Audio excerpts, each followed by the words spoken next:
Hello. All right, is everybody seated so we could get started on the training?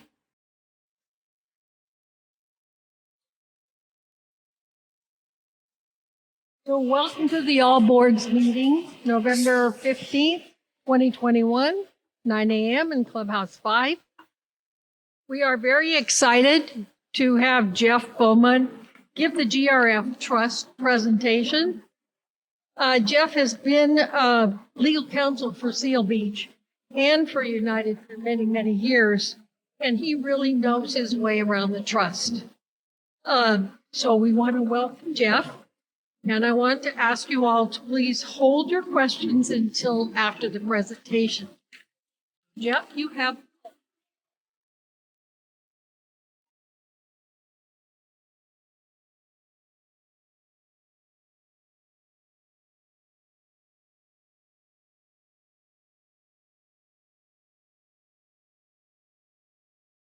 Thank you, Bunny. Good morning, everybody.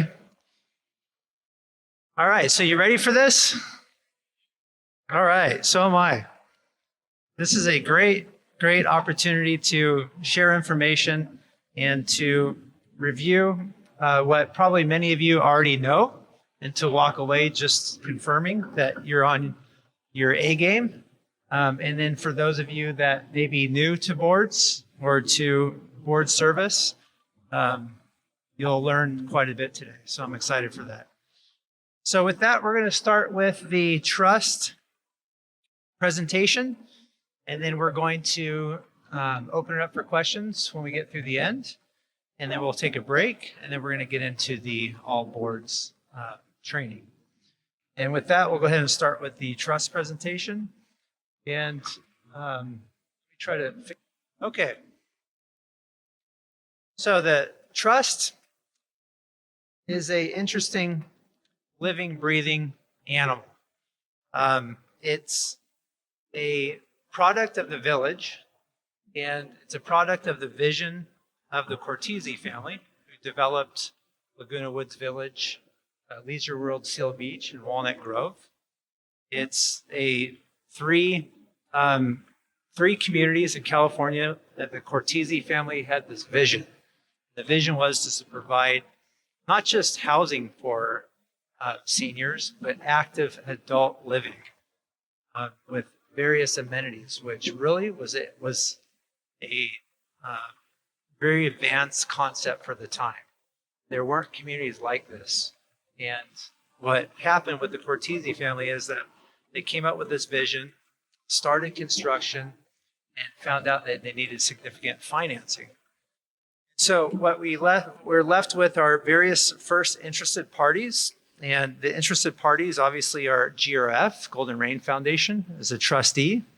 Then you have Mutual One, and I'm going back in time when it was first developed, right? When the village was first developed. You have GRF as a trustee, you have Mutual One as the beneficiary, and I'll talk about what that means. Then you have Union California Bank as a mortgagee. You also have the FHA, which is the Federal Housing Administration, which had a regulatory agreement in place to secure the funding for the construction. The village's corporate structure is listed in the next page. Again, you have Golden Rain Foundation. The purpose of GRF is to develop and maintain facilities and services. Develop and maintain facilities and services. So one thing that you need to know about the trust is that it's a document that was created at the inception of the village, many terms of which are completely antiquated and outdated, right? Because the trust was created, you have to understand, the trust was created to develop the village. It's already developed. There is no more purpose for GRF to develop properties, right? And so you're going to see provisions that really don't apply anymore. So that's one thing you need to understand as well. But the second point you see here is to operate the community facilities. Obviously, that is relevant today, and that's something that GRF does on an ongoing basis. And it operates and manages a common interest development. I want to talk about that a little bit more in detail. GRF serves as two primary bodies or functions. It wears two hats. GRF wears the hat of a trustee. It also wears the hat of a common interest development, or HOA. There's two very distinct parts to those two entities, which I'll get into a little bit later as well. Okay, so with the creation of Golden Rain Foundation, we have first, I'm going to just take baby steps, certain corporate formalities and structure. And you'll see that GRF was organized under the California Corporations Code, which is interesting because we're going to talk about the Probate Code as well as a trustee. It's a nonprofit common interest development. It currently has September 2014 bylaws. And it does not serve as the managing agent for the mutuals. That's VMS's role, that's right. So that's a little different because in Seal Beach, GRF does serve as the managing agent for the 16 mutuals there. Here in the village, GRF solely serves as the trustee of the trust administering the community facilities. Okay, you'll see on the next slide a legal structure for GRF. It is interesting because out of Seal Beach, a pivotal court case was decided, Franz versus Golden Rain Foundation. And this case held that GRF is a homeowners association governed by the Davis-Sterling Common Interest Development Act. When this case went down, GRF here in the village amended the bylaws to reflect that structure as well. GRF is a nonprofit corporation, holds title to manages trust property as trustee. It requires membership, charges fees, etc. I'm going to get into that membership issue because there's a legal significance to that, which you really have to appreciate to make sure that you safeguard that authority that GRF has. If we created the village today, same structure, and required new members to pay a fee to GRF, it would be illegal, against public policy, and unenforceable. Today, you would not be able to collect a fee from members upon transfer of ownership. It's illegal. So this structure has been grandfathered into the law, into the Davis-Sterling Act, and it's allowed to be done on a continuing basis. So pat yourself on the back and consider yourself lucky. So Davis-Sterling Act does regulate what GRF does. It actually regulates what Third and United and Mutual 50 does as well. GRF is subject to the Davis-Sterling Act. It governs how the board conducts business, how the members conduct business, insurance, disclosures, dispute resolution, etc. And at the bottom, you'll see where I talked about the grandfathering of the ability to charge a transfer fee or a membership fee upon transfer of membership. Okay, so the trust. GRF is a California trust. It's also organized under the Probate Code. So we're talking about the Davis-Sterling Act on one hand. Now we're talking about the Probate Code in another hand. How much more confusing can this be, right? So it again operates as a community service organization. And when I say community service organization, this is where we have to make sure that we stay in compliance with the Davis-Sterling Act to be able to collect those membership fees and transfer fees upon transfer of membership. And so that's where that comes in as well under the Davis-Sterling Act. The GRF has two roles. Number one, GRF's a corporation. We can't ignore the fact that it's formed as a California corporation. It's governed by statutes, its bylaws, its articles of incorporation, and it's run by its board of directors. It's also a trustee of the trust, regulated by the Probate Code, the trust agreement, on behalf of the beneficiaries. And who are the beneficiaries? As you know, United, Third, and Mutual 50, right? The trust, you'll see the next slide, you'll see this unique structure here, kind of sums it up, what we just talked about. GRF is the trustee that manages the trust assets in the middle. And the trustor is an entity that existed at the time of the creation of the trust. I have here down that trustor is United Third Mutual 50. Technically, you know who the trustor is? Or was? Mutual One. Is that interesting? Mutual One was formed, and it was formed with the intent similar to Seal Beach to have multiple mutuals, and then all of a sudden we ended up here with just 3 beneficiaries, which really are the trustors as well. But if you want to get technical, the trustor is who was in existence as the trustee at the time the trust was created. But the beneficiaries are what is important today, which are United Third and Mutual 50. That's the structure. Okay, so as GRF, are you the super GRF? No. Just like Third and United and Mutual 50 and the directors, they're directors, GRF are directors that are performing a certain function under a certain set of guidelines with the authority that's given to them under their governance structure.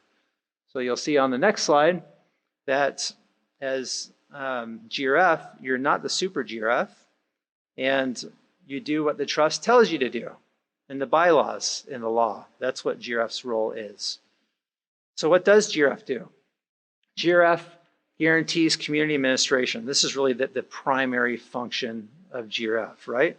It does this through a system of governance in the center, you'll see here, and then it focuses on cost, changes, alignment, management, services, quality, really all in connection with the trust amenities and facilities.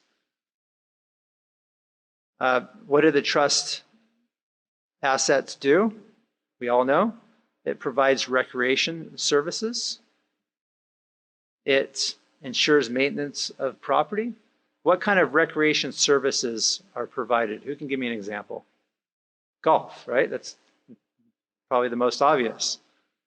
Pool. You have classes, gym, fitness, bocce ball, right? Gardens, equestrian. Anything else? Clubhouses, lawn bowling. Yep, there you go. So lots of recreation services. And the next slide, maintenance of property, obviously. This is very important. And then the primary function for GF is to protect and preserve the trust property for the benefit of the beneficiaries. That's really key. So the duties of a trustee, you'll see on the next slide, starts getting into more specific areas that GRF has to conduct itself pursuant to the law. And the law starts with the Probate Code as a trustee. And the Probate Code establishes like a standard of care.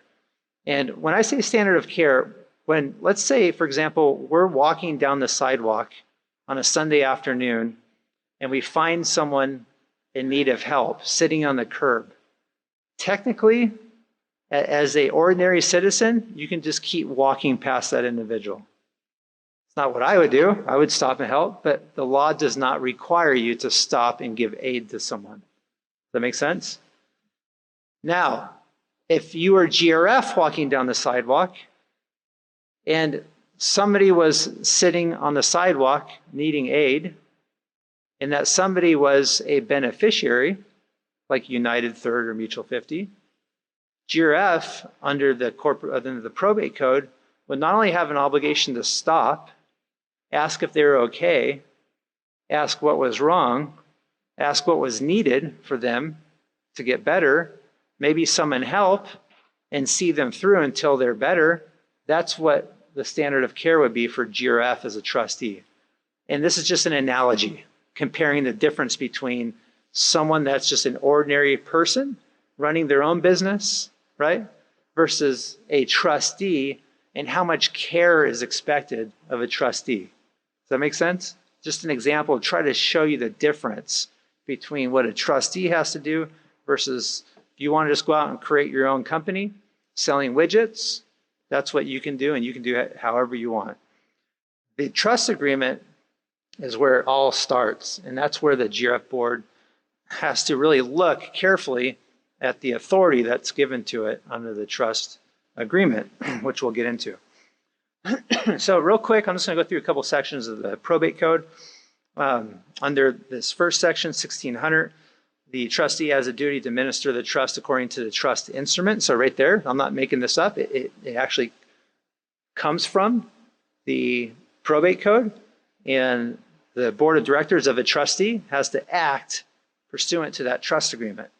And act, you'll see the second point, solely in the best interest of the beneficiaries. If there's more than one beneficiary, the trustee has to act impartially, right? And treat each one equally, no matter what the differences are between the two. Okay, the standard of care. Number one, fiduciary duty. That's key. And we're going to talk about this with respect to your service on your mutual boards as well. Very similar. And you'll hear this term throughout today in this presentation. When we talk about fiduciary, what are we talking about? Managing other people's, exactly, right? Money and property. Anytime you're in a position to manage anybody's money and property, you're in a fiduciary capacity, which means you have to exercise reasonable care, skill, caution, good faith. You have to act like a reasonable person would act in a similar situation. When you're talking about the second point, managing and investing money, as a trustee, you have to follow the Uniform Prudent Investor Act. And that's a specific body of law in the probate code that regulates how money is invested as a trustee in managing the assets of a trust. And assets in a trust must be managed to accomplish the purpose of the trust. In your trust, it's to preserve the assets, to preserve the amenities. And that's the standard that's required. If somebody should feel that GRF's not performing its obligations, then they could file a lawsuit and get a court order, obtaining a court order ordering GRF to follow the trust. That's the ultimate relief under the law. Something to think about, and this goes to anybody serving on a board. Just because you may have the power to do something doesn't justify its existence. And I've seen this over the years where some boards will look to their documents, whether it's their bylaws, their articles, the trust agreement, if they have like third recorded CC&Rs, and respond to a situation and say, well, we have the authority to do this. We have the power to do this. Well, it doesn't necessarily mean that it's something that should be done. Just because you may have the authority, you need to evaluate whether it's in the best interests of the organization you're serving. That's the key. Okay, so fun facts. The trust is wholly owned by the beneficiaries. The assets, an asset of the mutuals, is the trust assets. The trust assets are an asset of the mutuals as beneficiaries. GRF does not own the trust. GRF manages the trust assets for the benefit of the mutuals, who are the beneficiaries. And then if you want to learn more fun facts on your own time, here's some fun facts about pizzas I'll leave with you. And if you're interested in this, we can get a copy of this to you. So why the trust? Now we're going back in time for any of you historians out there that are the least bit interested. Why the trust? Well, the Federal Housing Administration, the FHA, required a trust to be formed to fund the development of the community. Funded by Union California Bank, who is the lender. And then there's this regulatory agreement that was put in place by FHA. The development of the properties and management of the trust properties kind of had to go side by side, coincide. And during this time, homeowners associations really weren't on the map. People really didn't understand the value of them and how they worked. This concept that was created for you years ago through this trust agreement could have been much more simplified by creating a set of recorded covenants, conditions, and restrictions, CC&Rs, recorded against the community. And what could have been formed is, let's say, GRF, which would have been the master homeowners association responsible for all these amenities. And then you would have had these sub-communities created like United, Third, and Mutual 50. The problem with that structure at this time, though, is that who was developing the community is the Cortese family. And so because they really didn't understand the benefits of how a homeowners association could be created to manage the shared facilities, while at the same time the Cortese family went forward and developed each community, let's say Third first and then United, then Mutual 50. They came out with this rather awkward arrangement, which was, well, let's just create a trust. And in that trust, we're going to dump money.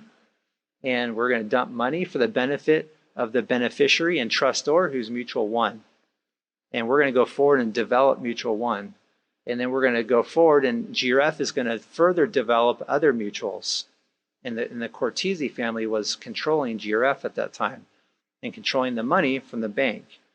And as the money came in through GRF, the Cortese family was developing Mutual 1 and 2 and 3, and then it morphed into United and Third and Mutual 50.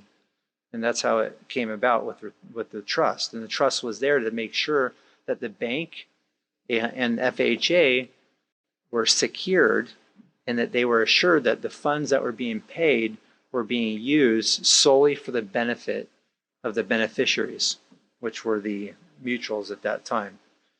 So the specific responsibilities of the trustee, GRF, are as follows.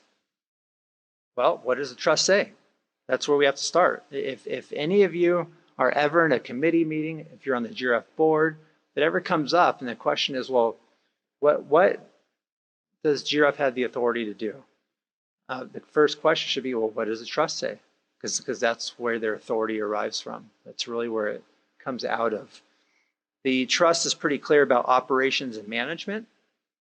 The trust is clear that GRF manages and operates the amenities, the shared facilities, the trust assets, the improvements. It's also clear that it provides recreation, administration.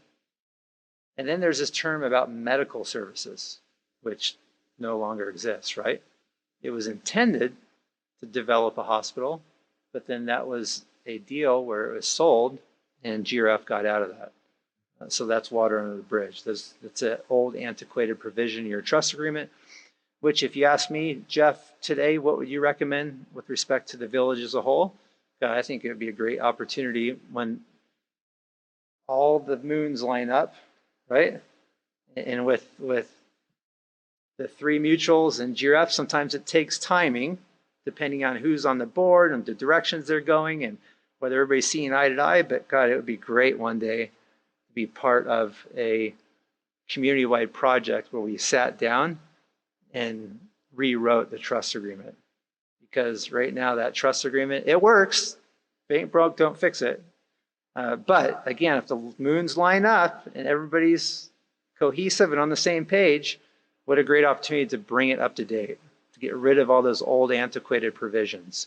Maybe even bring in more provisions that meet our current needs. And maybe to look forward through forethought and think about things in the future that we can add in as well. And then what does the trust also say about maintenance? This is one of the easier, more clear terms. It provides maintenance of improvements, the grounds, the equipment as well. And then the authority of the trustee. Here's a couple quotes I like to go over with you real quick. Here's one that, and I can't read Jordan Mountain. Here's one that says, authority and power are two different things. Power is the force by means of which you can oblige others to obey you. Authority is the right to direct and command to be listened to or obeyed by others. Authority requests power. Power without authority is tyranny. That was pretty interesting.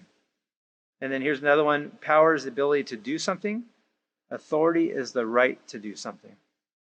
So, GRF's authority comes from the trust agreement. It has certain powers in the trust agreement. This is where we really get into some interesting historical events. But let's first start with the basic areas of trust powers. So you'll see here under powers, in addition, and this comes right out of the trust agreement, in addition to all powers, rights, and privileges provided by law for trustees. So right there it says GRF has all the authority and power that the Probate Code provides. And there's some pretty extensive provisions in the Probate Code that gives trustees authority to manage a trust. It says all powers necessary. GRF has all powers necessary to carry out the duties imposed on the trustee by the trust agreement. And this is something that has come up in years past, which people really need to understand. The trustee has the sole discretion as to how it manages the trust assets. Not United, not Third, not Mutual 50, not VMS. It's GRF has the sole discretion as to how it's going to manage the trust assets. Now, there's some exceptions, which over the past few years, several years, the mutuals built into GRF's governance structure that requires GRF to consult with the mutuals, right? Section 2.1.4 of the bylaws, which we'll get into. So even though GRF does have sole discretion, there are some limitations. GRF establishes rules and regulations for the use of the amenities, right? And its sole discretion. The scope of the rules are relative to the use of the community facilities and to the extent services are to be provided in connection with them. So the rules and regulations come out of the use of the amenities and the services provided. You'll see here the next slide under fiscal control. Again, GRF at its discretion, this is throughout the trust agreement, you'll see this language, shall refund credit to the members of the cooperatives or proportionate share of sums in excess of the amount expended after each fiscal year. And then you've got the Prudent Investor Act, again referenced under the Probate Code, which requires GRF to conduct its fiscal management in a way that maintains safety, right? Safety of the assets. And then number two, ensures liquidity. And then third and last, then you can consider yield. And that's typically the standard. Safety, liquidity, and yield. What's interesting is the Davis-Cerney Act was just amended this year to further regulate the use of funds. Transfer of funds has been clarified, and then also the investment of funds in FDIC insured accounts. So that's been clarified as well in the Davis-Cerney Act. Limited liability, you'll see here under GRF authority, trust agreement, there's limited liability. The trustee shall have no liability. Just like, and I'm going to talk about this a little later with respect to all of you serving on your mutual boards, you have immunity from personal liability. GRF has limited liability as a corporation, and then GRF board members have immunity as well. As long as GRF, now we're talking about two different things. Immunity as a corporation, immunity as individual board members. Let's save the board member discussion for a little later. Now we're talking about GRF as a trustee in the entity. GRF has limited liability as long as it's acting consistent with the trust agreement. And it's not acting willfully or with willful misconduct. That's a pretty high standard. So if GRF just acts negligently, just does something wrong, and it's not willful, they don't know about it, there can't be liability against a trustee. And the laws have been set up this way to ensure that trusts are not subject to lawsuits by beneficiaries that are disgruntled, that just don't like the way the assets are being handled. If the assets are being handled in a way that's willful and it's harming the beneficiaries, then the trustee can be held, or the GRF can be held accountable. But pure negligence is not a means to challenge the trustee. Okay, going to now a little bit of history. So In September 2014, there was an amendment to the bylaws. And how many of you were around when GRF was pursuing the Recreation Master Plan? So a few of you. That was a big, I think, chapter in the village's book, because that was an event where GRF at that time was pursuing a very large project, proposing to spend over $10 million in reserves, and proposing to obtain a loan over $10 million. So over a $20 million project. And at that time, United and Third, there was just this underlying feeling and sentiment that GRF was not involving the mutuals as much as they should. And what happened was that United filed a lawsuit against GRF, and that lawsuit was to challenge GRF's actions with respect to obtaining a loan and using over $10 million in the reserves. And what came about that lawsuit was a settlement. And the settlement wasn't just between United and GRF, it was between United, GRF, Third, and the towers, all together signing an agreement. And what came out of that agreement was an amendment to the GRF bylaws, and that's section 2.1.4. And it is a provision that puts certain limitations in place for GRF to follow before it goes forward with certain actions.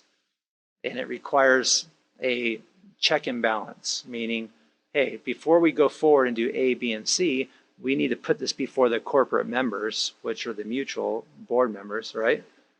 And propose this and get their feedback. So it was a way for GRF and the mutuals to connect and to cooperate on certain limited projects. And then again, it's very limited as far as what those projects are. So what are they? Let's go to the amendment, and you'll see section 2.1.6 says GRF shall obtain approval, and this was already in the GRF bylaws. So the GRF bylaws already had some limitations as to what GRF could do without consulting with the mutuals. So there were certain things that GRF had to stop and go consult with the mutuals on before proceeding. And it started with 2.1.6. GRF shall obtain approval of the corporate members prior to engaging in any business or activity specified in 2.1.4. So 2.1.4 says to engage in any business or activity under the law articles, blah, blah, blah, subject to the limitations as follows. So right there it says GRF can do whatever it is allowed under the law and under its trust agreement, etc., except for the following limitations. And this is where the list starts. So the first list is to sell or convey property, and that's real estate or improvements that has a appraised value for at least $500,000. So if GRF's about to sell or convey property, real property, real estate, or improvements where the appraised value is at least $500,000, it's got to go to the corporate members for their input. That's number one. Number two, any leases in excess of 1 year. Any leases of property or improvements in excess of 1 year. That's number two. Number three, the purchase of any real estate where the total amount to be paid is at least $500,000. That's number three. Number four, and this is where it gets a little tricky, right? The next couple ones get a little tricky. As to the expansion of facilities or construction of new facilities in addition to an existing facility of at least 1,000 new or additional square feet, or a minimum cost of $500,000. This has to be brought before the corporate members. And there's some ambiguity here over the years that has come up.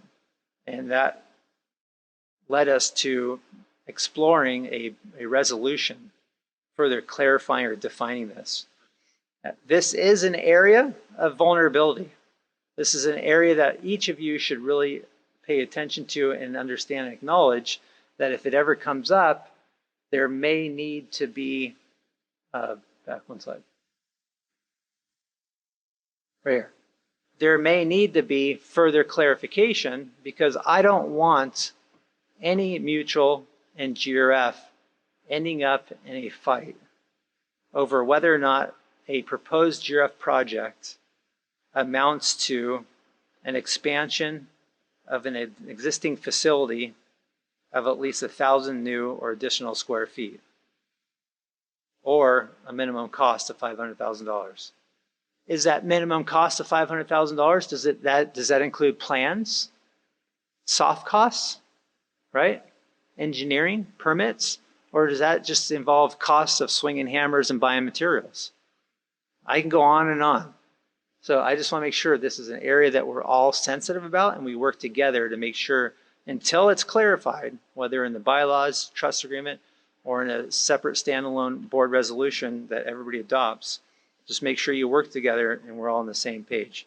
From my perspective, if it's close and people are asking whether it falls within this, when in doubt, just assume it does and make sure everybody's on the same page. Fifth, as to any borrowing in excess of $1 million, GRF needs to get corporate member approval. Okay, 2.1.4, what it doesn't do. It applies to all GRF actions only involving the sale, lease, purchase, expansion, or obtaining loans. These are the points we just went through. This is all it applies to. It gives the mutuals limited oversight of these items. Everything else GRF does in its sole discretion as trustee when it involves trust assets. Okay, let's talk about now Bunny's favorite topic and everybody's favorite topic, including Rosemarie, VMS and self-management, right? System of governance. Again, it's always nice to know where you've come from, to understand where you are today, to truly be effective about where you're going tomorrow. And where we have come from is from and this is interesting because when the village was created, it was created with the initial purpose or intent that GRF would manage the mutuals.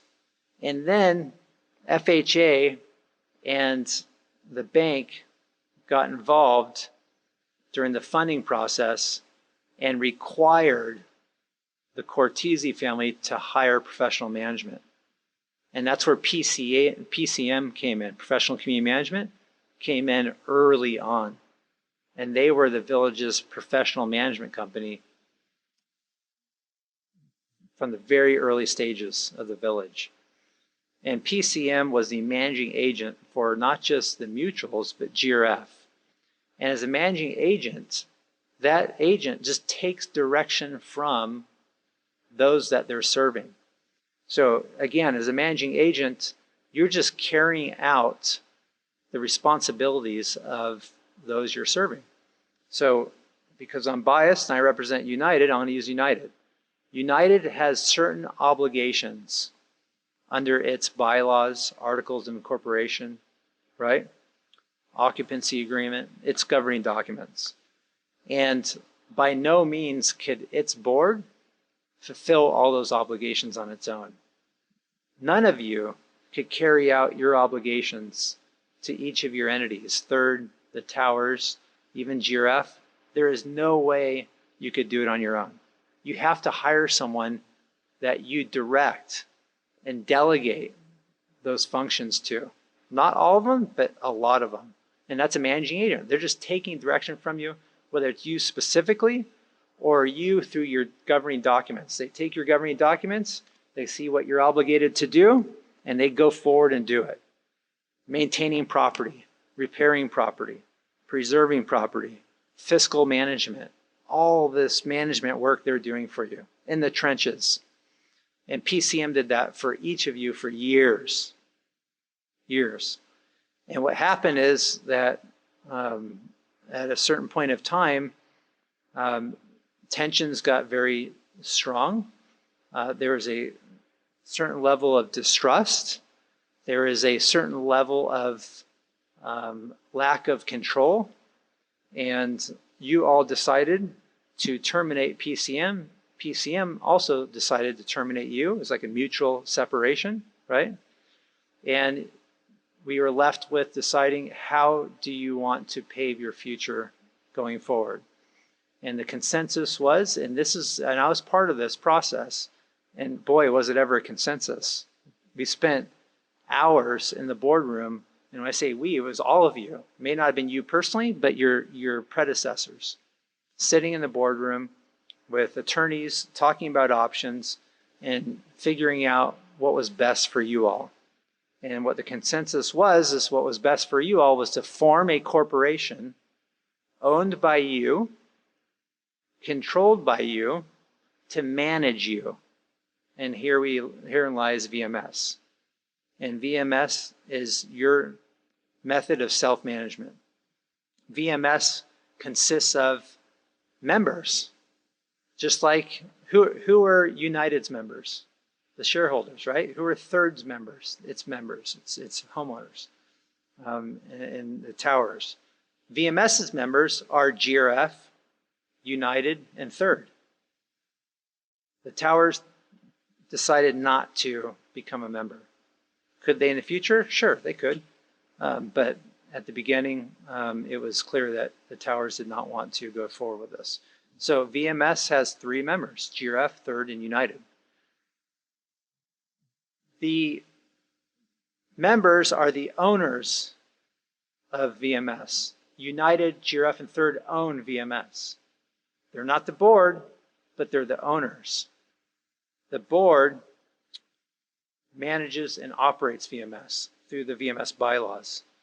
The board is appointed by Grf and Third and United, and you know how that process works. You each have 2 representatives. Oh, 3, I'm sorry. Oh, that's a typo. You each have 3 representatives.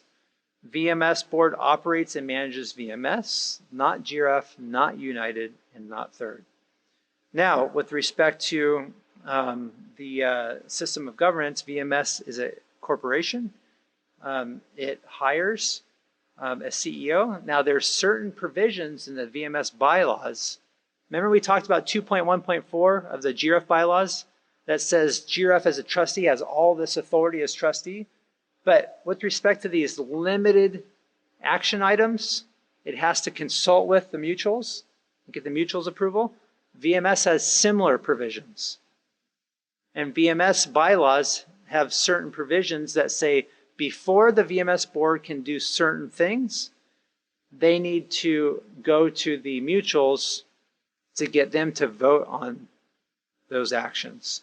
And one is hiring or terminating the CEO, for example. So there's just a few things that VMS cannot do on its own solely. But VMS does hire staff, fire staff. It's a managing agent for Grf, United, and Third. VMS directors implement direction from Grf, Third, and United. Each manage their own affairs using VMS. VMS acts at your direction as a managing agent. Okay, we're getting to the end here. I'm just going to go through this really quickly. We're not going to talk about this because it's never going to happen, at least while I'm around, because if it happens, it's going to be an absolute mess and chaos. What happens, and I put this in here because I'm asked this from time to time, what happens if the trust terminates? Number one, there are certain procedures that have to be followed. You have to provide an accounting to the beneficiaries. You have to distribute the trust assets, subject to any debts, obligations. As far as the beneficiaries go, they have certain respective interest in the trust assets. You'll see up here, United 58, Third 39, Mutual 50, 2.3. And then you would no longer be able to charge a membership fee. Because remember, you're grandfathered in, and you can charge that fee upon transfer of membership in Grf. If this were to terminate, you can no longer do that. So it's really key we keep this trust in place, intact, and the current structure in question that's not questioned. Okay, so that's the trust overview. I know it went kind of fast, but we have time for questions before we take a break. And then when we come back from a break, we'll get into the board training session, which is really the meat and potatoes of today. And you'll see a lot of overlap when we talk about fiduciary duties and authority and discretion and standard of care and that person sitting on the curb and what you're obligated to do with that person. We're going to talk about it in the context of you serving on your board in more detail. So before a break, questions? Yes, sir. Yes.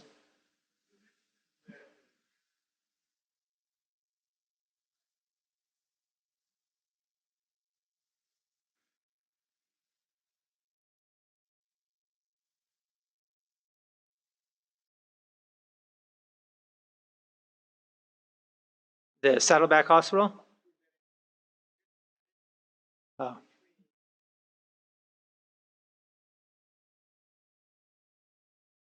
Yeah, it's my understanding, and because I don't represent GRF, I'm not as involved as I am in Leisure World, but it's my understanding there's no affiliation, no arrangement, no agreements with Saddleback and GRF and Laguna Woods Village. Is that accurate? Okay. I'm going to pass the mic. Okay. Yes. We have a question. Jeff? Oh, You're first, but we have a mic back here. We'll circulate the mic. Okay. I just wanted to say I just finished reading the book that Jim Hopkins has on his desk, and that was the 25th anniversary of Leisure World.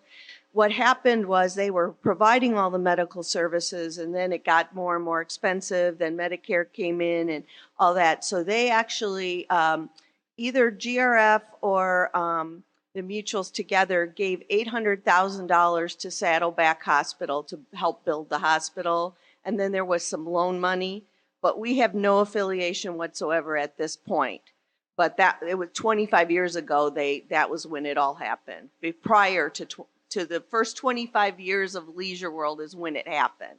Oh, that's So by the interesting. time the 25th anniversary came of Leisure World, everything was completely over with regards to medical services and medical care. Okay. Just finished reading it. Thank you for that. I think I'm going to kind of go table to table. Sure.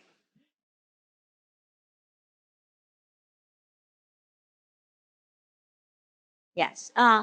As we know that there are two type of property under GIF. There are trust property that was originally put into the trust, and they are GIF properties like Clubhouse 7, like the equipment that we purchased after the initial trust. So in terms of GIF authority, what are they any different? And also in terms of under probation code, is there any difference on those two different type of properties? Oh, yeah, I know that's come up in years past, and to be honest with you, I would want to defer to GRF's attorney for that, because I'm just giving general information, and that's a very specific question about GRF. It was my understanding, and well, let me answer your question with a scenario as to how Seal Beach handled that, because several years ago, Seal Beach did an audit of its property.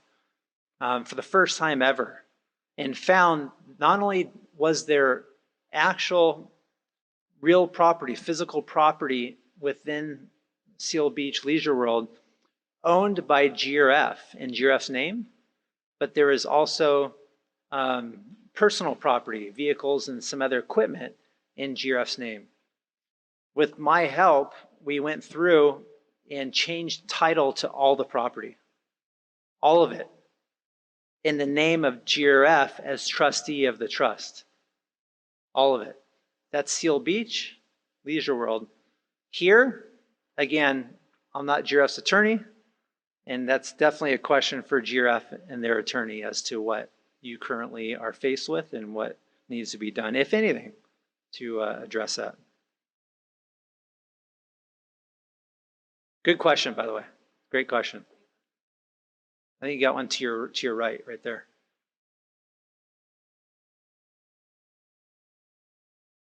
I'm not sure that you can answer this, but there's a very old resident that comes to third board meetings every once in a while. And some of us get phone calls from her. Her name is, oh my God, whatever. Corky, thank you.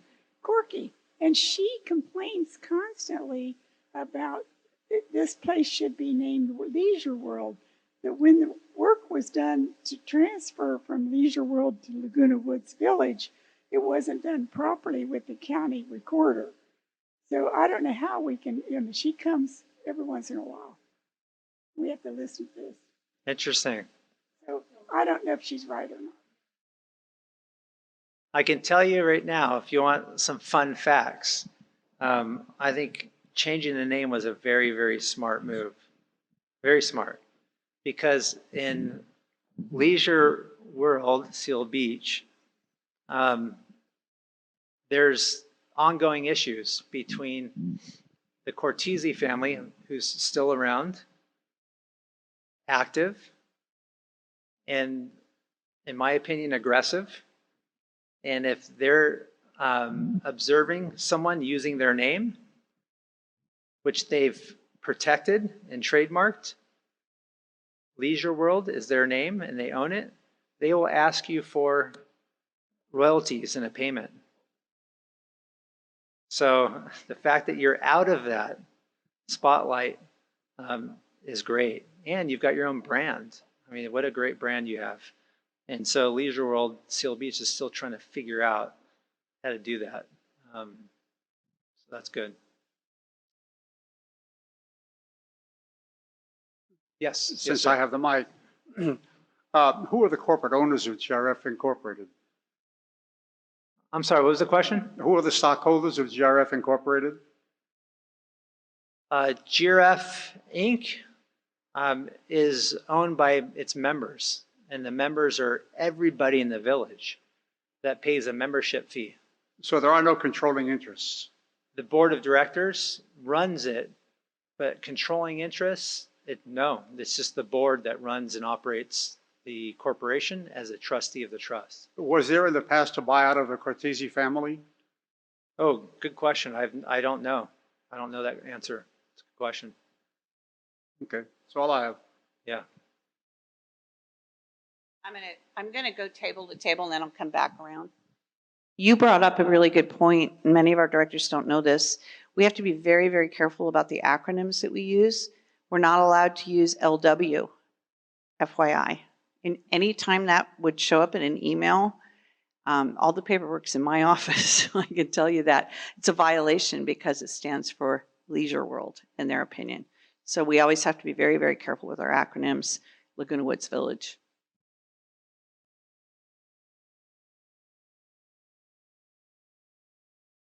Will we be able to get a copy of your speech? Yes. Thank you. And when you lay down one night, you can't go to sleep, just open it up, pour a glass of wine, and I'll put you right to bed. We'll send everything out electronically as soon as the meeting's over.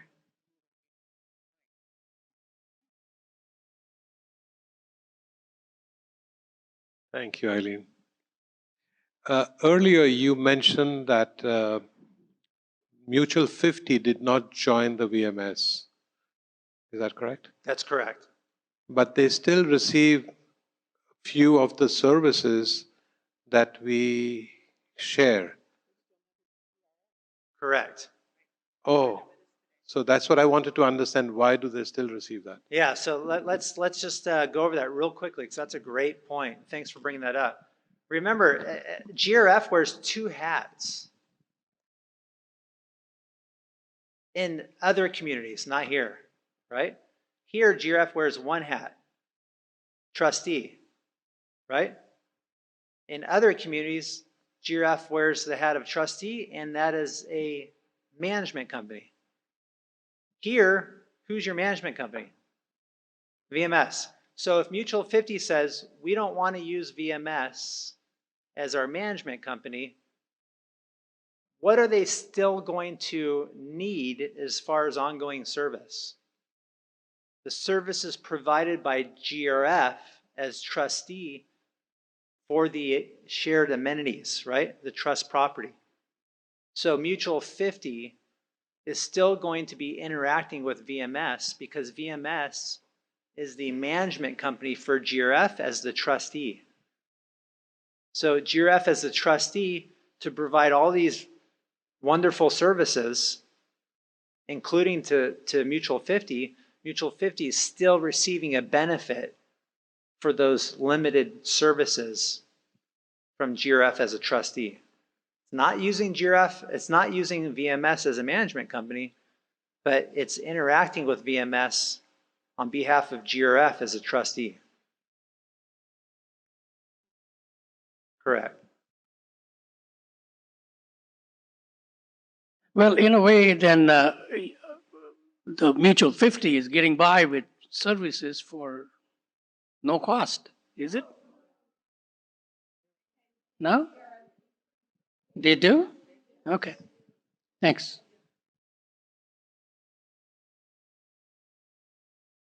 We have several directors from Mutual 50 here as well. Maybe you want to raise your hands. Right here. We had several others registered, but I'm not sure that they're here. No? Hi, I'm confused. Okay, GRF. Hold on a second. That's impossible. You can't be confused. You don't know me. I'm confused. So Okay, anyway, the fiscal control, GRF provides activities. Does it say in the trust where they get the dollars? Are they supposed to go to the housing mutuals, or do they get it from their own facilities? How has that worked? Oh, that's a good question that I don't have an answer to. That's an accounting issue. We have an answer up here, not here. Can we bring the mic up here? Sure. So the question is where does the money come from for GRF to perform its functions as a trustee for the trust assets? Well, if you look at your HOA invoice, if you will, you'll see several components of it, one of which is the GRF component. We go through our budget for the specific facilities and amenities that we manage separate from the mutuals. And that is then what our costs are distributed among all of the housing mutuals, including Mutual 50. So each mutual divides its total expense by the number of manors within the mutual. GRF divides it by all the mutuals plus and Mutual 50.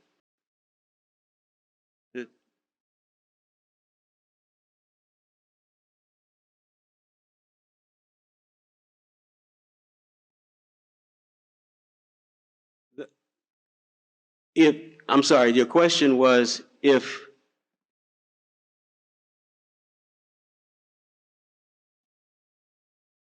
yeah.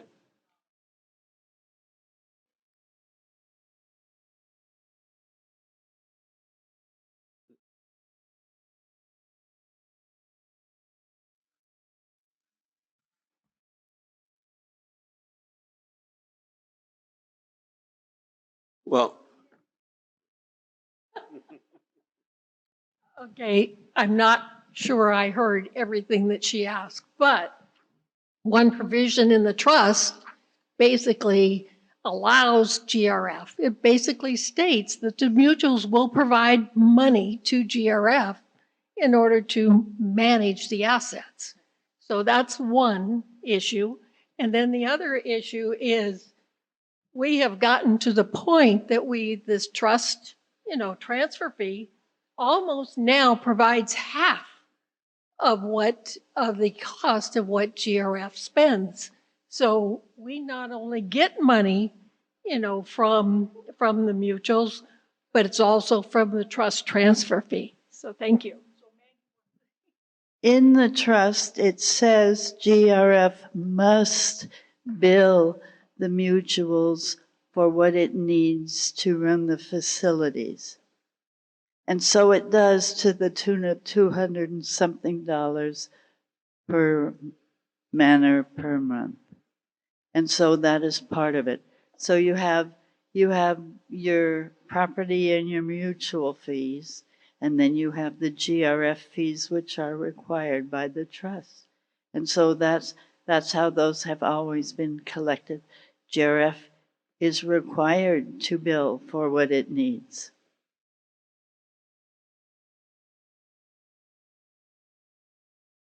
Oh, I thought you, okay, perfect. Well, bringing up the transfer fee, I did have a question about that. So is the transfer fee going to play a bigger role in the way we are running our organization? That possibly it will control raising our, our fees, our monthly fees?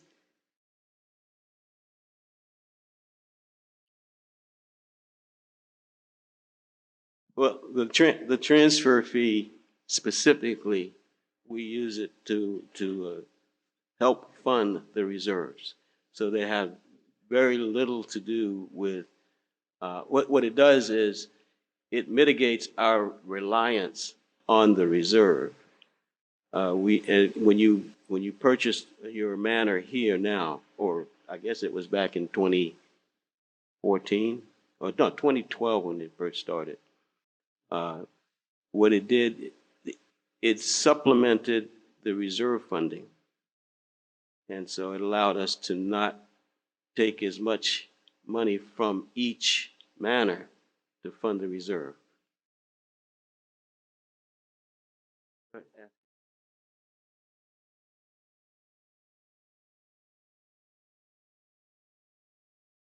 the sale? I mean, in the, when somebody sells, that they will also have a fee? No? Okay. I just heard.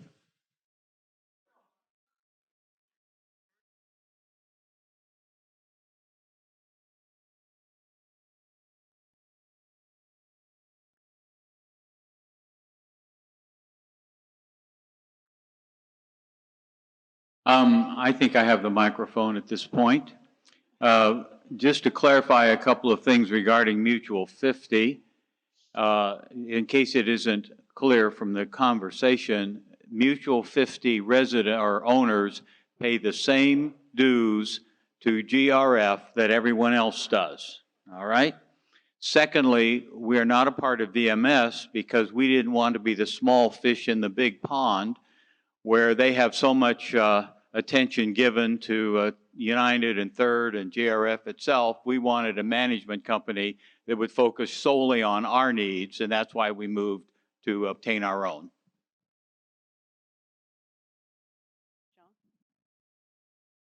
Also, GRF gets other income, which you probably realize, from the TV station, the ads that they sell. And also we get it from all the fees that are paid to supplement the budget. So we don't charge everything that, all the costs that we have.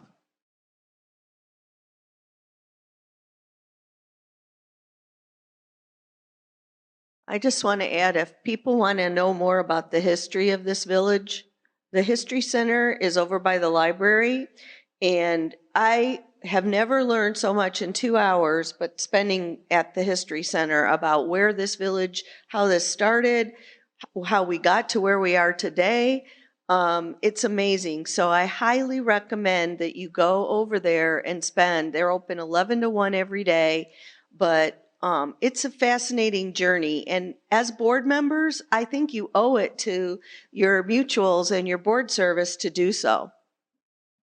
In fact, if there's enough people that would be interested in that, especially those of you that are new, I would be happy to arrange that. We'll send an email out to all of you because it is an amazing, and there's a whole group of residents here that are just dedicated to your history. It's fascinating. And we also have found, Elise and I have spent quite a bit of time going through the archives. It's like the same problems come up over and over and over again. All you have to do is change the names.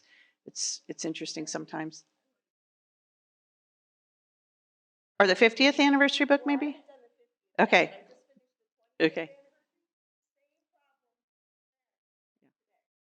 Very interesting. Very, very few new, as I said, change the names. Thank you for presentation first. Can you back to if it is possible, to the page for the VMS? You passed so quickly. Is it possible we get it on the board? It was 2 pages before the last one.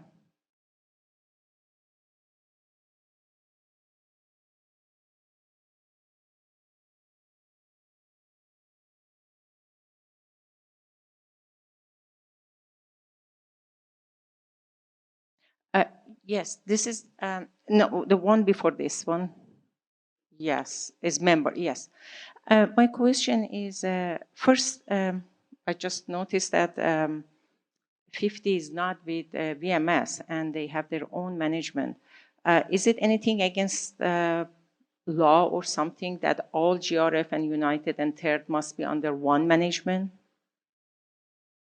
There's nothing so that's a good question. The question is there anything under the law that requires GRF, Third, and United to be managed by VMS?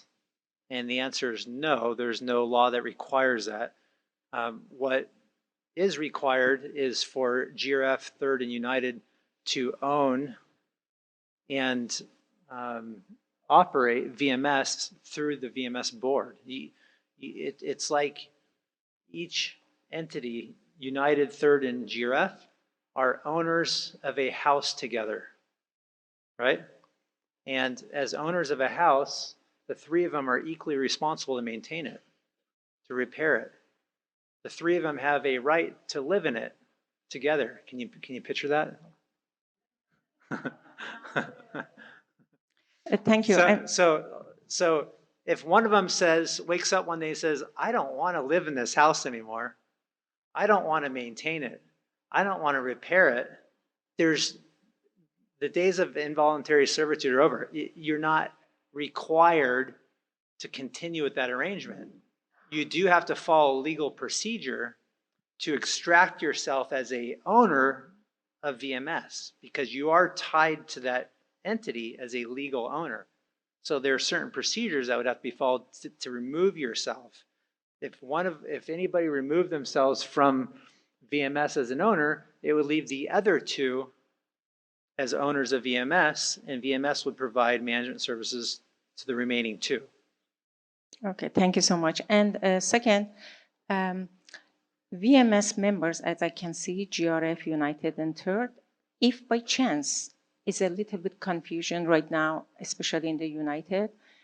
If United make a decision in the board, and can a VMS board deny that vote? Is there any power for that? It depends on what the decision is.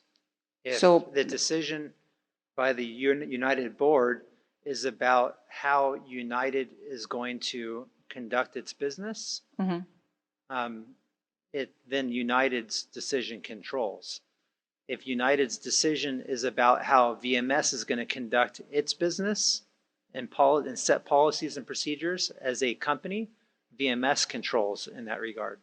So it depends on what the decision involves. Of course, anything comes to the United is based on United, as I understand for a year there. Is nothing related to the VMS. But so VMS has this power. If board make decision by majority, VMS veto that one and not follow that one. Am I understanding correctly? I would need to know what the decision is because there are certain topics that VMS would have the right to veto. For example, if the United Board made a decision that impacted VMS staff or staffing Okay. or procedures or their operations, VMS has sole and exclusive authority and jurisdiction over Okay. that area and could veto a decision like that from United. For United. If United makes a decision about how it wants to fund its reserves, VMS does not have jurisdiction to say yes or no. It takes direction from the United board. So basically, it's case by case by case, like each case should go kind of like Yes. that. Am I understand? Okay, thank you so much. Yep. That was very nice. Thank Great you. question. You got it. And I'll just say that the very important thing for everyone here to remember is that VMS is responsible for maintaining a fair and good work environment. So occasionally there will be situations where one person or several people or a board will have an opinion. But again, VMS's job is to make sure that, you know, the management and the work environment works properly. I believe, Rosemary? And we're just about to break, everybody. You're probably ready for that. I want to go back to GRF finance, and this is something that we'll have to take up when we're all aligned, you know, the alignment you were talking about, because we didn't talk about shared cost. And shared cost is a big part of the numbers as it relates to GRF and its budget. And every time we start talking about it, we stop. So that's an important thing that we have to remember. Thank you. Are we good with questions? I think we have one final question. Did we? One final question. And we'll take a break and then come back for the board training session. Hi, Jeff. I think the termination of trust is very important. And can you cover how will the trust terminate and or expire? And how would it take and how to terminate it? Sure. You're putting me on the spot. I know the trust does expire. I don't have the year. Right? We just did. Okay. I just can't remember the date, but it's about 25 years or so. If the trust expires, then it terminates, and then you would have to liquidate all the assets, and it would not be a good situation. Because how do you liquidate your assets? How do you sell the shared amenities? How do you sell the trust property? Who's going to buy it? What's going to happen to you? Your property values would plummet. Your entire structure would crumble. The very framework that you're built on, the foundation upon which the village has stood strong and really flourished over, is built on that trust agreement. And even though it's outdated, it's antiquated, it's still a strong document that provides stability, predictability, and preservation of I don't know about you, but my home is my single largest investment, and that trust agreement is the core to preserving that value. And if it would terminate, it would be absolute chaos. The only way to terminate is if it were to expire, or if all beneficiaries got together and decided to terminate the trust, then it could terminate as well that way. But again, that would be a significant travesty for the village. Really would. Great. Well, thank you, Jeff. Okay. We're going to take a break. We'll be back at 10:30. We cut a little bit into our break, but we'll keep on schedule. So thank you.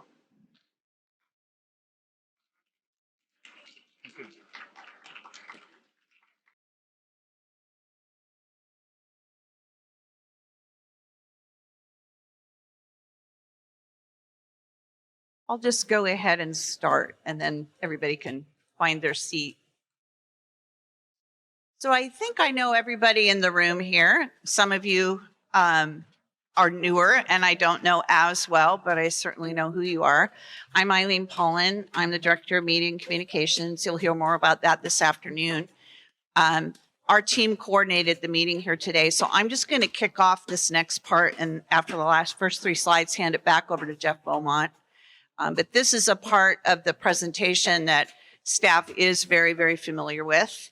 And despite some concerns about the fact that staff shouldn't be doing training, you know, remember, we live this, we breathe it, we eat it, and we do our best to make sure that we are very informed on many things, including new legislation and the things that affect your fiduciary responsibilities. So I just want to start out by talking to you a little bit, and probably talking to some of the newer members, and welcome to you, some of the tools that are in your toolkit that we can provide for you. Come on. It's really, it was working.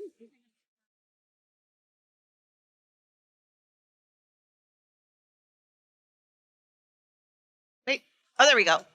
So if you have not received these 3 books, they are available for you in the CEO's office. Very important to make sure that you have an updated blue book. So those of you that might be carrying one around from 2019, you might want to come in and make sure that you have the newest version. We have 2 versions of Robert's Rules. We have the one that Jeff says you can, like he said, you can have a glass of wine and fall asleep reading, or we have the one in brief for you. And then also a book that has been used for quite a few years by the boards, which is an excellent book about working together. There we go. The other thing that we have that's brand new for you is your board handbook. And if you have not received the electronic copy yet, you will be. And one of the things I wanted to point out to you, this was a group project. There was somebody from every board involved in it. Rosemarie DiLorenzo was one of the great proponents, as was Joan Millman. And we really appreciated that, especially because we have as many opinions as we have board members.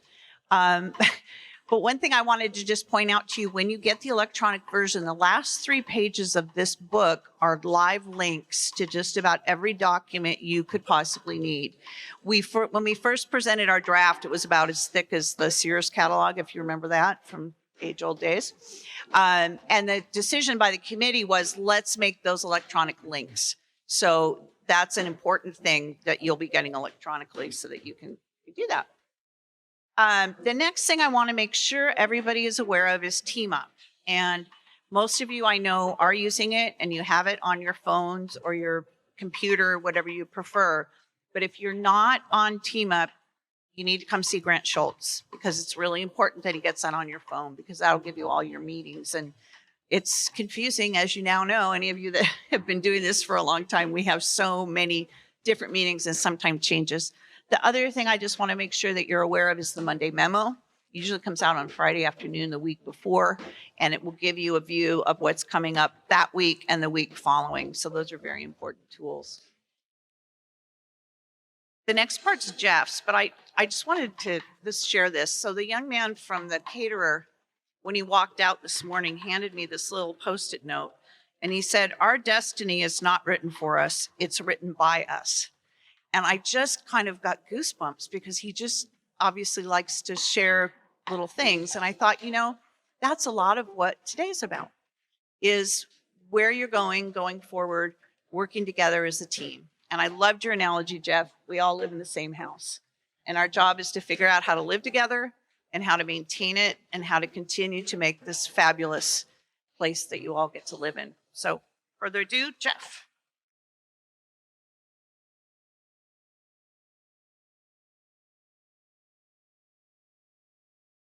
Okay, thank you, Eileen. All right. This is the exciting part. This is when I get excited. I smile.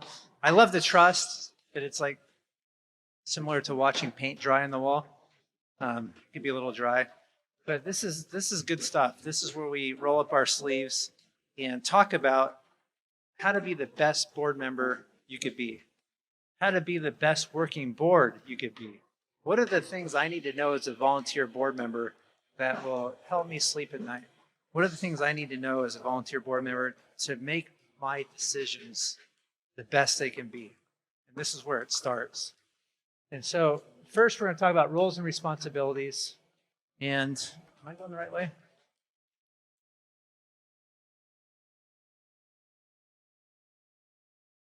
Down. So we're going to go down. Okay. All right. So we're going to talk about roles and responsibilities. And we're going to start very broad and then get into, as we go through this, more details and specifics. So starting broad with the top of the funnel, we're talking about governance. And when we say governance, we're talking about a structure that makes decision-making efficient and effective. So with that, should each of you as board members be out with the landscaping crew, walking by them, looking at how they do their job? and how they cut grass or trim plants or prune or what materials they're purchasing. Should that be your job as a board member? Absolutely not. No way. Do you think that Amazon runs the way it does because its board of directors are in the warehouses or in the trucks? When you start engaging in dialogue, either on your own or with your fellow directors in a meeting, and you start going down the road of finding yourself in the trenches, in the weeds, try to exercise discipline and take a step back and ask yourself, are we getting too far in the weeds?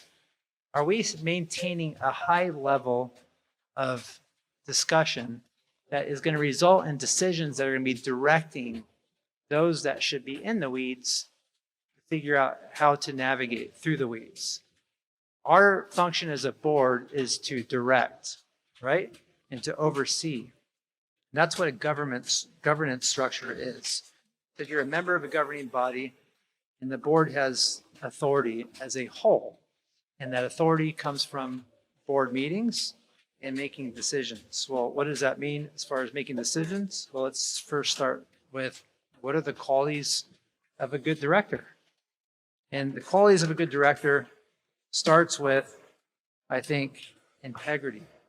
And when I started managing my law firm and hiring people and working with other attorneys and staff, bringing people in, the first thing I thought of is what do I want to resonate throughout the office? And one thing's important to me, which is integrity, but also checking egos at the door, right? That's the first thing I say in my office. When you walk into this office, what's checked at the door is egos and baggage. You're not coming into this organization pushing your self-interests. You're coming in with integrity. Integrity means zero tolerance for unethical behavior, which includes promoting your own self-interests. And independence, making sure that you're acting for the benefit of the corporation, for the organization that you've agreed to serve, with no conflict of interest. And you're actively participating in board meetings, committee deliberations, and with courage. And I've always taught a ethics class over the years for board members and community managers. And one part of the ethics course that we talk about is how do you self-regulate? How do you hold each other accountable? How do you keep each other in line and in check? It starts with courage. It's standing up for what's right and taking positions on issues that may not be easy, maybe very difficult, but it's the right position to take. When you see something being done, not for the best interest of the organization, it takes courage. So, with the qualities of a good director, also includes etiquette, monitoring yourself, the volume of your tone, the manner in which you speak. I don't know about you, but I can sense somebody's frustration, hostility, and anger immediately when you're talking to them, more than others. People that have the inability to control their emotions impact those around you. Has anybody ever read about emotional intelligence? I love that concept. I love the book, and I try to teach it to my kids, but they still just roll their eyes. They're not old enough yet. But one of the concepts is self-regulation, self-management, and then relationship management.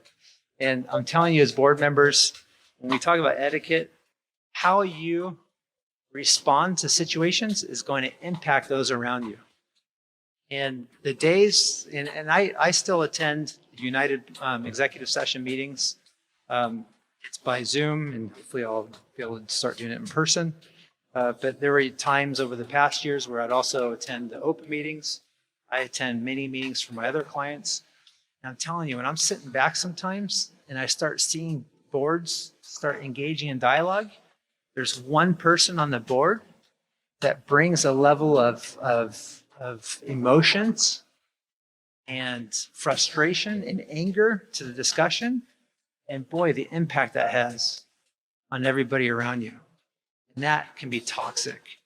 It can be dangerous. It can lead to poor decision making. It could lead to misunderstanding. It could lead to decisions that really aren't fully vetted. People walking away really not understanding what just happened.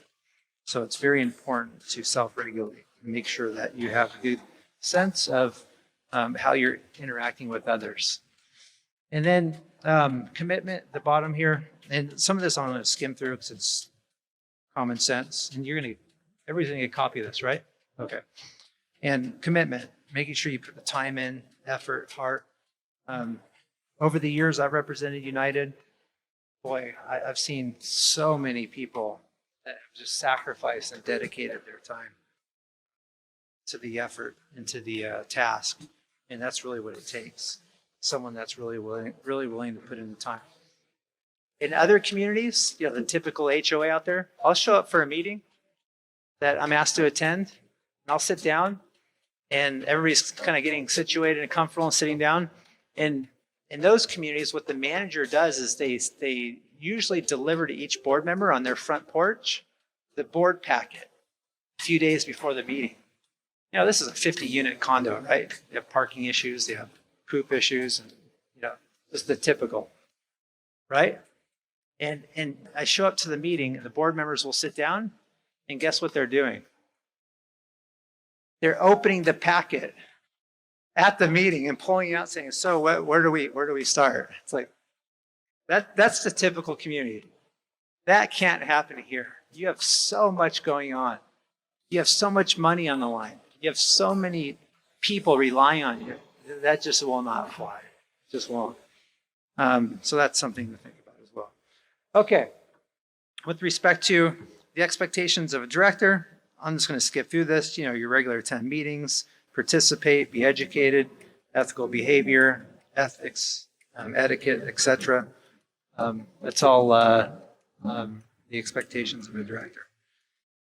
With respect to the code of conduct, do each of you, I know United does 3rd and Grf have a code of conduct?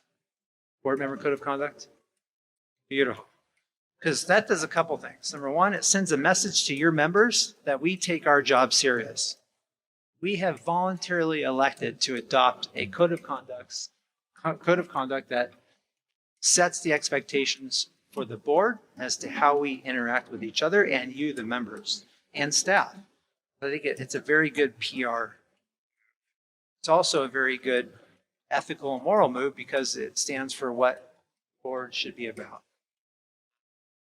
To act in the best interests of the corporation, not to take unauthorized unilateral actions.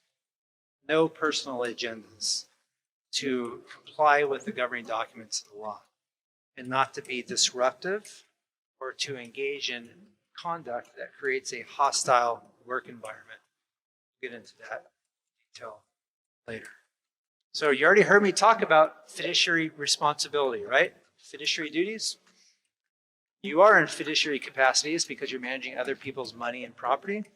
And because of that, you're held to a higher standard of care. The days of you walking past that individual sitting on the sidewalk and just looking and keep walking, continuing to walk are over. You can't do that. Not that you would have before, but just figuratively speaking, as a fiduciary, you have to stop and really give care to those around you. And that means your organization, United, 3rd, and Grf. So let's start with the definition of fiduciary. Starts with understanding the roles of fiduciary, who's an individual in whom another has placed trust, confidence to manage and to protect somebody else's property and money. It's really easy. Fiduciary is a person that is entrusted to protect, manage, invest someone else's money and property. It's a relationship where one individual is obligated to act on behalf of another's benefit. So your members are paying assessments They're relying on you to take their money to use it as required by your underlying governing documents, and to do that on their behalf. And the loyalty, fiduciary loyalty to VMS is, as a not-for-profit corporation, is to Grf United and Third as well. That's important as well, big picture. So what are the sources? Where does all this come from? Because I can't be making this up. It comes from the business judgment rule, and I'll talk about that in more detail. Court decisions, corporations code, and your governing documents. So case law, statutory law, and your governing documents. That's compliance. If you think about maintaining compliance, you want to think about court decisions, you want to think about the Davis-Sterling Act, the Corporations Code, and then you want to think about your governing documents. That's what it means being in compliance. The duty of care, the duty of loyalty, and the duty of confidentiality are the three main components of your fiduciary duty. Excuse me. With respect to these different duties, if you breach one as an individual, you could be subjected to personal liability. And I'll talk to you about you as a volunteer being immune from liability. By volunteering for your board, you are not subject to personal liability as long as you make decisions following certain steps, procedures, which we'll go through. Let's start with the duty of care. The duty of care is really easy. You make informed decisions. That's a duty of care. So if you're about to award a contract to a contractor to repair a slope in your community that failed, you have a significant slope failure, and a contractor comes in with a backhoe and says, "I can fix it. I'll charge you $500,000." And you award that contract. Could you be held responsible if that contractor fixes it and then it fails again? Yes, what? You have one bid, and that contractor, what is his expertise? What did I tell you he had? Backhoe. That's all I said. What is involved when a slope fails?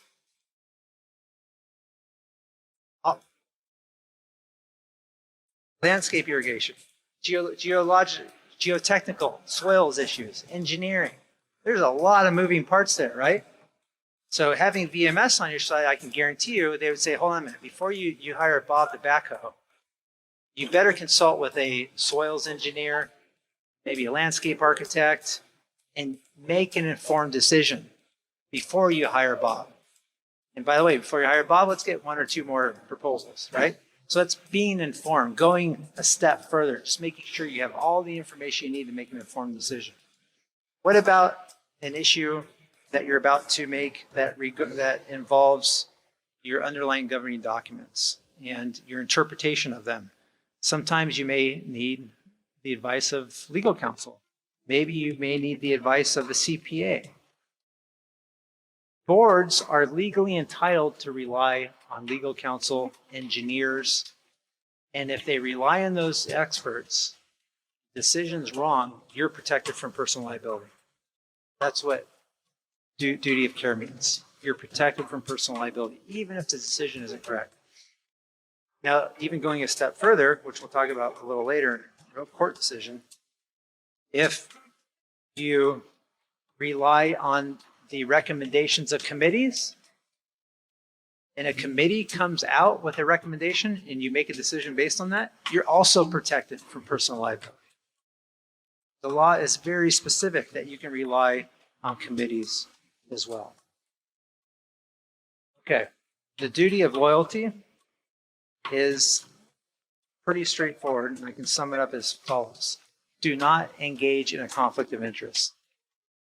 And the duty of loyalty expects you to make decisions that are best for who? The corporation's interests, right? And sometimes I'm asked, well, what do you mean the corporation's best interest? I was elected by the members. I'm here to act on behalf of the members. The members are telling me X, Y, and Z. That's what I'm going to do. Well, hold on. The members are telling you X, Y, and Z. How many members are in your organization? Are they all telling you that? And what they're telling you to do, are they informed? Did they investigate? Is what they want best for the corporation? You're at odds. Because what the members may want may not be what's best for the corporation. Does that make sense? And the easiest example is, I spoke with 300 members and they all want me to lower the assessment. Okay? If what you're telling me is you are obligated to act in the best interest of the members and that's what they want, and you're going to vote to lower the assessment, and in order to meet the corporation's obligations to maintain property, the assessment has to increase 5%, and you vote that down, you're breaching your fiduciary duties because you're not acting in the best interest of the corporation. See the distinction? So just be careful if members are pushing you in a certain direction, and make sure that you're very, very clear when making decisions, that you're making decisions in a way that you feel is best for the corporation, the entity. And typically what's best for the entity is best for all the members as a whole. Because to maintain compliance under the governing documents and the law for the entity, the corporation, the organization, is what's best for everybody. Or else there could be lawsuits, and that's what harms everybody. So that's the duty of loyalty. The corporation's interests are paramount. The corporation is a distinct entity. Directors have legal duties to the entire membership and must reconcile the duties as GRF mutuals and VMS. All right, the next one's pretty straightforward, but it can get a little tricky, which is the duty of confidentiality. The duty of confidentiality requires board members to maintain strict confidentiality for information that you obtain only as a director that nobody else has access to. That's how I try to summarize it to best understand, well, what information do I need to keep confidential? Well, it's information that only you are entitled to see. So if you're in an open board meeting, then everybody can see it, right? Or hear it. That's not what we're talking about. It's typically information that's exchanged in executive session board meetings that's not available to the public. Issues about disciplinary action, issues about personnel matters with staff. What about your communications with your attorney? Very confidential. These are matters that must be kept confidential. Even past your term, when you leave your board, that obligation continues to keep that information confidential, even though you're no longer a board member. The duty of confidentiality survives the length of your term on the board. So to recap, what's allowed? Information that's public knowledge in open board meetings, or that's authorized to be disclosed by a majority of the board, right? And what's not allowed? Executive session, information only available to the board, attorney-client privilege. All right, we doing good so far? All right, let's keep charging through. We're at conflicts of interest. Conflicts of interest come in all shapes and sizes, and I'm telling you, Seal Beach is really struggling with this one right now. And it has to do with the long-standing rule that has existed there, and I believe here, where it does the GRF governing documents do not allow a member of a mutual board to also serve on the GRF board at the same time, right? If you're on the United board, you can't serve on the GRF board at the same time. Number one, I don't know who would want to. Talk about no life. But number two, in that dual capacity, I don't know how you can reconcile your loyalty, right? In Seal Beach, when the law changed, that really, really changed the qualifications of directors, they opened it up and have allowed members of mutual boards to serve on the GRF board, and it's created some interesting issues, challenges. So conflicts of interest really are there to protect not just the corporation, but you as well. Because if there's a decision that's made, and it can be argued that you made that decision in a conflict of interest, you could be subject to personal liability. So when in doubt, the safest route always is to recuse yourself, to disclose any potential conflict, and to recuse yourself. You know, one scenario may be if you're a realtor and you sell real estate in the village, and the board is about to make a decision on going forward with collections or foreclosure, and it may be a home that you're interested in or listing or somehow connected. It's always a good idea just to disclose, hey, as everybody knows, I'm a realtor. This unit was in my brokerage office, and I'm going to recuse myself just in case. You know, the point is, in the avoidance of doubt, whenever possible, always just disclose and recuse yourself, just to avoid any appearance of impropriety. Under the Civil Code, Davis-Sterling Act, these are areas that board members cannot vote on. Obviously, if you're the target of discipline, you can't vote on your own discipline.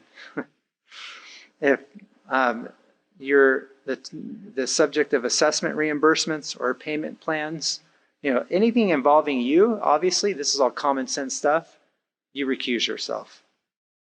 If the board is about to go forward to discuss your conduct, your compliance, if there's an issue coming up that involves a family member, those are all proper matters for you to recuse yourself. Obviously, you know, this is all common sense stuff, but requesting VIP treatment, trying to gain an advantage just because you're on the board. If you want to take over any common area exclusively for you, again, conflicts of interest, you cannot get involved in that as an individual director.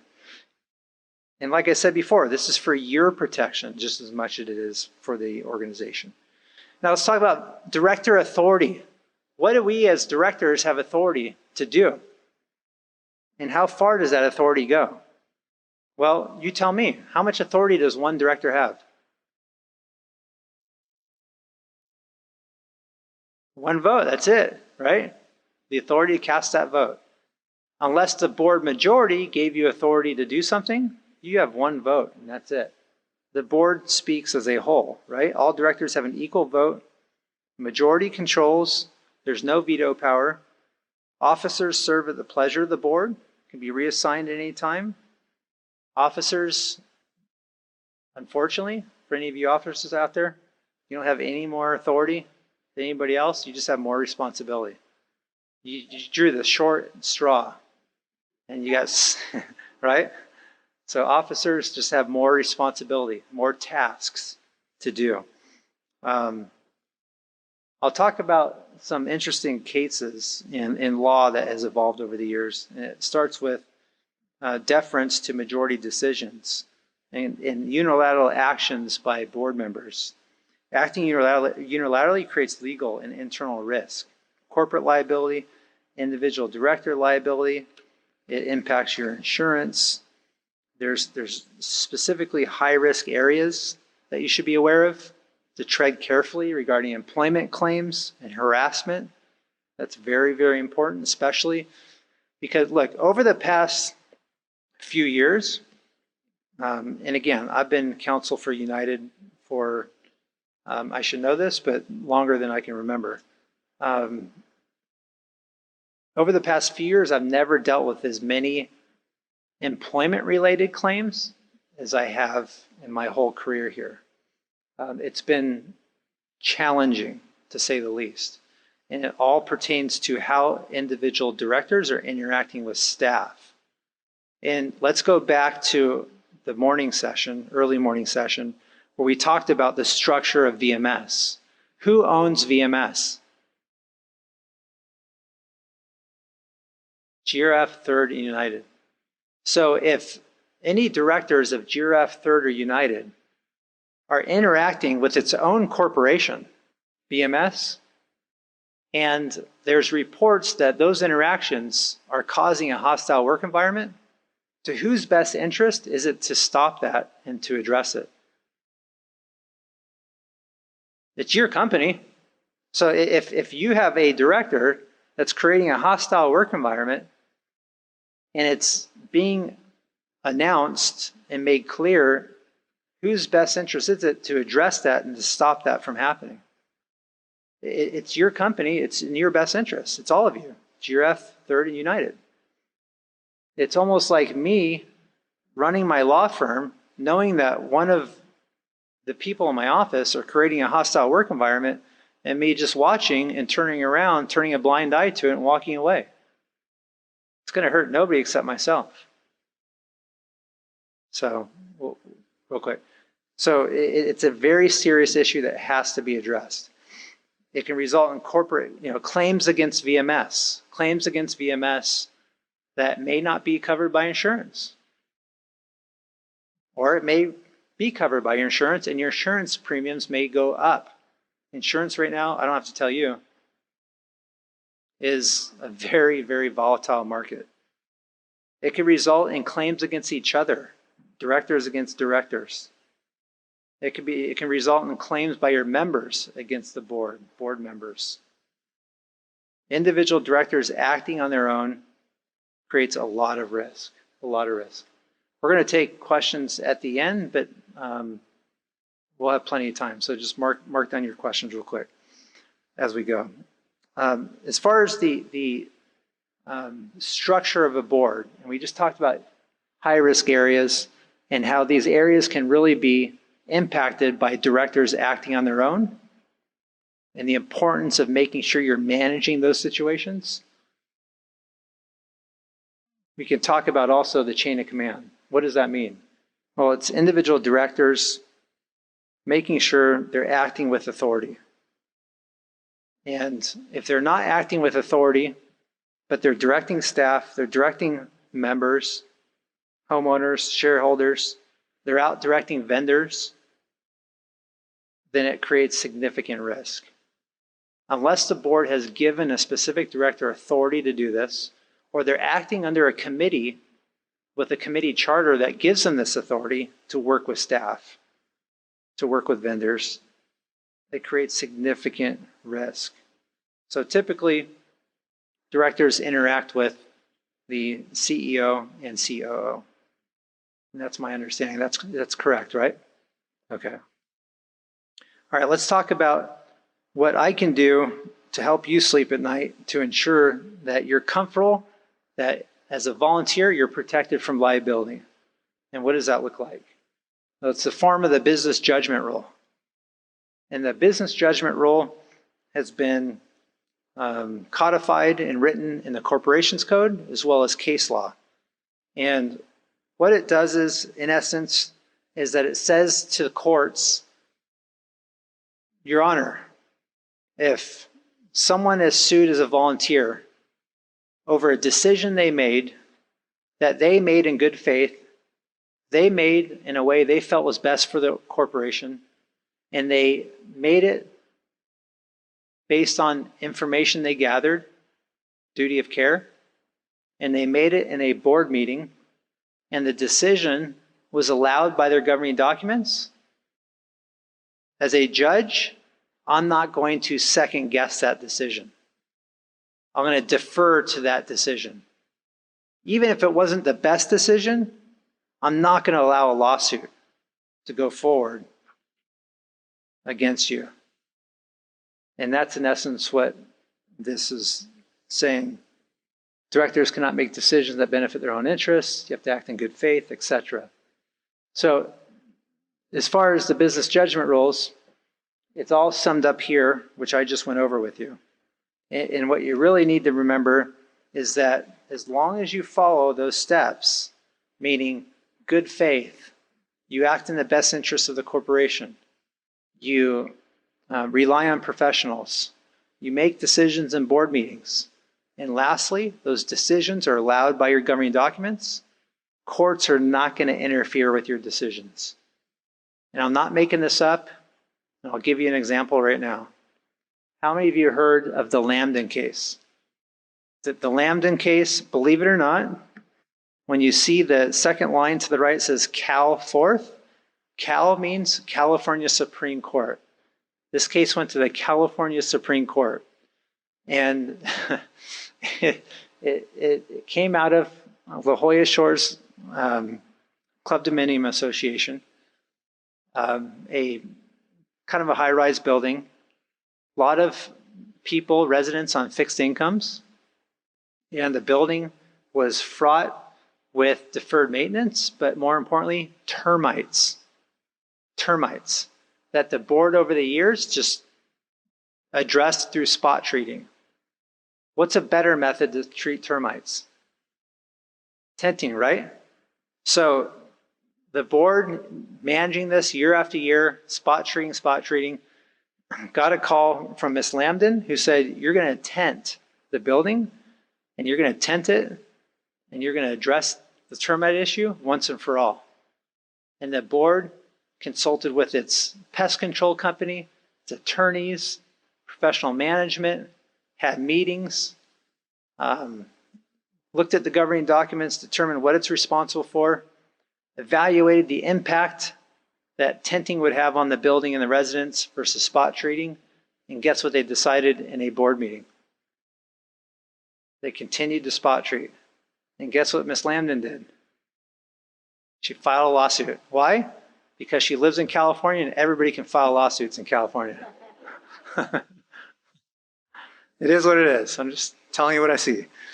And not only did this termite case go to the Superior Court, but it went to the Court of Appeal and it went to the California Supreme Court. And the California Supreme Court said, look, as long as the board acts in good faith, which they did here, they evaluated both options, and they make a decision they feel is best for the association and the community, they decided to spot treat because they felt that tenting would disrupt the lives of the many people that were on fixed incomes. It would be expensive because when they have to relocate, association doesn't pay for that. The homeowners have to pay for their own hotel costs. And disrupting them and causing them to move, because a lot of them were elderly, would have a big impact on them. And the fact that they had professionals saying you can continue to spot treat, you just have to follow this program. It's not as effective as tenting, but it's still an acceptable method. The court said we're not going to defer. We're going to defer to that decision. We're not going to second guess that decision. And we're going to dismiss this lawsuit. And so that's how you make decisions, making sure you follow that procedure. Now, are there limits to that? Sure. This case, the Afan case, is an interesting case. It came after the Lambden case. And the Afans are a very, very lovely couple that have a home, I believe, in Huntington Beach area on the coast. And they also live in the desert. And guess where they go in the summertime? To the beautiful coast, right? And so each summer they come out to beautiful Huntington Beach area, Southern California. They would pull up in their car, traveling from Palm Springs. They get out with their bags. They get their key, put it in the front door, open the door, and as they stepped into their beautiful oceanfront condo, what would they step through? Sewage. Right? Not once, not twice, not 3 times, not 4, not 5, not 6, 7 times. 7 summers in a row. And what did the association do each time? They called Service Master in there. They cleaned it up. They dried it out. They snaked the line. And they said, it's fixed. Enjoy your home. And so eventually, the FN said, no, enough is enough. You need to fix the problem. And the board said, we are fixing the problem. And under the Lambden case, you can't sue us. And the court said, no, you can't use Lambden as a sword, and you can't use it to harm people. You're harming these people. You're not doing your underlying job. You're not fixing the underlying problem. So there are limits to this case and to the protections afforded to it.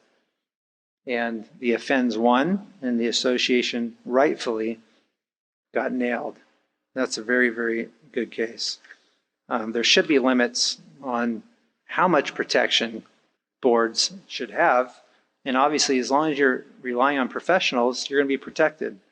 And in that case, the professionals were saying, you need to replace your drain lines because they're so full of roots, they're going to continue to do this. And they turned a blind eye and said, no, we'll just continue to fix the problem once it happens each time there's a backup. Okay. So with the governing documents, we're going to switch into more, we just talked about board conduct, the standard of care of board members, how boards make decisions. Now we're going to talk about the governance structure and the underlying governing documents. And I want to move through this pretty quickly because it already entails a lot of what we discussed.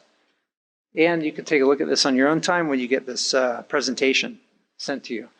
So under the governing documents, just know that there are various provisions that will protect you if you're sued.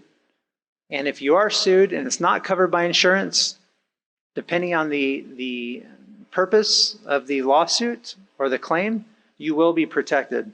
If it's something that happened because you did something on your own, then you won't be protected. But there are various provisions in the documents that will allow GRF, Third or United, or the towers to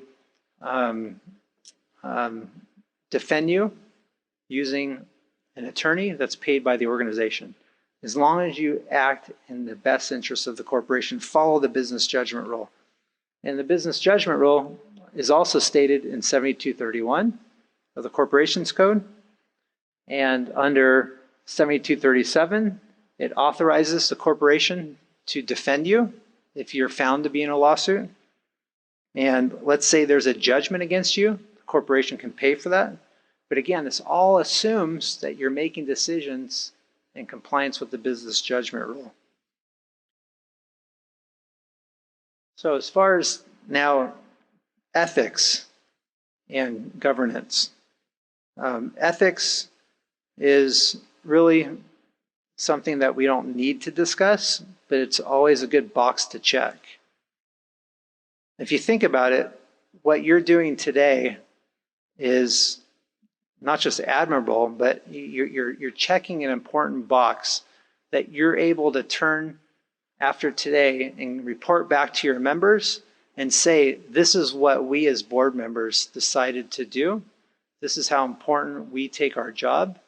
And we elected to undergo board training on an annual basis. What happens if one of you on your board just cannot play nice in the sandbox? What if, and I couldn't imagine this happening, but what if one of your board members just doesn't have the discipline to know what's right and wrong, where the boundaries are, and trying to harness them, or you've heard this term, herd cats, right? Trying to get everybody together. And you just cannot do it.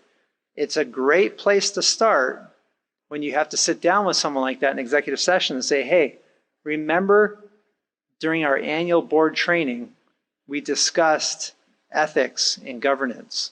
Remember we talked about board members acting unilaterally. Again, this is the start today of creating that foundation for you to help govern each other. And with ethics, it's about knowing what's right and wrong in the workplace, acting on behalf of the members, as a whole and staff, knowing board policies, practices, corporate responsibility, fulfilling responsibilities, obligations to the corporation, corporate social responsibility. You align the corporation services with all the members' expectations. You know, the Towers has very unique needs and qualities and services that are different from United. You each have your own unique scenarios and requirements, and each of you need to make decisions that are best for your own organizations. A lot of your decisions will be aligned, a lot will not, because you're just different and unique. And it's about you as a board knowing what is best for you as a whole. And that starts with board decisions, board majority decisions. As far as compliance goes and ethics, it really, remember I talked about the business judgment rule. It's very important that if any decision is subject to challenge or scrutinized, that you be able to link it to being made in a board meeting. And board meetings are governed by the Open Meeting Act. Everybody heard of the Open Meeting Act?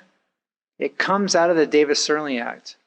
And it's, I guess, similar to the Brown Act. The Brown Act regulates government agencies and how they meet.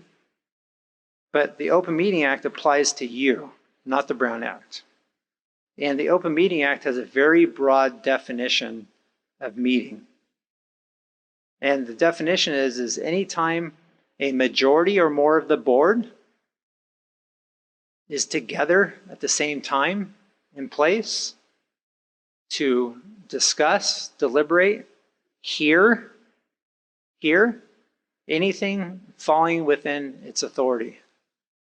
So today, you know, technically, is this a board meeting because there's a majority of each of you here?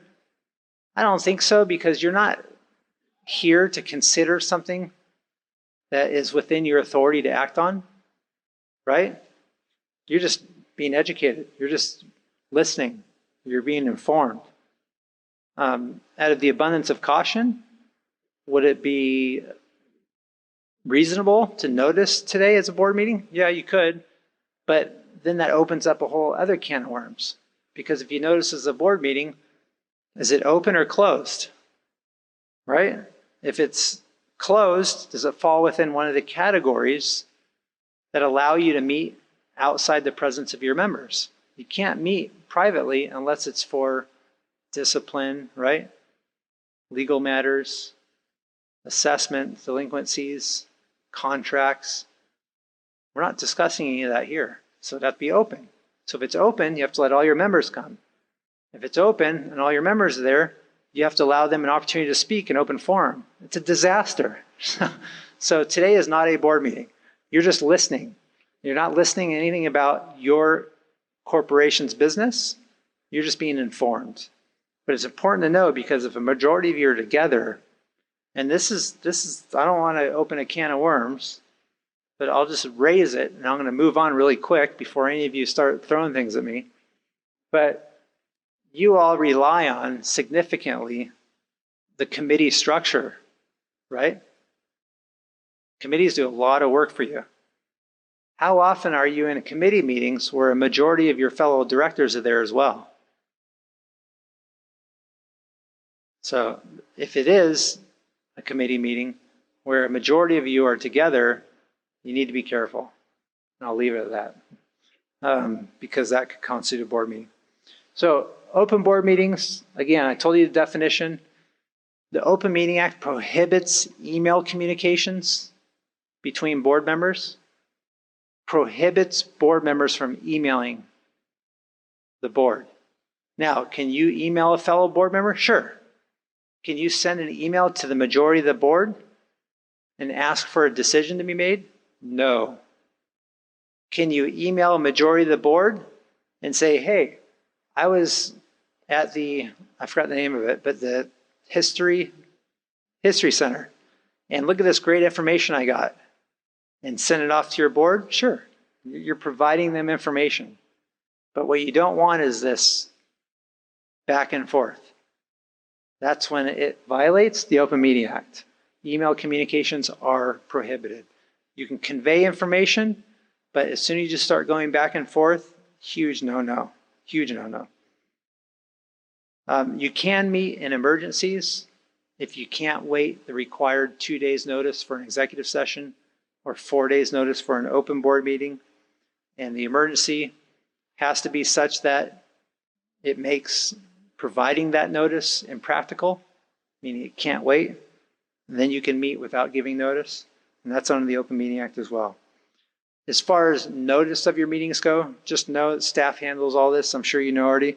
But the notice must contain not just the actual notice of the meeting, date, time, and location, but also the agenda has to be included in that notice as well. All right, as far as meetings go, the Open Meeting Act also addresses what can and can't take place in board meetings. You can only take action on the items listed on the agenda.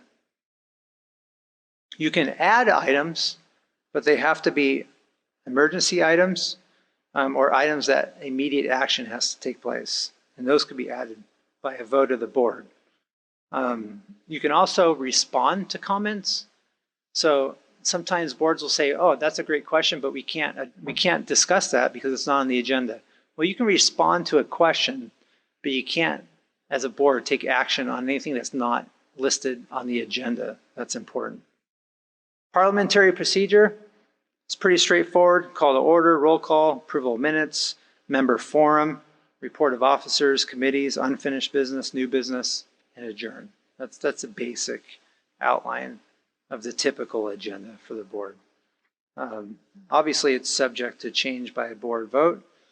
Also, remember that as far as parliamentary procedure goes, the president serves as the chair of the meetings. This is a person that facilitates, calls for motions. Discussions take place after a motion is seconded. Discussions directed to the chair, not any one director. I think that's important. It's funny, over the years, I'll see, obviously, boards change, right? Personalities change. The more a board gets along, the looser the rules and procedures become, right? Does that make sense? It's easy to talk about motions to one another when everybody's getting along. But when boards all of a sudden start engaging in conflict internally, and there's tension amongst boards, all of a sudden, when someone is discussing a motion, and instead of directing it at the chair, they're going after a person and pointing and raising their voice. A little different, isn't it? It doesn't work. It may have worked 3, 4, 5 years ago. It doesn't work today because dynamics are different. So the best practice is to maintain the same procedure, which is discussion on motions should be directed at the chair, the avoidance of anybody being offended or feeling attacked. And then directors must defer to the meeting chair for order as well. With respect to Robert's rules, Eileen already covered this. There's a good reference guide. Characteristics of a strong board. Yeah, what is your definition of a strong board? What's your perfect board? Anybody tell me some good attributes?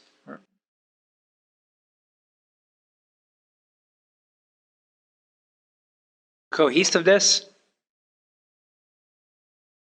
delegation. I heard something over here. Team player, respect. Who said respect? Thank you. Thank you. Collegiality. Yeah, I heard you. I like that. Emotionally intelligent. I like that too. EQ. Emotional intelligence, EQ, I like that. Yes, Meg. Respectful. All very important, very important. We can't lose track of that. Cannot lose track of that. We cannot translate passion and commitment to hostility and anger, right? Knowledge, diversity of experience, big picture perspective. I think someone that puts the corporation first, boards that network well with residents, holds fellow members accountable for behavior, even though it's your neighbor, and a board that acts with one voice. Respect, I think, is a huge one nowadays.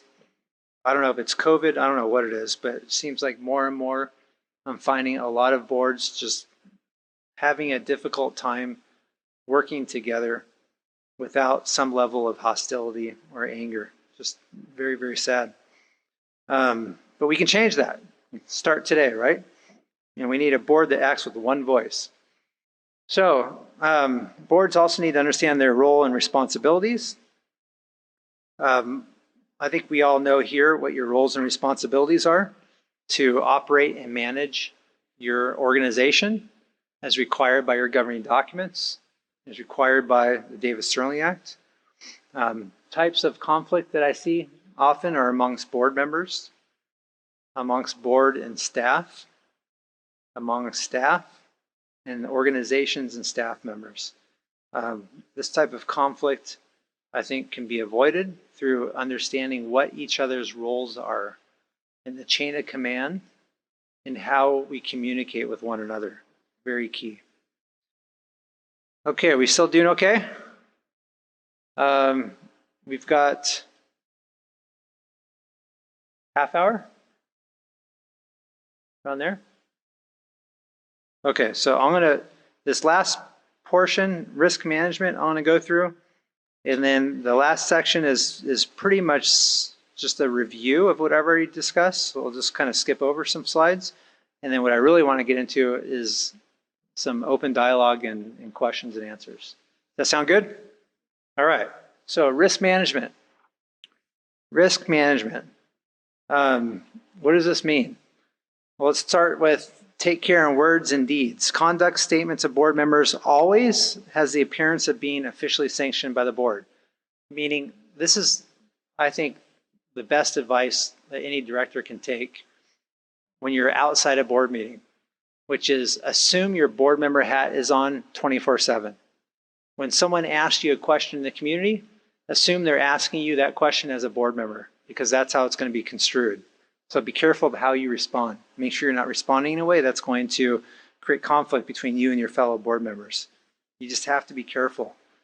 Another area of risk, employment claims by members of staff of VMS based on how directors are interacting with staff, whether it's in a hostile way, abusive way, creating inefficiencies, meaning I had a conversation with a manager this morning that called me. It's a high-rise downtown San Diego, and said, Jeff, I cannot do my job. This one couple in the building emails me anywhere from 10 to 20 times a day. And if I spent all my time, I still cannot get through all their emails. I said, you cannot let someone do that to you. You're in control. Email is a privilege. It's not a right. And it's the same with staff. If a board member is consuming staff and not allowing them to do their job, then that privilege is going to have to be removed and taken away. And that applies to you as well as board members. If you're getting consumed by homeowners, by members, shareholders, you have a right to address that. So there's limits for sure. Premises liability. This is an easy one. This is physical property, risk management from physical property. It should be on everybody's radar. You know, trip and fall hazards, it's always something that should be addressed. And there should be some type of risk management plan in place where through VMS, you know, the physical property is evaluated and risks are eliminated or mitigated. And these come up from time to time. I think right now in United we have 2 trip and fall claims, and they do come up from time to time over the years. With respect to this case right here, just real quick, as far as trip and fall claims and actual harm taking place in your community, there's an interesting case right here, the Francis T. versus Village Green Owners Association case. This is an actual case where a woman was physically assaulted in the common area of her building, and the association was sued, and she won. And she won because there was a long history of reports of criminal activity in and around the building and a lack of adequate lighting. And the board did not take the steps necessary to address foreseeable criminal activity. So if there's foreseeable criminal activity that either you or staff is aware of, it needs to be addressed. And one example is if there's evidence that people are trespassing through a fence and the fence is cut open and it's fixed and it's cut open and it's fixed, and it looks like people are coming in and maybe breaking into homes, that may be something that would have to be addressed. But if it's something you could not have anticipated, there's nothing you can do about that. It's whatever's foreseeable has to be investigated by the board. Okay, we're going to wrap it up here pretty quick with leave it on this note, how a good board operates. A good board leads and not manages, right? You're leaders, you're policy creators, you're visionaries, you create vision, right? And then you delegate. I heard delegation over here earlier. I think that's the best approach. You engage with others. I like the first sentence on this slide towards the end. What's that second to last word on the right? Listen. Listen. So many people just can't listen. It's amazing. But I think the best boards engage with others, and as they're engaging, they're listening. They know what staff needs. They know what their members need. They know what their fellow board members need. And they prioritize and create vision. Provide strategic support. I think this is important. Great boards know the difference between strategy and operations. And that's not to say that they don't need to oversee performance. I think performance needs to be addressed by boards, but for the most part, it's done by staff. And boards focus instead on strategy and policy. Policy making. That's really the key, I think, to a good board. Policy making. As there's board turnover, I think there's got to be good succession plans. I think what would be very helpful, not only for this process to continue, the annual board training, but I don't know how often you do strategic planning. Once a year, once every couple of years. I think strategic planning is very important for each of you. Whether you're the Towers or United Third GRF, it's a great opportunity to get a succession plan in place to keep goals on your sites, make sure things aren't forgotten. With board turnover, sometimes the succession plan is very helpful. And it starts with working as a team. Teamwork is, I think, key. We discussed that earlier. I think reviewing board performance is good. Every so often, you evaluate how the board is operating, what works well, what is not working well. With respect to what's not working well as a board, what you could do as a group to improve and to work as a team to accomplish that. You can do that. You can change and you can make changes. And then I'm not going to get into this where he talked about board liability exposure. And then what board do you want to be? Do you want to be active, act as advisors, rubber stamp, status quo, or act as a focused team towards goals, value contribution? I think a good board will have a culture that invites people to give input. People won't be afraid to speak up.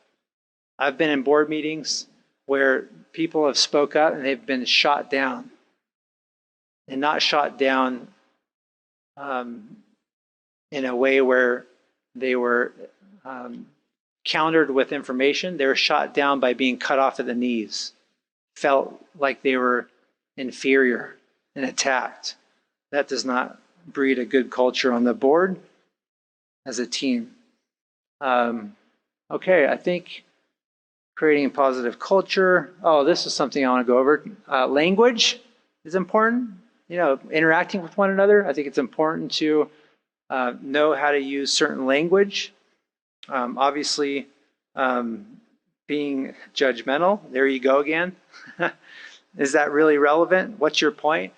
I still hear that to this day in board meetings. What's your point? I think you can probably say that a little differently. Can you explain yourself more, please? I don't understand. Can you elaborate? Wow. So that's something to think about as well. And then deadly words, obviously, you, but, always, never, should.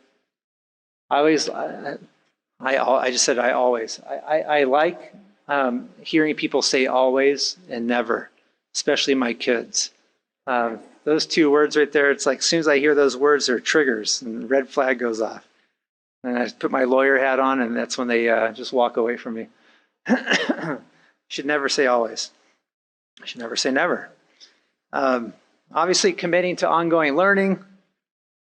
And from there, I'm going to turn it over to Eileen because she's got a couple resources that she wants to go over with you. And then we'll open it up. Do you want to do it now or open it up? I'll stay here. You can click the slides. How's that? All right. So can you tell us about? Well, first of all, the websites for all of our legal counsel are exceptional. There's so much information on there, and you'll get these as live links. But I would strongly encourage you to venture to your other legal counsel's websites as well, because there's just so much information on there. The other thing is the Community Associations Institute, and that they provide a lot of ongoing training. And if you're interested in that, you can see Connie in Jeff's office, and she can help you get connected with that. And then also, if you're not aware of the other association, which is CACM, which is the California Association of Community Managers. So Jeff, I have a question for you. If I were a board member, what's the difference between CAI and CACM? Great question. So as a board member, you should focus on CAI, not CACM. CACM should be an organization that VMS follows. CACM is California Association of Community Managers. It's an organization that devotes its services to educating property managers, community managers. That's CACM. CAI, the Community Associations Institute, educates board members. It provides great information, great resources. I teach for them. It also provides legislative support through the Legislative Action Committee, which I'm the chair of for the next 2 years. And that's a advocate group in Sacramento that oversees legislation that impacts communities like the Village.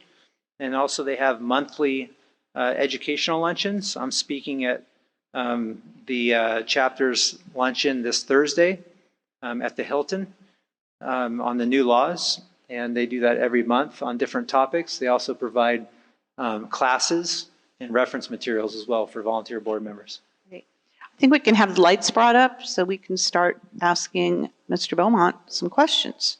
I'll work this side of the room over. How's that?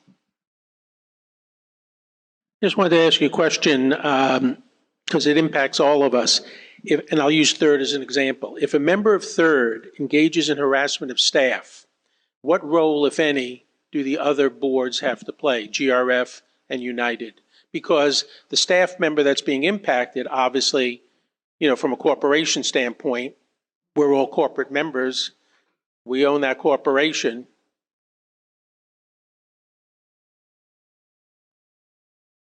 Why did I know that question would come up?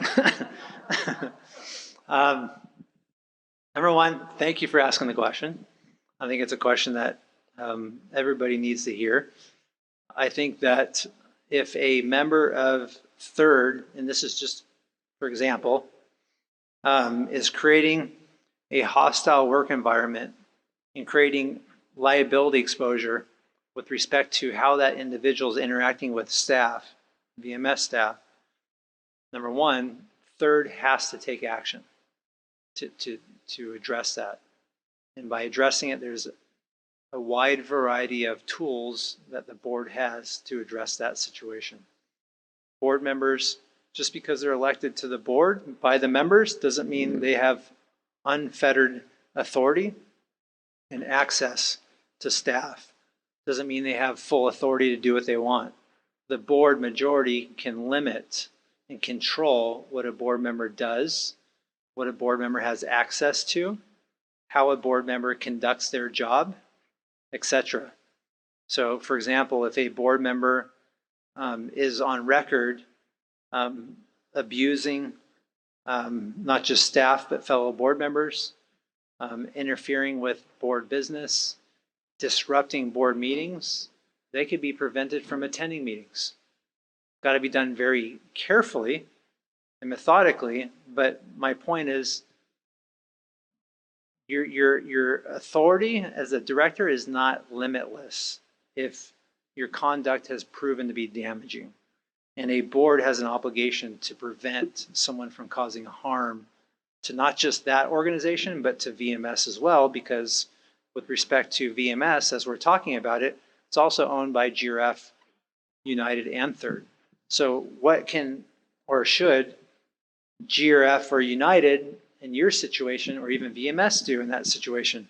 Well, number one, VMS as the employer also has to do something to protect that employee or employees from a hostile work environment. So VMS has to take certain measures to make changes to ensure that their staff isn't subjected to that environment. And that has to take place. And as far as United and Grf go, I'll save United for last. Grf is in a unique position because depending on what the conduct is, if it's taking place on trust property, Grf may have to get involved and take action. Because if Grf knows or should know that conduct is taking place on trust property that's causing damage or harm that could result in a lawsuit or liability claim and doesn't take action to address it, Grf could be held responsible as well. And then lastly, United in that situation should be a support structure and should provide a position, assuming they're even put on notice of this, because it's all confidential, right? Until it's not. But to the extent it gets to the United board, because United's a member of VMS, if, let's say, worst case scenario, the situation is not being handled the way it should be, and United is made aware of that, as a member of VMS, United can and should take action to hopefully ensure that the proper action is taken by their two other owners. And so that United's role would be more limited, but more of oversight to ensure that things are being addressed. But for sure, Third, VMS, and Grf with the qualification if it's on trust property. Yeah, thank you. Great question. Yes.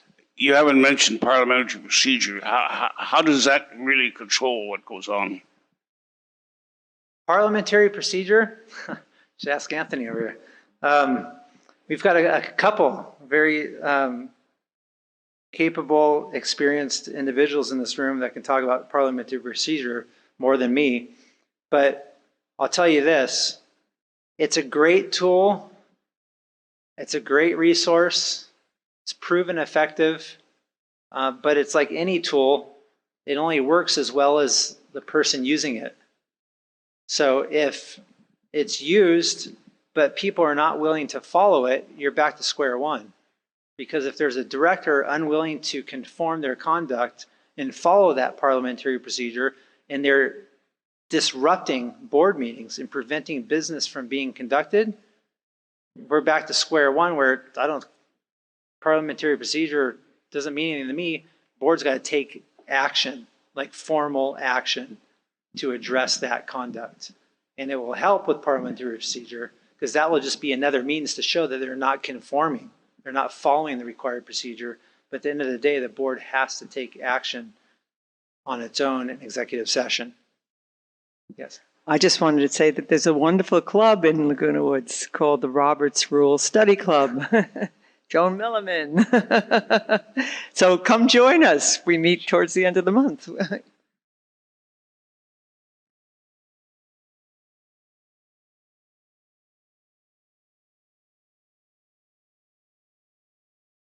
Thank you. I have a question on Davis Sterling.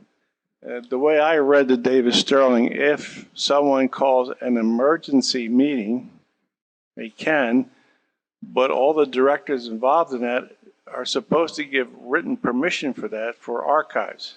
Do I read that correctly or not? That is correct. That's absolutely correct. Yeah, thanks for that clarification. So if there's an emergency meeting, each board member must agree that the topic is an emergency that can't wait the required notice. I just wanted to follow up on what Robert had asked. So if VMS has a private investigator and they decide that their investigation comes to the conclusion that someone has one of the board members has created a hostile work environment, should VMS tells that board, but should they tell the other two boards as well, because they're also owners and they're involved in this as, right? Their own, like, should everybody know? Like, everybody's sort of on the line. You got my gears turning. Yeah. So. I'm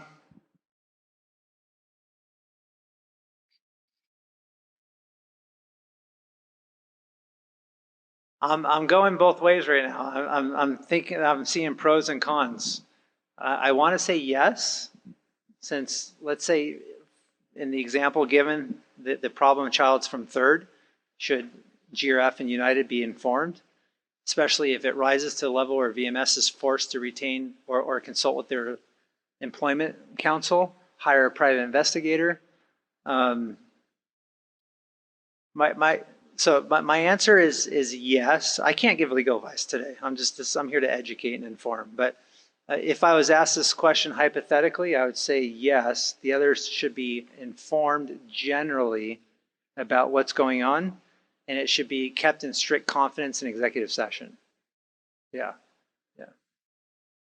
The only reason I was somewhat cautioning, because I don't like to give the other side ammunition. I don't want them to be able to come back and say, I'm suing you for violating my privacy, for defaming me. You're spreading all these rumors. I like to maintain control and to keep the leverage on our side. But I think if you generally inform, I'm in favor of full transparency, especially because United and GRF are also members of VMS. They should know what's going on, especially if this is something this significant.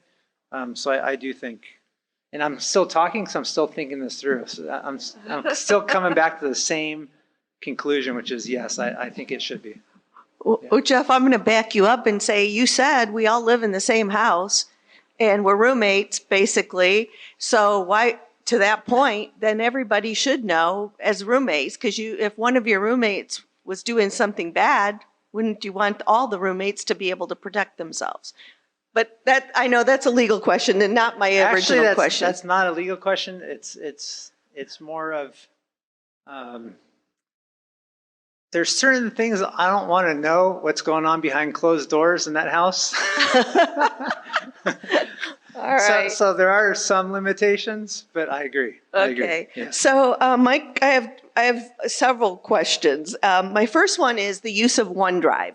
You said if we share information in an email and it's not two-way communication, that would be okay then to put information into a OneDrive that's shared among board members? Because this has come up multiple times and there's been no clear cut, whether some people say it constitutes a quorum, but if we're not making decisions based on the information in OneDrive and it's just a repository, wouldn't that be okay? I think it's, look, I'm technologically disadvantaged. I don't know what OneDrive is, but I think I know what it is. A shareable repository such as Google Drive, OneDrive. So no, that's completely 100% Dropbox. Acceptable. Okay. Now you said something. You said making decisions. No, not making decisions, No, I know, just I know. info. No, I understand that. It's just a place where you deposit information and all the directors have access to it to review it. That's not a board meeting. That's acceptable. But just remember, now I'm going a step further. It doesn't even have to entail the board making decisions. The board can just be emailing each other and discussing things, or showing up in this clubhouse one day and discussing things, not making decisions. That's still a board meeting. or just sitting on the backs of the wall listening to a committee conducting business. That's a board meeting. You don't have to make decisions. But in your scenario, I don't see anything, unless I'm missing something, I don't see anything wrong with a central location for information that directors can go and access. That's not a meeting. Okay. The next question is, when you're voting in your board meetings, and there's no, let's say somebody makes a motion and then somebody seconds the motion and there's no discussion, should we always conduct a per person vote, and should that be documented that goes back to your business judgment rule and all of those things? So rather than if I hear no objections, it passes, should that be okay, or should we all have our name listed in what we voted? Oh, so is the question whether votes should be by roll call? Yes, at all times. I don't think so. Okay, I was just curious because I've read something different. And then, are we the largest homeowners association in the state of California?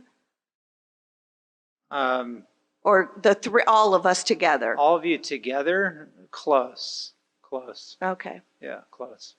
Okay, thank you. So patient. I have one comment. Are any candidates vying to be directors or going for the elections given any special handout? Will that help bringing in better quality directors? And my second one is, can one be on, you said you cannot be on two boards. But why can't one be on United as well as Third boards at the same time if they own properties in the two places? That should be allowed. So I'm still trying to, I apologize, Cash. What was your first question? My first question is, any candidates vying to be directors or competing for elections, given any special handouts, will that help filter better quality directors? That was the question. Okay, that's a good question. Are candidates given any reference materials? So that was my understanding, that they're given information about what it takes to run or to serve on the board. And yeah. Okay. My second question was, can one be on two boards like United and Third? You said you cannot be on two boards. Why not? If you're a member of United and Third, I don't know what would prevent you from running for and serving on both. I don't know. Yeah, I think you would be able to. You cannot be on two boards at the same time. I wouldn't recommend it. I know. For a couple of reasons. Yeah, I wouldn't do it either. Yeah. So. But you can't be on a mutual board in GRF at the same time. So I saw Sue. Just quickly, regarding the OneDrive situation where you're posting information for everybody, I think the problem with that is then the next person posts something disagreeing with it, then the third person posts something agreeing or disagreeing, and now you're deliberating. I agree. My first year law school professor in torts used to tell me, if you change the facts, you change the conclusion. And I never understood this. He said, if my mother had 4 wheels, she'd be a pink Cadillac. I never understood that. But your scenario is different than the prior one. If it's just a central location for information, then that's one thing. But if there's deliberations taking place through these postings or whatnot, then I think it arguably crosses the line. Okay. Jeff, does an open meeting act pertain to the committee meetings? It does not. Great question. So the Open Meeting Act does not apply to committee meetings. Committee meetings are governed by your bylaws, if they even address how committees meet. Most don't. And then typically committee meetings are governed by the written committee charter that should be in place for each committee. And a good committee charter should state the purpose of the committee, what the committee has authorization to do, what it has authorization not to do, how often it meets, where it meets, whether the meetings are open, whether they're closed, how many committee members there are, if there's qualifications for serving on the committee, and the term of the committee. Great question. Thank you. And we have a parliamentarian answer as well, sitting in the back for, I believe, maybe that is related to this question. Can we come back? We'll just, Maggie ask her a question, and then we'll Yep, come back, yep. and then we're going to wrap for lunch.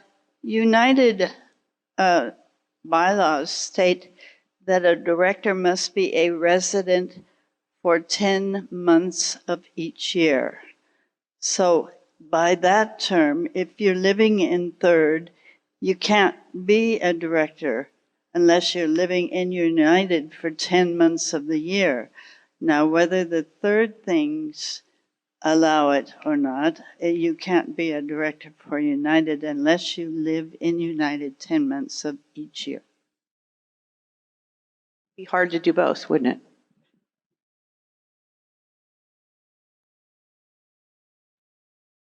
Jeff, I have heartburn with the term charter. I can't find the definite, the word charter in Davis Sterling and in Robert's rules is only used in context with getting a corporate charter. It's never mentioned when it's talking about committees in Davis Sterling or in Robert's rules.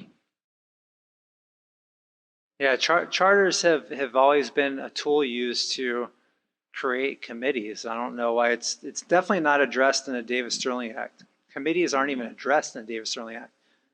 The only place that it may be addressed is under the Corporations Code, which it is, but it doesn't address charters. It just addresses the board's authority to create committees and to delegate certain functions to committees. But the Corporations Code is clear that whatever decisions committees make, it's no different than a decision of the board. That's why you want to make sure committees are in an advisory capacity. They're advising the board. Some committees, some communities have committees that make decisions.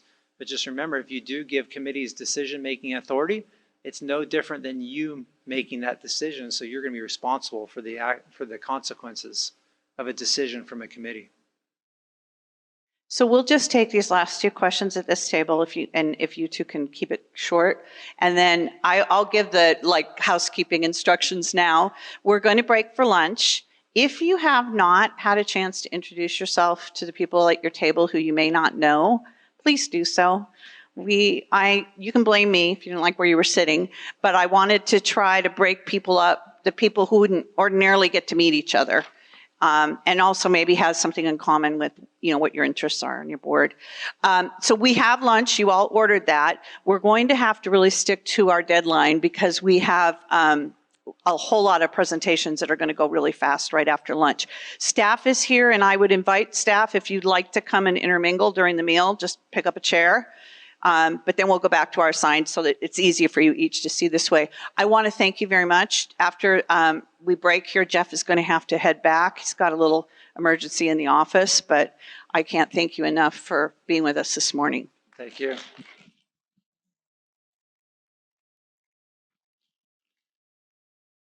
Hi, Jeff. It's Stephanie Brown on the VMS board.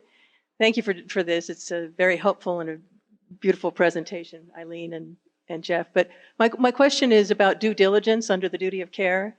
If a board, mutual board or GRF gives a direction to VMS to carry out an due diligence on a particular project, including a slope, fixing a slope, how much can the board rely on their professional management company to have undergone due diligence and the recommendations that they make to the board? Or how much independent due diligence, apart from delegating that assignment to VMS, does the board have to do?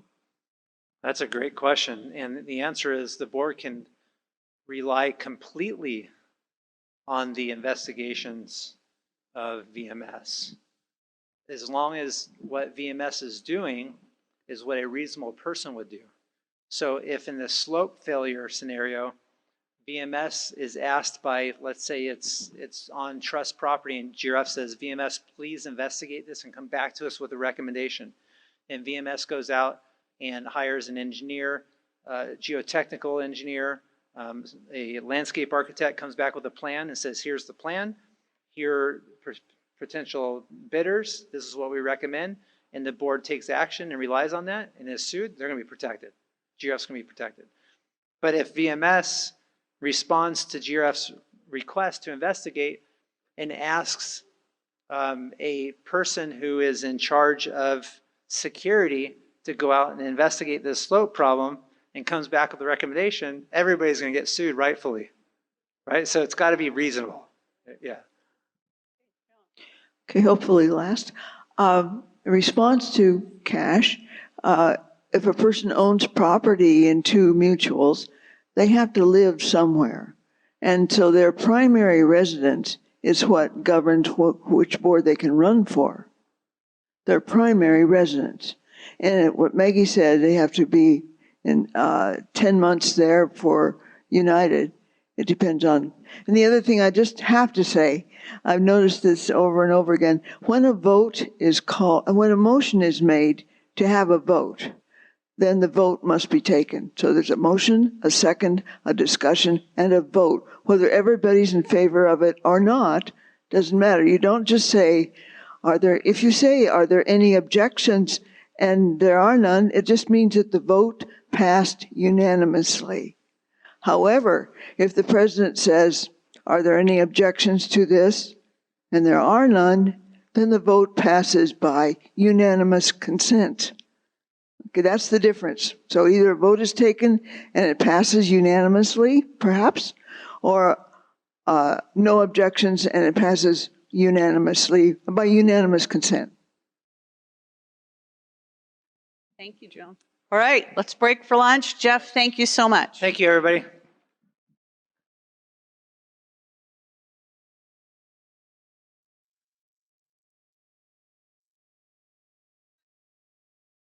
See, we'll get started again. We have a very fast pace this afternoon. After Rosemary's over, the VMS staff directors are going to present, and there are agendas back there, so you should know when you're up. And if you want to kind of come up here and be ready to go on right after your next person, that would be great. And I'm going to turn it over to Rosemary DiLorenzo. Okay, thank you. Good afternoon. The good news is I'm on the agenda for 30 minutes, but I will not be speaking for 30 minutes. So that's, yay! Okay. I want to thank Jeff, though he left, for doing an introduction as to what VMS board is about. So what I'm really going to talk about is the VMS board and how it is. We have some wonderful VMS board members. I was going to ask you to stand, but I know some of you are older. So if you just raise your hand, because I would have had to tell you to stand and sit. So in any case, VMS was formed in rather a hurry. And those of you who were around know how much of a hurry it was. GRF gave the notice to the VMS board that they were finished. And I think we probably didn't even have 60 days to get the board together and to get VMS together and hope that the employees would go with us. But that's all the past. VMS had a difficult time at the beginning because our first CEO figured the VMS is the do-nothing board. So that was basically who we were. So the VMS board really focused on human resources. But then we said, we don't have to focus on human resources. California labor law really takes care of that. And we're all lucky enough to have Carrie. We have to focus on our job. We have to refocus our energies on positively, notice I use that word, implementing what the boards, our customers, need. So we have made some great strides and we have done some incredible things. We introduced KPIs. We're working very diligently on succession planning. We really try to focus on chain of command and issue handling. We have now introduced in the past year you are the customer, service meetings. We're focusing on training. It was really because we said, wow, there's so many new board members coming on. We better have the training soon. And I have to say that Eileen worked so diligently with her staff, not only getting this manual done in time, but getting this training done when you haven't been on the board for 6 months already. So we were really excited. I, of course, wanted to have it in October, right after you all took your seats, but Jeff and Siobhan said that wasn't possible. We have some challenges, and we really had some terrible challenges in the past year, really having to do with the conduct of some of the board members who have insulted our staff, criticized VMS, and it has taken, what people don't understand is it has taken so much of the time of the VMS board and for Siobhan and Jeff to try to get things back into balance, to not have our employees feel insulted and hurt, to work with the board president of the boards where we have issues, to work with the other boards to let them know that we're handling them. When Jeff was talking about that this morning, I was going to say, don't worry, we do it. We let them know what's going on in a very subtle way. And we really wanted to focus more on follow through. And I think that's something that was a challenge, and it's still a challenge. Things are brought up, they come to our attention, and then something else comes along, and we don't finish up on it. And we have to finish up on it, and that's commitment that VMS has to all of you.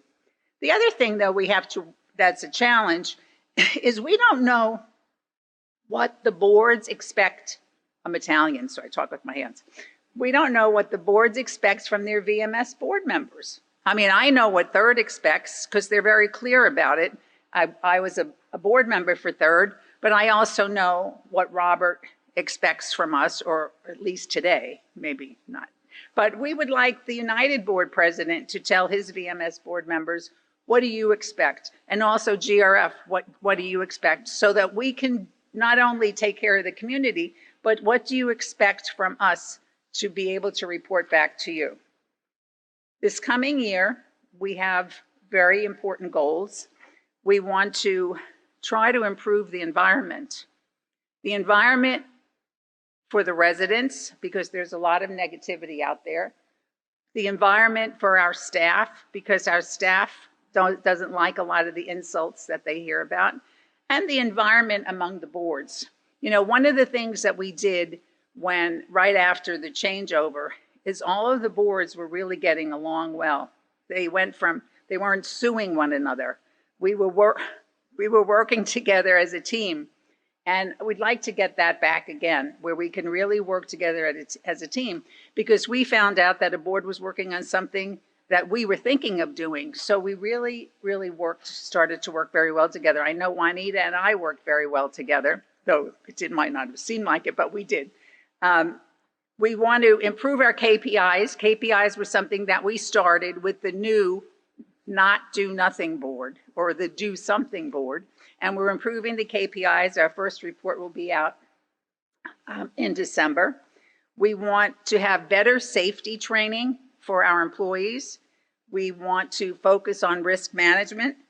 We want to fix the complaint process. Like if there's a complaint, how do we take it from start to finish? How do we not let somebody will say, I reported this 2 months ago. We can't have that happen. So we're going to be working on that. We're going to raise our standards to achieve and exceed.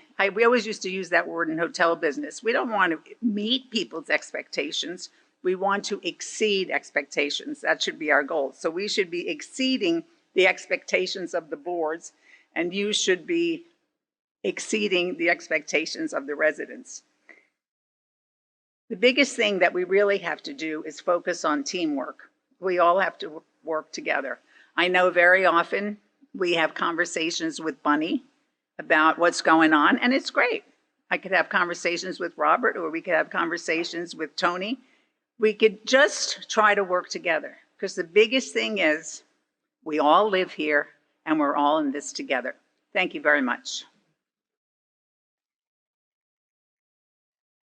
And now I would like to introduce probably the most hardworking person I've ever met in my life, Siobhan.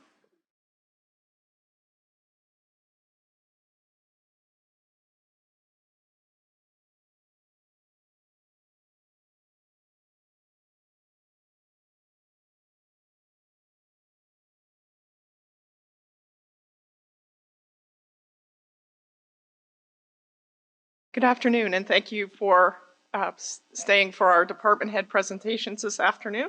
I am going to introduce you to the CEO's office. On the screen in front of you is our organization chart, and you will see that there are 19.5 authorized positions in the CEO's office. On the left-hand side of the screen, there are 9 positions that comprise general management, the corporate secretary, and records management. And then on the right side of the screen is what is known as community services, where we have 10.5 positions. And this is where you see staff who handle the resales, the leasing, membership records, and title transfers. I also want to mention down in the kind of the green box in the center of your screen is a temporary position that we've added to resales. It's the financial reviewer. And this position has been added on a temporary basis to try to accelerate the huge volume of resale applications that we are receiving. This position is solely devoted to reviewing financial information and making sure that the applications are complete so they can go on to the board for approval. And our estimation is that this temporary position will speed up our processing of resale applications by 30%. So we're going to watch closely and see how that evolves. In terms of service levels, the Office of the CEO is responsible for supervision of the operating departments, ensuring timely and expeditious execution of services, and reviewing operations to seek more cost-effective, efficient ways of providing services.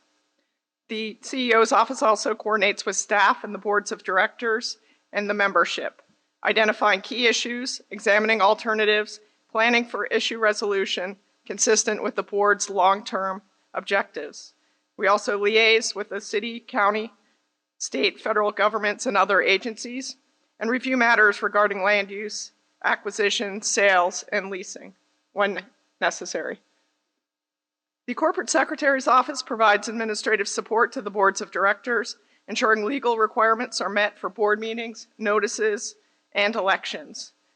The Corporate Secretary prepares the agendas, minutes, and coordinates all aspects of the meetings. This includes the annual meetings, regular monthly meetings, and any special meetings that the boards need to have. And the Corporate Secretary maintains corporate records, provides research, analysis for the boards of directors, in coordination with our records specialist.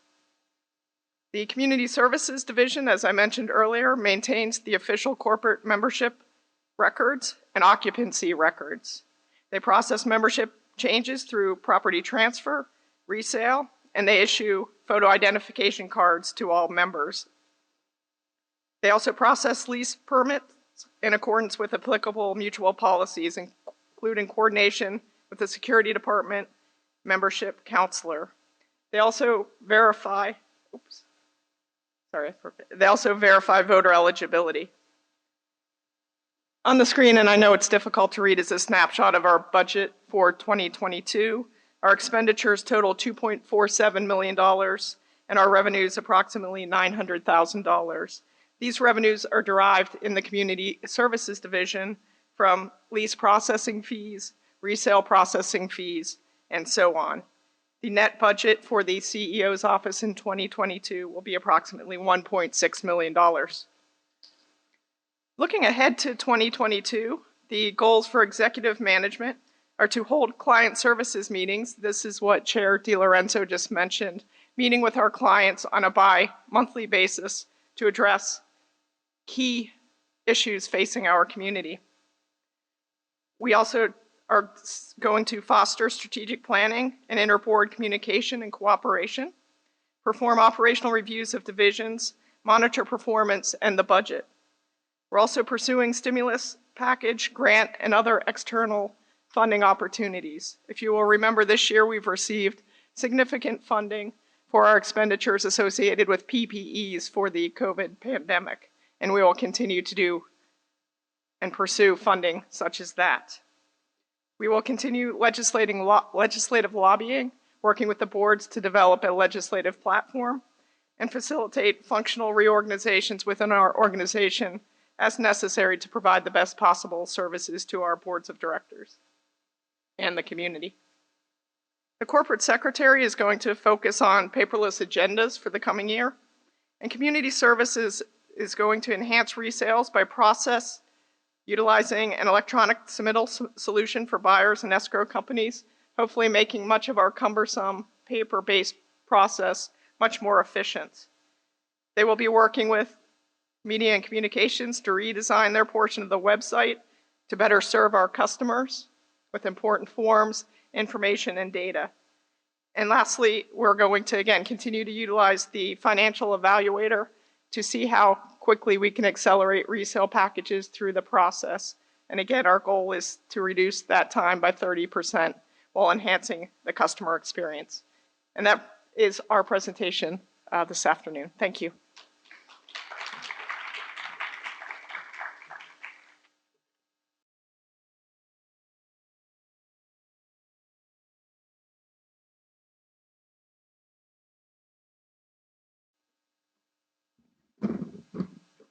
Good afternoon, everyone. Have the opportunity to talk a little bit about financial services today. My name is Jose Campos, and I'm the Interim Financial Services Director. I've been here for 14 years, proudly serving the community. So first of all, I want you to meet the team here by, all I got to do is push the right button. So I have the organizational chart here for you, and I'll have a couple of zoom-ins here, but I just kind of wanted to give you a big picture of what financial services looks like. There's a department head and there's a couple of administrative staff to help out. We have an administrative assistant as well as a financial analyst position that is currently open. So both of those used to be combined into one, and that individual has moved on. So we're going to be filling that with 2 people here. And then there's really 2 sides of the house, and I'll just go ahead and zoom in on one of them. One of the sides of the house is a controller, and that's led by Steve Hormuth, who most of you know. And his primary responsibilities have to do with payroll. Where he has a couple of coordinators and specialists to help him out to make sure that everyone's paid. And in addition to that, we just hired on a brand new accounting manager. Her name is Pam Jensen. You'll get an opportunity to meet her at some point, but we're excited. She has a CPA and she's going to be really over accounting. We currently have 3 accountants, 1 for each of the mutuals, to make sure that we're taking care of all of your accounting needs and being able to give you the financial statements and those kinds of things. As well as accounts payable, where we have a couple of clerks where we, just to give you an idea, we write about 150 to 200 checks per week across all of our companies here. And then we also have an accounts receivable department, and those are the fine folk that call you up in the most amiable nature if you happen to be delinquent or missing some payment. On the other side of the house, while I'm moonlighting, I serve as a financial services manager.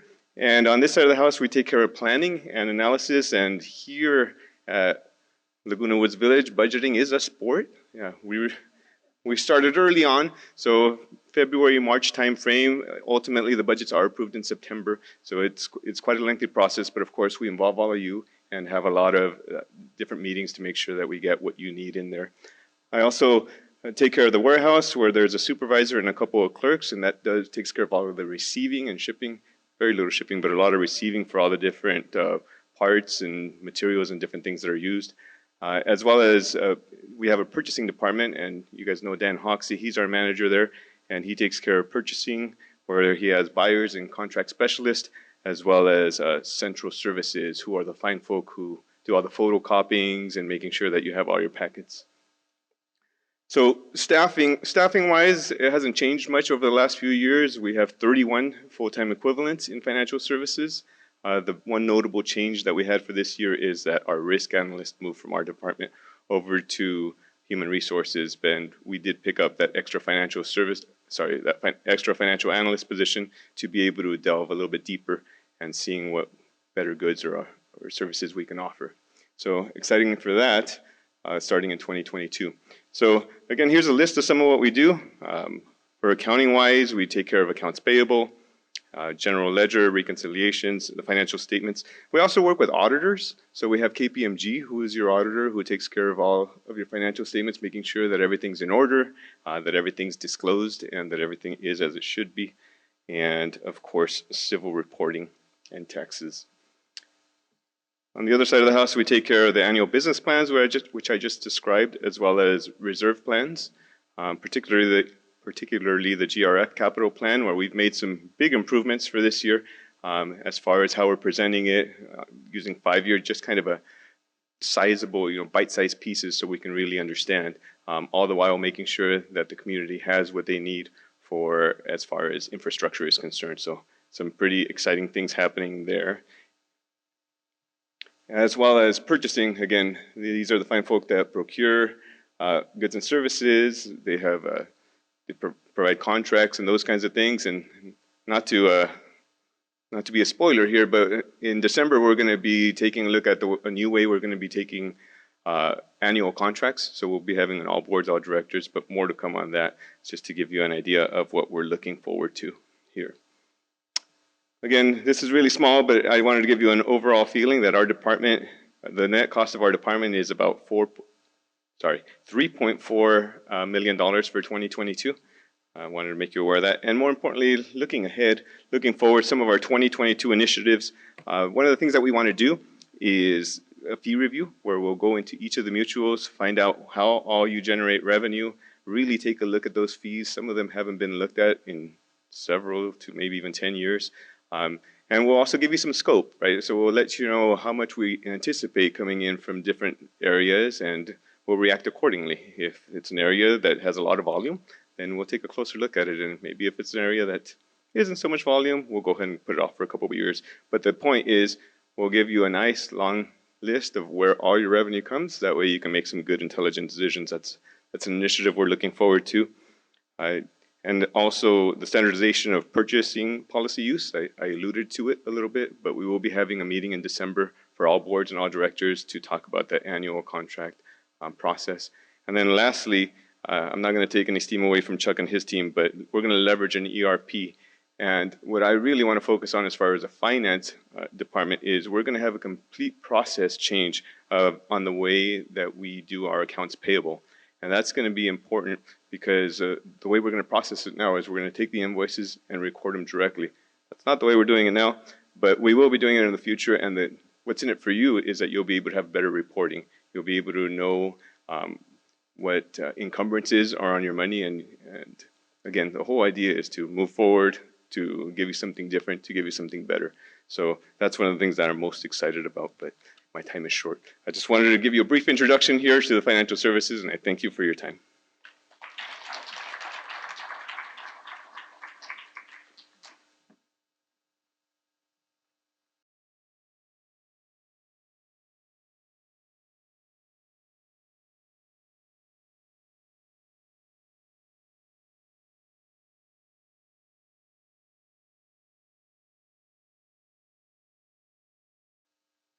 Good afternoon. For those of you that I haven't had a chance to meet yet, my name is Manuel Gomez. I'm your new Maintenance and Construction Department Director. I've been here 3 months. Today, actually, it's my 3-month anniversary, so thank you all for joining me to celebrate that today. The Maintenance and Construction Department has 2 primary service areas. One service area is what I'm referring to as facilities and engineering, and the other service area is our maintenance services. The department operates with 5 operating divisions. Under facilities and engineering, we have our capital projects division, our manor alterations division, and damage restoration divisions. The maintenance service areas include maintenance operations, which is building, facility, and equipment maintenance, and our maintenance services, which is the more traditional maintenance operations of all of our mutual buildings. Our department has 179 budgeted positions, and we have an annual operating budget of $35.7 million. I mentioned our 5 Operating divisions, each division has a manager assigned to it who is responsible for delivering the services of each division. On the slide is a listing of the 5 division manager positions. Some of these folks you've already known, some are recent and you're just getting to know. Mr. Guy West is the manager for our capital projects. Robbie Doncost, who joined us about a little over a year ago now, oversees the manor alterations group. Damage restoration, that manager position is currently vacant. We're working with our human resources department on getting a recruitment finalized hopefully soon to fill that position. And in the meantime, our deputy director, Bart Mejia, is stepping in to oversee that group. Ian Barnett is our manager for our facility buildings and equipment maintenance division. And Ko Shida, who is another recent hire, also started this past August, is managing our maintenance services groups. I want to now talk a little bit about the various divisions and their areas of responsibilities, starting with our capital projects group. So this group is responsible for implementing and carrying out our capital improvement program. They are responsible for putting together budget project plans, cost estimates, and schedules. They oversee and ensure the timely delivery of these projects within our established budgets and schedules. The division also is primary staff support to the Golden Rain Foundation Maintenance and Construction Committee, and Guy West, who is our manager, serves as the primary staff officer to that committee. This year to date, this division has overseen more than $760,000 in renovations at the Performing Arts Center, $105,000 in new Shepherd Crook fence installations, and more than $2 million in roof replacements. And there's an active program scheduled for next year also. This is just a partial list of some of the other projects that this capital divisions group is responsible for. Some of you may know we are currently working to initiate a project to add some additional lighting to the pickleball and paddle tennis facility. I've already mentioned the Shepherd Crook installation and the renovations at our Performing Arts Center. This division also oversees asphalt paving and seal coat pavement of our streets, roof repairs and major roof replacements. They oversee the maintenance and repair of our elevators and lift elements in our multi-story buildings. And they handle any building foundation repair or maintenance that may be required, along with our annual Pushmatic electric panel replacement program and the waterline epoxy lining program. The next division is our manor alterations division. They are responsible for processing all alteration permits, variance requests, and resale inspections for both mutuals. They are also the primary support to both architectural control and standard committees, and the division manager, Mr. Robbie Doncost, serves as the primary staff officer supporting those committees. This year so far, this division has processed close to 1,700 permit applications, and they've performed more than 900 real estate inspections associated with resales. This is just a little expansion of the responsibilities of our manor alterations division. As I mentioned, they handle the permit processing for variance requests and alterations, but they also handle the permit and variance fees. They collect those fees as part of those application processes. They spend a good amount of time assisting and interpreting information for our residents, their contractors, and real estate agents on the rules and regulations related to our permit process and our alteration standards, which can be a little bit difficult to understand sometimes. So we have staff that helps interpret those to those that need that support. They also do vacant manor inspections as part of the resale process, issue correction notice if needed for any alterations that may be in disrepair, and they revise as necessary our alteration standards and our mutual policies anytime that a board elects to make any revisions to those policies. This group is the primary point of contact with the city building official. They work hand in hand on a lot of remodels and alterations that are done. And as I mentioned, they also help with resales when units are being sold and need our assistance in with the resale process. The Damage Restoration Division, this is the division that currently has a vacant manager. This is the group that hopefully you never have to deal with, but when there is a water line break or some other moisture intrusion, this division oversees the contractors that will go out and coordinate the dry down process, any abatement that needs to be done, and restoration services by our outside vendors. They also report and make recommendations to our executive and member hearing committees regarding any damages that may have been sustained to mutual property. They work very closely with our risk management group on processing chargeable damage cost for insurance claims.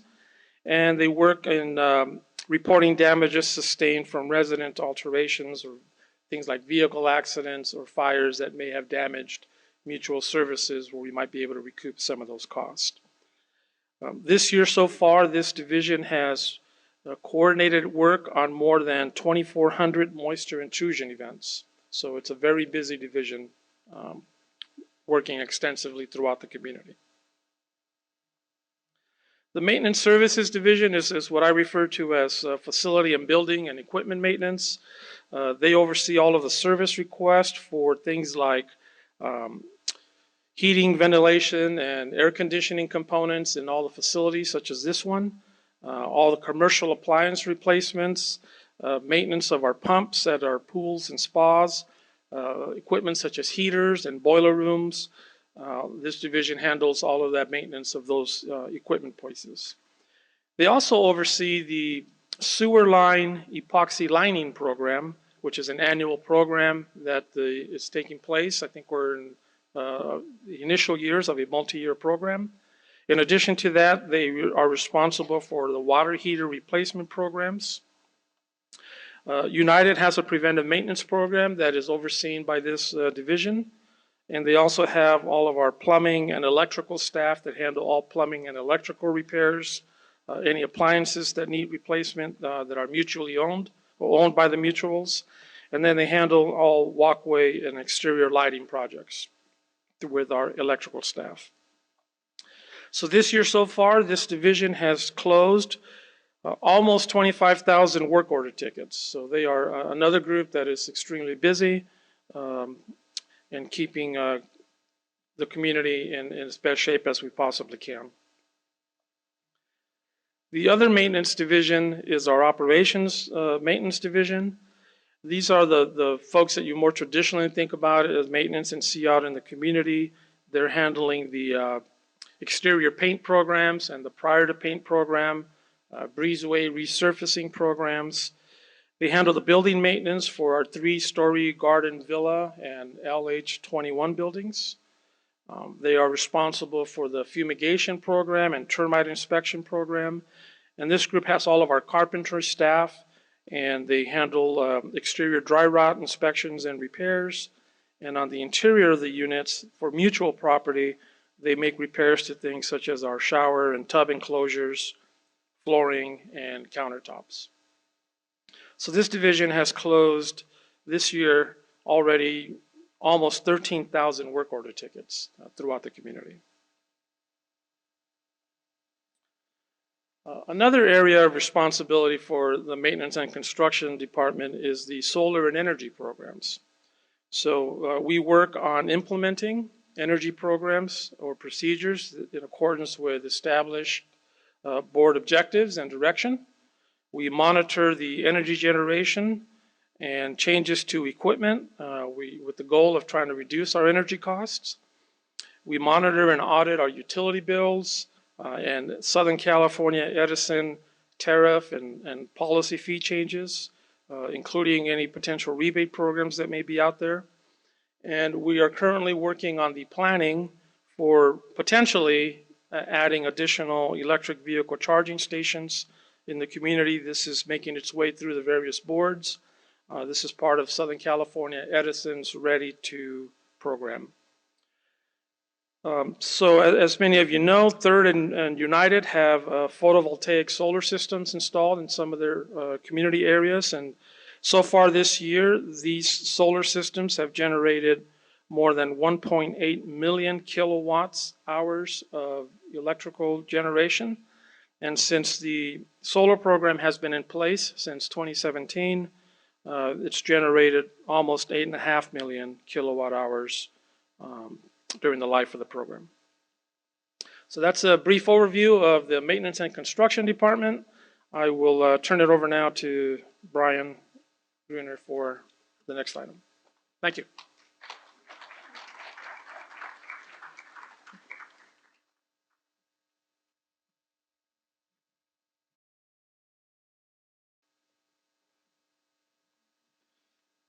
Thank you, Manuel, and good afternoon, everybody. Probably won't take quite as long as the Maintenance and Construction Department, but I'll definitely give you a good rundown in regards to what the Recreation Department does. So the Recreation Department, Recreation and Special Events Department, is responsible for managing and planning and executing comprehensive recreation programs, facilities, and events for all of Laguna Woods Village residents. And the mission statement of the Recreation Department is to provide superior services and programs through excellence in customer service and innovation that will enhance our residents' quality of life. So what exactly does the Recreation Department do? Well, we oversee, as we learned this morning, Jeff did a great, outstanding job in just kind of talking about the trust and so forth and GRF's responsibilities. Which obviously ties very well into the Recreation Department and our services and operation. So we oversee 5 clubhouses that we manage the day-to-day operation. The Performing Arts Center, the Clubhouse for Arts, Art Studios, the Equestrian Center, the golf operation, racket sports, the library, garden centers, fitness centers, lawn bowling, and the Recreation Office, which is over at the Community Center, where you do all the reservations for the facilities for the clubs or individual use. The bar services, aquatics, and of course, Restaurant 19. So it's a pretty expansive and comprehensive operation here within within the village itself. A lot of activities, a lot of amenities, and rightfully so. This is why people want to move here, right? It's one of those amenities or departments that really caters to the day-to-day need of our community. So let's take a look at the organizational chart. We average about 85 full-time equivalents, which equates to about 130 employees typically. Right now we are experiencing some staffing shortages. Operationally, we're operating about 65–70% of our capability, primarily due to the staffing shortages when we had the layoffs last year and so forth. So we're desperately trying to recruit as much as we can to get employees back and get our facilities operational as they were pre-COVID. So on this organizational chart, it's really divided into 2 different sectors. We have the golf operations division, then we have the recreation division, and then we have those criteria or those operations that kind of fall in between that, which would be like your fitness, the Clubhouse 4, and the Performing Arts Center. And that's all broken out down on this organizational chart here. So let's go into revenue. The operating budget is pretty straightforward. Essentially, we have the revenue side of things, and then we have the expense side of things. So here we're looking at some of the revenue side of things. The green fees, for example, is obviously a revenue source. Golf operations, the merchandise sales, the rental of the clubhouses and the facilities and so forth. And then some miscellaneous revenue that comes in. In general, we actually create about $3 million in revenue annually. Again, during a normal operation time frame, not right now, obviously, that we're still kind of in the post-COVID operation right now. Expense-wise, just a quick rundown on here. Obviously, we have employee compensation, which is a very large expense of ours. Utilities, material costs, professional fees, outside services. So all those would fall in the expense category. And then you can see the net cost is about $5.5 million after you subtract the revenue that we generate through the various services that we provide. And that kind of leads us into the current operation. As I mentioned, right now we're operating about 65–70% of our operation. And really our highest priority right now is retaining employees and also recruiting employees. And that's really the key right now. Retain those that we have here and then obviously, recruit, especially the part-time staff that we need to do the room setups. It's just very, very challenging. It's very labor intensive. So we got to make sure we find the right people. And that's been an ongoing challenge. So, and of course, we're systematically, as we gain more staff, back, that we want to systematically reopen our operation until we get to a fully 100% operating.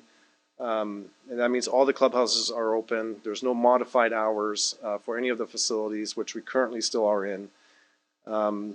And then, of course, we also want to focus on the improvements of our facilities. For example, we just recently did the arena footing over at the equestrian facility.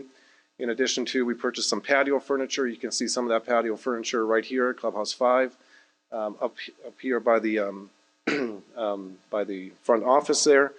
And we're looking forward to future projects like the driving range project, which we've been working on. Also, Clubhouse 1 is another potential future project. And of course, cost-saving initiatives is always something that we're striving for. We want to be efficient. We want to be effective. And that looks at our staffing levels. Can we make some adjustments to be more efficient with our staffing level? Can we introduce new services such as the online tea reservation system that we have at the golf operation right now? And all those things just make us more efficient and really, is a benefit to the community and the services that we provide for Laguna Woods Village. So that concludes my presentation. I'm going to hand it over to Chuck, and he's going to talk about IT.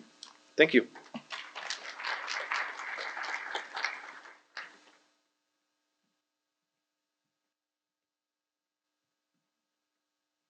Good afternoon, everyone. I'd like to introduce myself. My name is Chuck Holland. I'm the Information Services Director. And you might want to be asking yourself, what exactly is Information Services? Well, that's really kind of really derived from two different departments. We have Information Technology and Resident Services. So kind of combining those two efforts together, it's Information Services. Nothing tricky about it, that we just named it that way.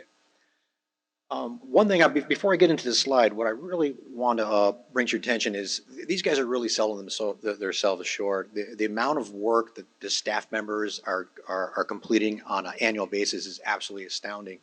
Just for instance, I know we saw a couple slides earlier about some numbers in regards to work orders. We're composing about 100,000 work orders per year, which is absolutely astounding. We're doing about 500,000 phone calls that generate 100,000 tickets. We're registering about 300,000 new guests every year, and we're doing about 1.2 million guest check-ins every year. Even at the gates, there's between 7 and 8 million vehicles that come in between the gates every single year. So we're almost like a small airport more than it is large size community. It's just astounding. In information technology, we have a total of 11 positions there. 9 of those positions are filled. 2 of those positions are open. Now you might be thinking, wow, that's a lot of technology people. Well, not all of them are technology. There's a lot of data entry people.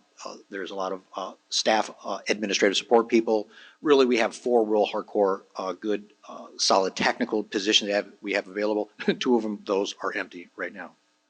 We're actively recruiting. We had a tough year. We had a long-term manager that was with our organization for 30 years.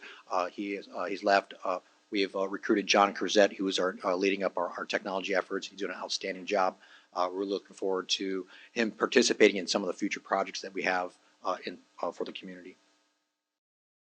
With resident services, we have 27 positions. 23 of those positions are filled. Now this changes daily. It's a pretty tough environment downstairs with those customer service agents who are on the phone, the front desk folks who are up there at the front desk dealing with all of our requests that are coming in from our clients and our residents.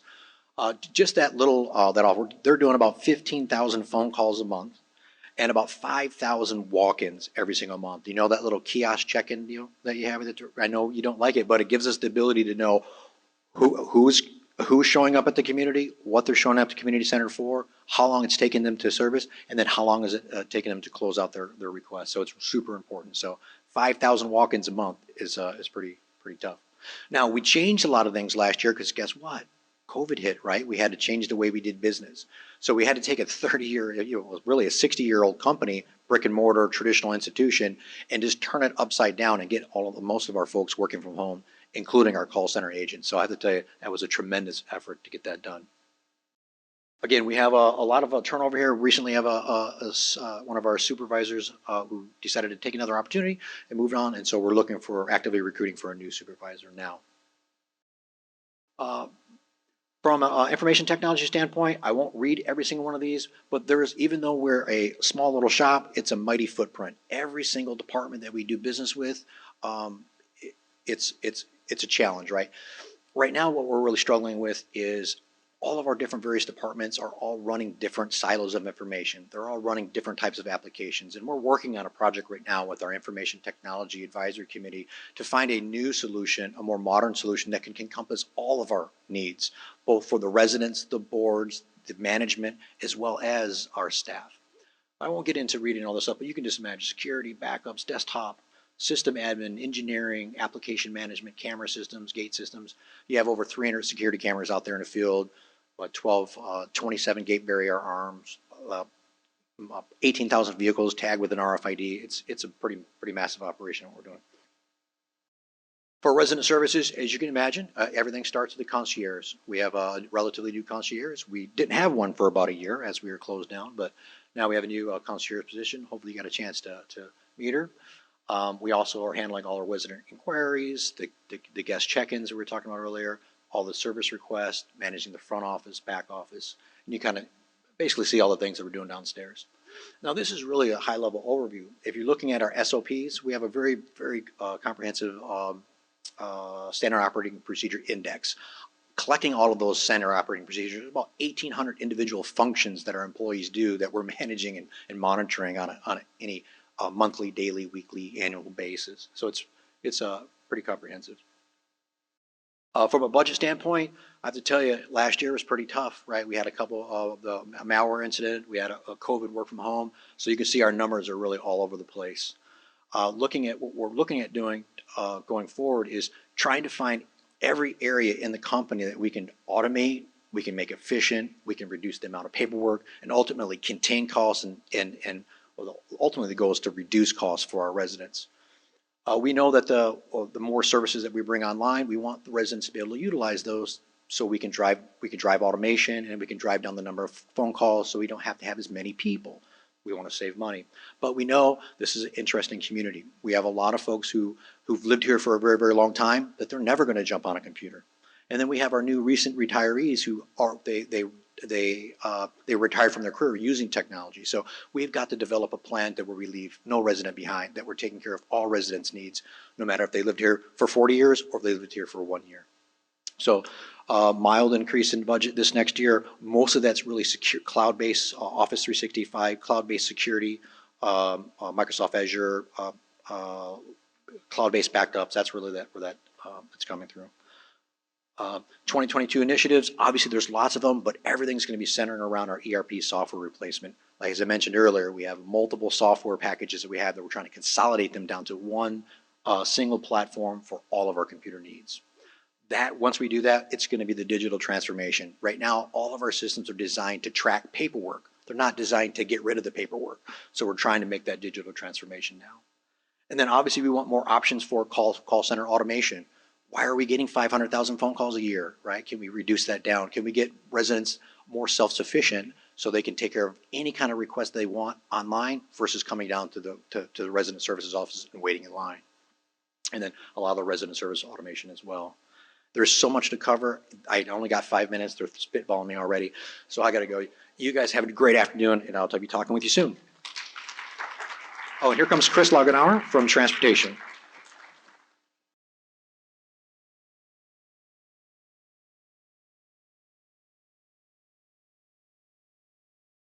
Hi, everybody. And before I start, Manuel back there was asking me, okay, should I start it off with a big hi y'all or a howdy? Don't know which one I should do, but I'll just start off with hi, and thank you for letting me talk to you about general services. Just wanted to go over real quick our org chart. We are a relatively small department, but we do a lot of stuff. We're separated into 4 major divisions outside of administration, where we have our paving contract. That's where we do our paving department, street sweeping, those types of things, where we have 16 employees. We have our janitorial section, 35 employees. We have our transportation department and also our fleet maintenance. Also just want to highlight too that we also oversee the refuse and recycling contract, and that's going to be a major change upcoming. Along with, we also oversee the operation of the corporate yard out there. We have a total budget of roughly $1.8 million with 88 employees. One of the things that we've stressed over the last couple of years is trying to bring in revenue where it's at all possible. And over the past couple of years, we now bring in roughly $100,000 a year in new revenue, and that's primarily from some age-well parking, fuel contract, wellness bus sponsorship, and Arizona pipeline parking. That's just some new revenue sources that we brought in over the last couple of years. First of all, administration. Again, our big things, we hold bi-monthly GRF mobility and vehicle committee meetings. Again, the solid waste contract. We also administer the contracts for our lift contract, our mobile washing of all of our vehicles, and of course the age well contract. And we also maintain the vehicle inventory control. All of our vehicles, which we have over 400 of them, all require DMV licensing, and that creates a lot of administrative work that we oversee. In our janitorial department, it's split into 2 different sections. One oversees the 2 mutuals, where we provide janitorial cleaning for our garden villas, breezeways, laundry rooms, carports, those types of things. And then the general cleaning of the GRF facilities, like clubhouses such as this, our buses, our tennis courts, pickleball, all the general behind-the-scenes cleaning is done by our janitorial section in general services. Again, streets and sidewalks, we do the street sweeping, underground garage cleaning. We do all the concrete repairs when there needs to be, so we can eliminate trips and falls. We have a welding shop where we have 2 full-time welders, keep very, very busy maintaining the metal. We just inherited from M&C the gutter cleaning project, and we also do the curb painting and the street light painting in the streets. So as you can tell, a wide variety of services in our streets and sidewalks. We also have our fleet maintenance operation, where again, we maintain 412 vehicles. We provide service basically Monday through Friday from 6 a.m. to 10:30 p.m., separated into 2 different shifts. We also facilitate CHP inspections, coordinate all the AQMD and smog inspections, and we upfit and modify the vehicles in-house through our staff, which saves a lot of money and time instead of sending them out. And finally, our transportation department. As many of you well know, it's I call it the 3-pronged approach. We have our fixed route system, which operates Monday through Friday. It was changed about 1.5 years ago to a neighborhood-based system where it kind of serves as a hub with 2 commercial routes and 1 wellness route. One of the big changes we made about 1.5 years ago is we reduced the time it takes for each, sorry about that. We reduced the amount of waiting time. Before, when I first got here, the waiting time for each route took about 1 hour for each bus to make its route. We trimmed that down to where now each route is 30 minutes, which really reduced the amount of time people have to wait to catch the bus. We also have a journey program which operates 7 days a week to provide the curb-to-curb service for those people with medical needs. And our newest program is our Boost program, which we have a contract for with Lyft Rideshare to provide transportation services during the evening hours and on weekends. Our 2022 initiatives, the things we're going to be working on for the next year, is the big one is going to be we're currently in collaboration with AgeWell to see if how much they can be taking over and providing more services for our transportation program. It's something I'll be taking to the GRF board in the next few months. We are also have made some major efficiencies with our gutter cleaning program. We are looking at actually bringing some of that work in-house, which would have a overall operational savings and budget savings by having our in-house staff do the services for the single-story buildings. And finally, we're in the process, in addition to everything Chuck is doing, we're looking at upgrading our fleet management software, which will provide a lot better operations for our fleet staff and also provide us much better management of our fleet maintenance program. And with that, that is our General Services Department. And next is Eileen Paulin for marketing.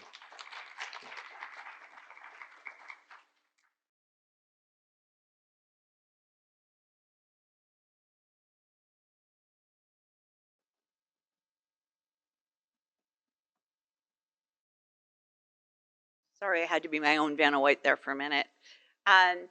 Well, obviously, I'm here to talk to you about media and communications. And we've had a lot of changes in the last 12 months in our department. There was a vision, I believe, when I was hired back, it's going to be 4 years in February, it's hard to believe, forming this department. And the idea was to get everything under one umbrella that has to do with communication. And I have to tell you, just in this past year and a half, the cooperation with having TV6 being part of our group has just been great. Hi guys, they're recording us right now. This will be turned into a training video that will be made available to all of you and any new directors. But just again, it's hard with these big, these small things here, a little bit hard to see the chart, but basically we now have under us all of the basic communication, and you hear everything that all of these directors do. Our job is to try to keep you informed about it and let you know what they're doing and how that affects the residents. And then we now have broadband under us, which includes the cable and the internet services, along with Media 55, which is our basically in-house ad agency, ad sales group, and TV6. I did not put my revenue numbers up here because mine would be so, like many of them, but just so small. So what I really wanted to do is just, when you get your green book, which is going to be momentarily, these are the work centers that are all part of our group. So communications admin is basically the magazine, all of the email. It's all the things that come out of the second floor group. And then the TV studio, Media 55, and broadband services. I'm going to do the same thing. I'm not going to read all of this. And many of you have seen these presentations that we've done before. But just to touch on a few new things that we're doing, and that is the board support. I have to say, if you are ever upstairs and you have a chance to thank Susan Logan McCracken, she spent hours, we figure over 300 hours on getting those board notebooks where they are today. So thank her for that. Obviously the weekly What's Up in the Village, and one of the really important things that we do is track the open rates on these things. We don't just throw out emails. We do have the capability of knowing how many people open, how many are unsubscribing. One of my next projects is to take the sales reports of people that have left the village and compare that to the unsubscribes and make sure that those are the ones that are unsubscribing, not the ones that live here. The magazine, of course, is a very big part of what we're doing. We have another year left on our contract with Memorial Care. We certainly hope that they will re-up. It's been a great tool for us. Our next step is to start selling some additional advertising in there and using it as a source of revenue. Obviously, one of the things very important to me is the code red alert system. It's a team effort. Obviously, we work with Chuck's group on that, but we really try to push and make sure that as many of our residents as possible are enrolled. We have several newsletters. Some of them are new. We have a twice a month manor alterations newsletter, which is something new, and that was a collaboration with board members and our manor alterations department. We regularly communicate about the garden centers and equestrian center, and we talk to the realtors as well. We also work really hard to coordinate our communications. As you know, Jeff Parker is now a regular guest. During the pandemic, we had him 3 days a week. Now we've allowed him to just go to Tuesdays, and he's hoping that we don't have any more total emergencies, so he has to go on more often. We create most of the advertising that you see on TV6, we have done ourselves. That's a royal we. It's not me. It's the really hardworking team upstairs. But that is one of the biggest ways that we're able to get revenue in, because a lot of the people that come to us to advertise on TV6 don't have the capability to create their own ads. So we do that for them, and they do pay us for it in addition to their ad time. They do, in addition to a lot of other things, you've seen a lot of programs that we've done. We've started doing things like the water conservation board. When the pandemic first hit, we brought in all the medical people from the community to talk to us and educate us about COVID. So those types of programs are something that we're able to do through our collaboration. Today's event will be one of those types of things that will be available. We also, just so you know, we're good neighbors, we produce, record, and broadcast the City of Laguna Woods council meetings for them. Again, I won't go through the whole thing, but we do just about all of your meetings that are recorded. We don't do that, obviously, that's another collaboration with our corporate secretary group, but we do all that recording and rebroadcasting. We set up all the programming schedules. Second here, I'm so fast doing everybody else's. Media Services 55, I just want to talk about that for a minute. I think I went right by it. One of the things that's so important for you to realize is the amount of revenue that's brought in from this. Now, we have a high year and a low year, and next year's going to be a high year because it's an election. And we generally do well over $1 million in ad revenue during that time. So we're not just inserting those ads on TV6. As you know, you could be watching your Hallmark movie or whatever it is you like to watch, the National Geographic Channel, whatever your cable is, we also insert ads in that. And that's a very big source of revenue for you here in the village. Broadband services, this is your cable TV network. This is something that you all probably dear to everyone's heart. You turn that on and all of your programming comes in, and that comes in. And you know, at some point, I would love to show any of you our head end. I don't think most people have been there. Chuck talked about it the first couple years I was here. When I finally went over there and saw it, it's very impressive. I also want to just point out every single person that worked over there worked completely through COVID. Nobody worked remote because they still needed to make sure everything was running and keeping it going. It's a really hardworking team over there. One of our highest costs in this area is programming. Programming is becoming more expensive rather than less expensive. It's a very interesting, for those of you that were business majors, you watch a industry go through its curve, and it's a declining curve. And just like what happens in many markets, it's now actually more expensive to have the contracts, these rebroadcasting contracts. So one of the most important things that we're doing is really working on looking at the future. We're working with the Broadband Group, which is an outside consulting firm, and we're trying to help identify where is that sweet spot when streaming is going to make a lot more sense for us in the village. We're not there yet, but we want to try to figure out when we are. And one of the things that the Broadband Group has told us is what an exceptional system we have. It's probably, now we all have our biases, right, in our own departments, but they talk about it being one of the greatest assets that GRF has, because all of that cable, everything's out there. The nodes are there. So when it's time for us to make the move to a stronger streaming, we're in really good shape. So I just want you to know that's one of the things that we're really working on. Obviously, we're very busy. The team is out in the field all day, 5 days a week. If there's an emergency, they're in here. Just making sure that everything's working right. You can imagine that we have many residents that often get confused. We have a very patient group. You know, my TV's not working, my TV's not working. Have you changed the batteries in your remote? But you know, the team is really good about that, going out and working with them. So revenue sources, oh, this is obviously very important. I want to skip over it, which is internet. And without going into too much detail, I just want to make you very aware that your internet, any revenue that we bring in from internet is what makes your cable less expensive. And that's an interesting theory. It's kind of one of those things with strategic planning. Why is it that way?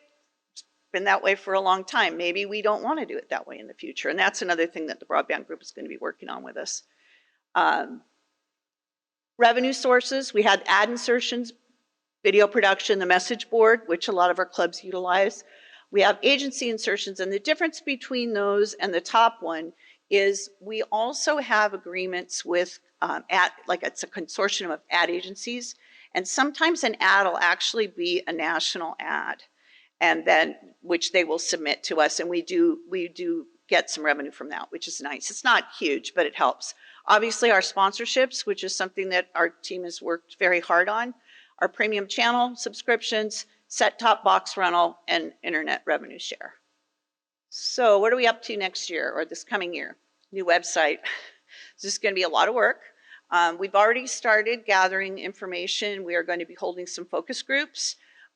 We had a presentation last week. Elise spoke to the Garden Villa Association, and she's already received some really good feedback from those people, and we welcome your feedback. It's going to be interesting because we probably will have as many opinions as we have internet users or users of our website. We are also going to be conducting we haven't done this in a very long time, conduct a comprehensive village-wide survey, and we're going to continue the broadband group project. That's very, very important to the overall group. So that's me. Now I'm going to run down and switch this over so that Carlos can go.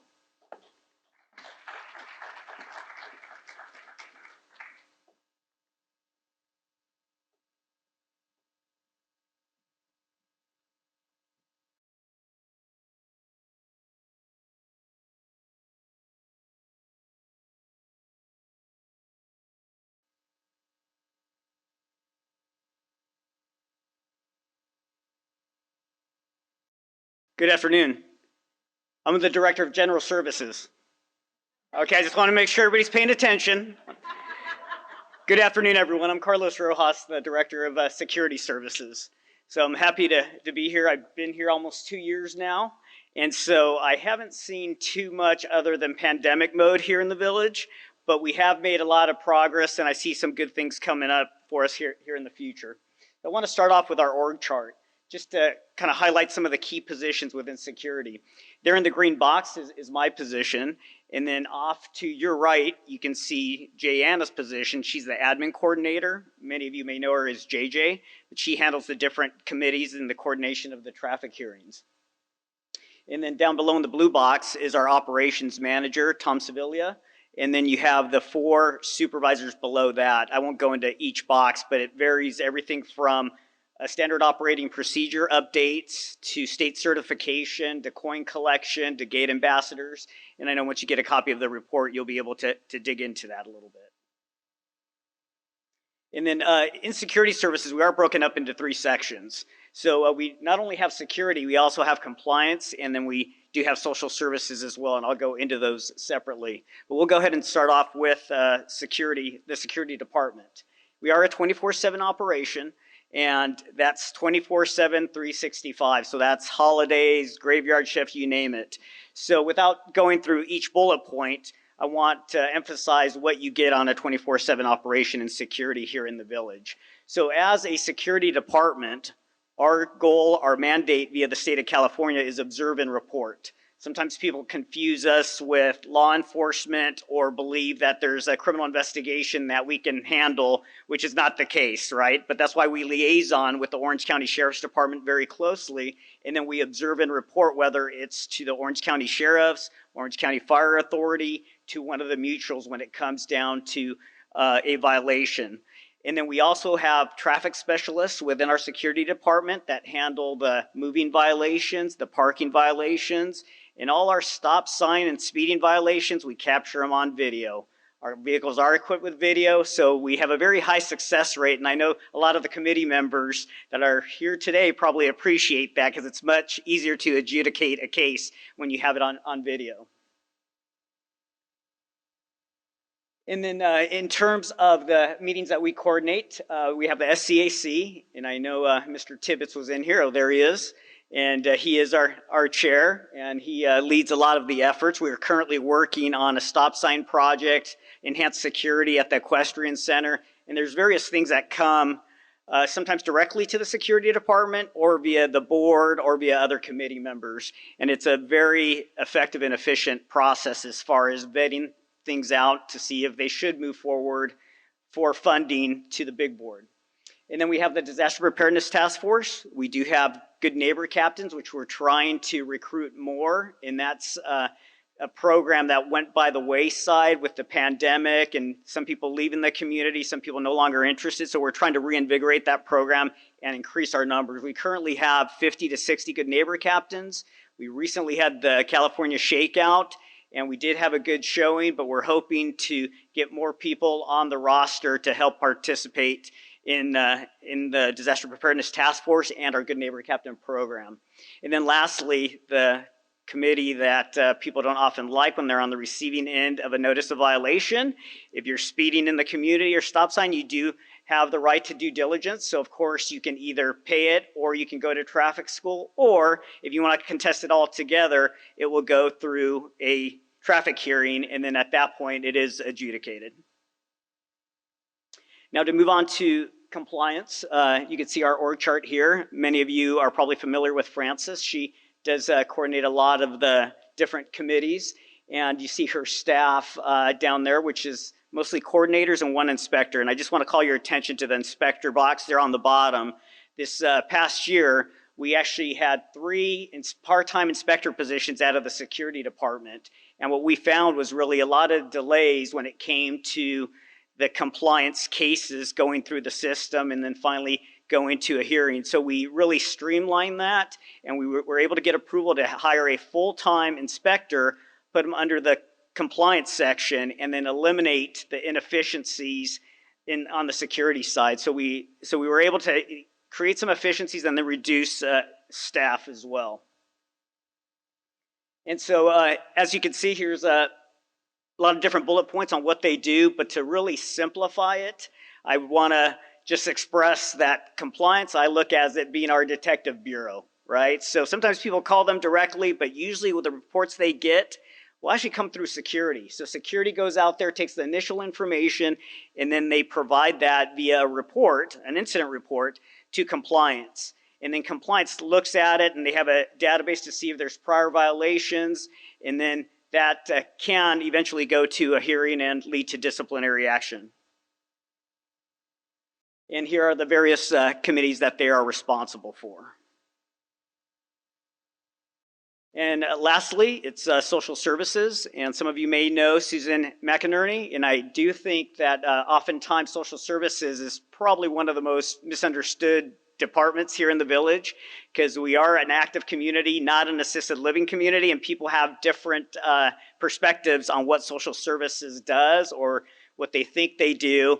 And then so oftentimes a visit to social services there in the community center will provide them with a lot of good information as to what resources they do provide to the community and what an asset they truly are. And one thing that I do want to point out, we do have some VMS staff, which includes Susan, John Chestnut, who's the administrative supervisor, but we also have 3 licensed social workers from other organizations, which we don't pay for, and they're here sometimes on grants, sometimes they're funded by the organization, but they're never funded by VMS or any of the folks here in the village. So it's a very good addition to really increasing our capacity and our capabilities there in social services. And then here's the different services that they do provide. They do comprehensive in-home assessments. They do connect residents with various resources. But one of the things that you won't see that happens behind the scenes is really the seamless work between social services, compliance, and security. Because oftentimes people tell me, oh, social services, that's kind of odd that you're responsible for social services. But what happens is oftentimes people that are touched on the security side, on the compliance side, also have contact with social services or vice versa. And we meet actually every week and we discuss the crossover cases. And that really gives us the ability to provide better service, to the person that's being affected, but also to do our best to mitigate or eliminate some of these issues that go on for years. Because sometimes people go out of compliance, get back in compliance, and those could be very challenging cases. And then here are some of our partners, which many of you I'm sure are familiar with the names, but they've been very good partners for a long time here in the village.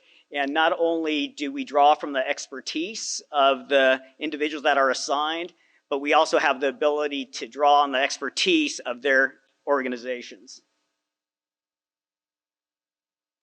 And then the Laguna Woods Village Foundation, they were very instrumental with social services during the pandemic, and they provide some monetary assistance and other resource assistance to those that meet certain requirements. And they have been very effective throughout the pandemic, but even prior to that, and I know in the future, they'll continue to not only assist our residents, but I think increase the ability of social services to solve the problems in a shorter term rather than extending them out. And then here we have our staffing chart, and this is by full-time equivalent. So you can see in 2022, 117 full-time equivalents, and I just want to bring it to your attention, it's full-time equivalent, so that's not actually actual people. So if you break it down from a security standpoint, because oftentimes people say, oh, I want to see security everywhere, but the reality is uniformed security officers are right about 30 security officers. So the majority of these numbers that you see are part-time resident/employee gate ambassadors. And then here I broke down the net cost of security, compliance, and social services for you. And that concludes my presentation. And I will introduce Carrie Weldon from Human Resources.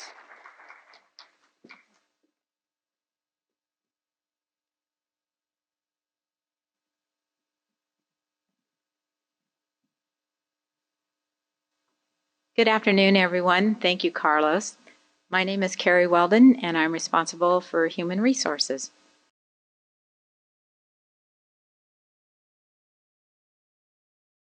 There we go. Whoops. My department originally had 7 people, and then I just recently picked up risk management. So this is the team that provides all the human resources to our employees. We have approximately 900 employees, and this is the team that does that. We have safety, we have recruiting, and we take care of the benefits, compensation, and we take care of the 401k. The key areas that we do is we handle all human resources, safety, and environmental. We ensure the programs and policies that we have are meeting the needs of the business. And most importantly, we handle legal. We make sure that we are in accordance with the company, the community, and staff with all the federal, state laws, government laws, and the regulations. The key functional areas that we handle are the benefits.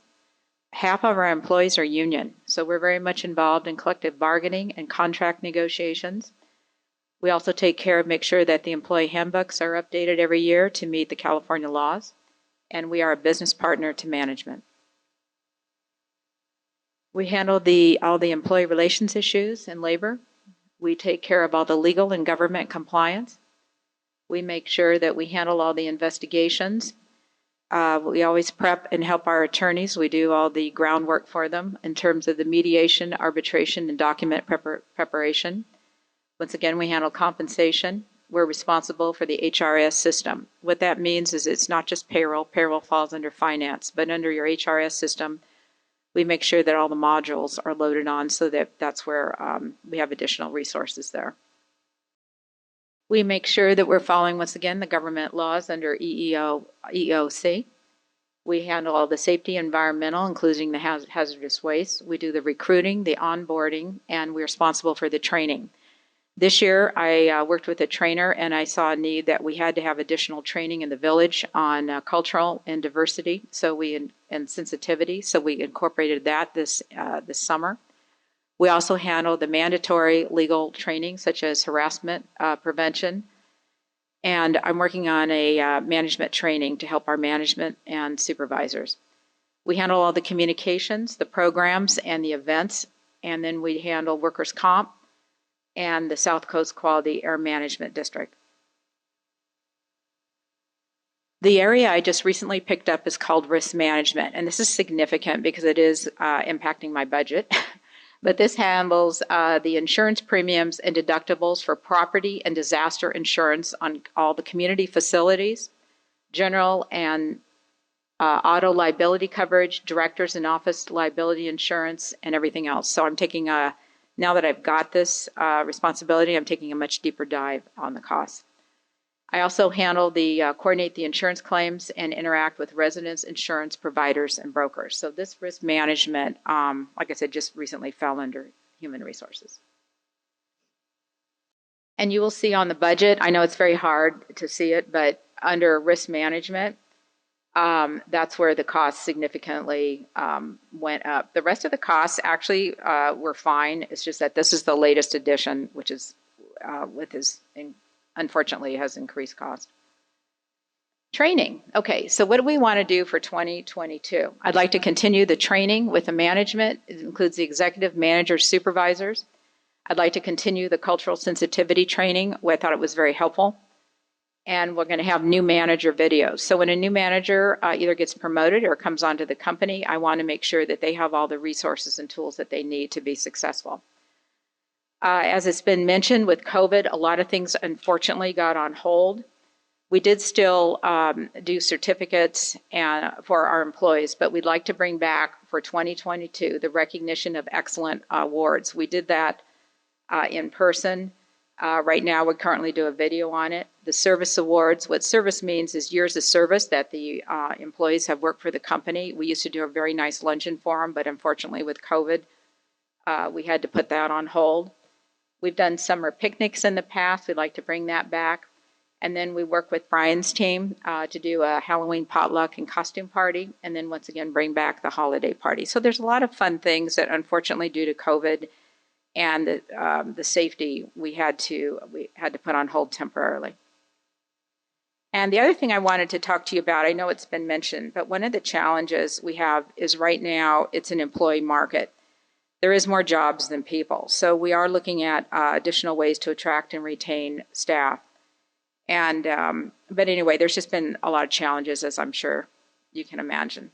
I'd like to thank you very much for your time this afternoon. And once again, it's a pleasure to see all of you again. Thank you. And I'd like to introduce Kurt.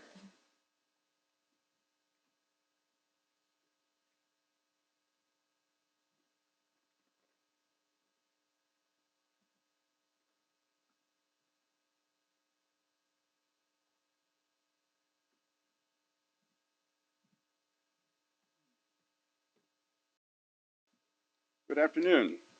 I see they saved the best for last. I just want to thank all of you. We've made a lot of changes, a lot of improvements in the landscaping department in the last few years, and the boards have been so supportive of everything I've initiated and gone through with it. And if you want to see the results of what you've done, the next 2 landscape meetings, I'll be going over our KPIs for the year, our successes and some failures. So tune in. I know you can't all be there, but tune in on the line or on TV, and we'll be going over all of those there. I'll just give you a brief. I know you've been sitting here for a while. I'll give you a brief overview of what we do in landscaping. As you can see, everybody's slide had landscaping on it. That's how important it is. They didn't notice that, didn't they? So let me move on with this. Give you an idea of the scope of what we do here in landscaping. The acreage that we cover is enormous. We cover over 650 acres. To kind of give you the scope of what we do, you see we have a total of 303 acres of turf that needs to get mowed every week in the summer. And along with those 303 acres of turf, there's 52 miles of edges that we have to do, just to get an idea of the scope that we cover. And when I go over my staffing, you'll see how few people we actually do that with. This is I wanted to show you the budgeted employees. I hear a lot at committee meetings, and this is just for your edification. You hear a lot about how landscaping has changed over the years. Well, back in 2015, there was a budget decision to cut us back. You can see the big drop in our employees, and we've gone up a little bit since then, and the different color over there you see is where we attempted to contract out some of our staff. As several of my colleagues have mentioned, there's a labor shortage out there, and we're suffering from it a lot. We currently have 8 openings. So we've tried to cover those openings with contracts, and that didn't work with the union. So we're back to doing everything in-house with exception of trees and slopes. But that's where we are with budget. So I just want to give you guys an idea of why it has changed so much over the years. But we have made some huge improvements with what we have in the last few years. We have 147, it says 146 and a half. We deduct half a salary for rain days. My guys go home when it rains. So we have 147 people, which makes us the second largest crew. Manuel has more people than me, but he also has more hair. So that's sort of a fair trade. And these are the work centers. I'll go through them with you in a little more detail as I go through this. This is our org chart. The top half is all the admin, all of my supervisors and everything. To the right, you can see that's my support section. We just finished a video, which will air soon, that shows a lot of you what goes on behind the scenes. It's about 15, 18 minutes long. It's a good tool for you to use when you're talking to your constituents and to kind of give you an idea of what we do behind the scenes. On the left side is our operations. What we did a couple of years ago, we reorganized our department. It was very siloed, and we made it into more of a team. We've got our operations team and our support team. And the support team's #1 goal is to make sure our operations team, which are the guys you see out in the field doing the mowing and trimming, it's their job to make sure that they have everything they need to give you the services that you pay for. So here's where you pay for it. Our total budget is $13.5 million, and it breaks down to mostly employee compensation. The outside services are trees and slopes, and you will all be seeing those contracts come across your desks shortly. And the way that breaks down per manor per month, it's very reasonable considering the services we provide. United's 59, Third is 75, and then you all get to add the GRF to that. So it's a pretty good deal, I think, for what you get. The way it breaks down is this is my support side. I'm very proud of what these guys do every year. We have the top one, Improvement Restoration, is our new crew. We instigated that or initiated that this year. They're going through, and we used to plant with our regular crews only in the winter. We now plant year round, so we're getting caught up on a lot of the requests for planting out there. They also do our special projects like the turf removal, which with the current drought is huge. And then moving on to our nursery and composting, you can see that costs us $412,000 a year.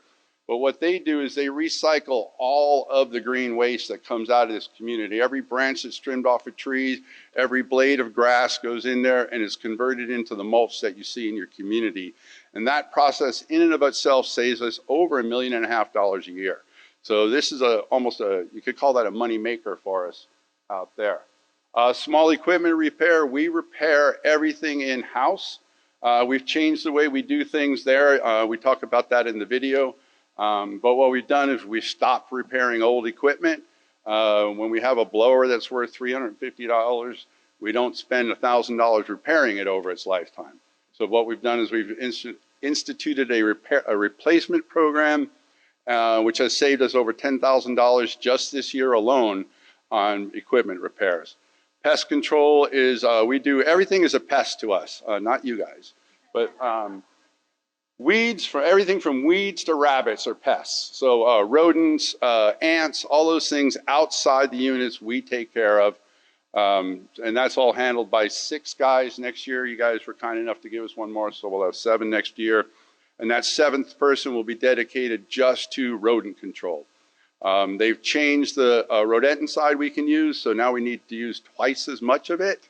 So we need to replace it twice as often. So you guys have given us one more person who will be doing just that. Continued in support is tree maintenance. Half of that budget is outsourced. The other half is in-house. The in-house crews focus on customer service, replying to residents' needs and requests, and the contractor does all of the scheduled annual maintenance trimming. As you saw from the first slide, we've got over 35,000 trees here in the community, and that's a big chunk to bite off. Irrigation, the big news with irrigation with the drought is with the help of the GRF board, we're putting in a new automated irrigation control system. The one we have now is over 20 years old. It was updated 10 years ago and cannot be updated anymore.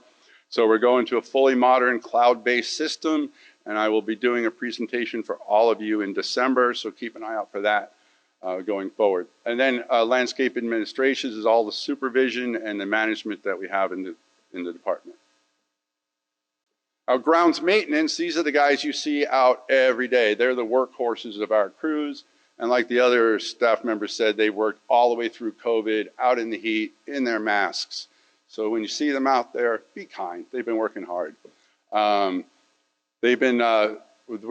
where we're short right now. We're short 8 people in operations, and which is about 1 person per crew. We have 8 crews. So every crew is working a little short-handed. We've been working hard to keep up on our schedule, and like I said, we'll show you where we are in those schedules in upcoming committee meetings.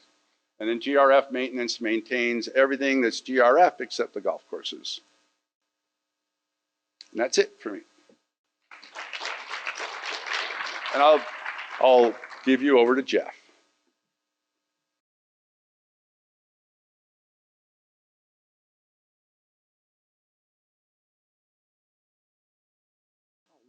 Lucky for me, I don't have a PowerPoint.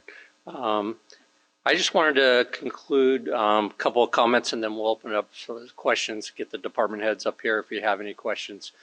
One of the things that I wanted to mention, and it was brought up before, is the teamwork that we have and the organization and cultural structure that we presented to you today. This group of department heads and their staffs have just done a phenomenal job in the last couple of years, especially with COVID, especially with all of the incidents that we occurred. They've just done a phenomenal job. And one of the things that they did was they came together as a team. Of all the things that I wanted to change, in a sense, when I got here, was I noticed that we had a lot of silos. We had organizations, departments that were working independently of each other. And I think from my perspective, if anything, all of those people that just presented to you have just done a phenomenal job of bringing the team together, working together, sharing information so that they can do a better job for you as the residents here and you as the board members. So shout out to everybody on the team. One of the things that the other thing I wanted to mention, you happen to, I don't know if anybody was adding up numbers, but you're looking at $100 million operation. You are a big part of the city of Laguna Woods, as you know. The Laguna Woods budget is $10 million a year. We're $100 million a year. We have almost 800 employees. That is more than the city of Tustin that I used to manage has as employees. So that's how big you are. And that's how significant you are as far as running an operation here with your leadership as board members, providing the insight that you want.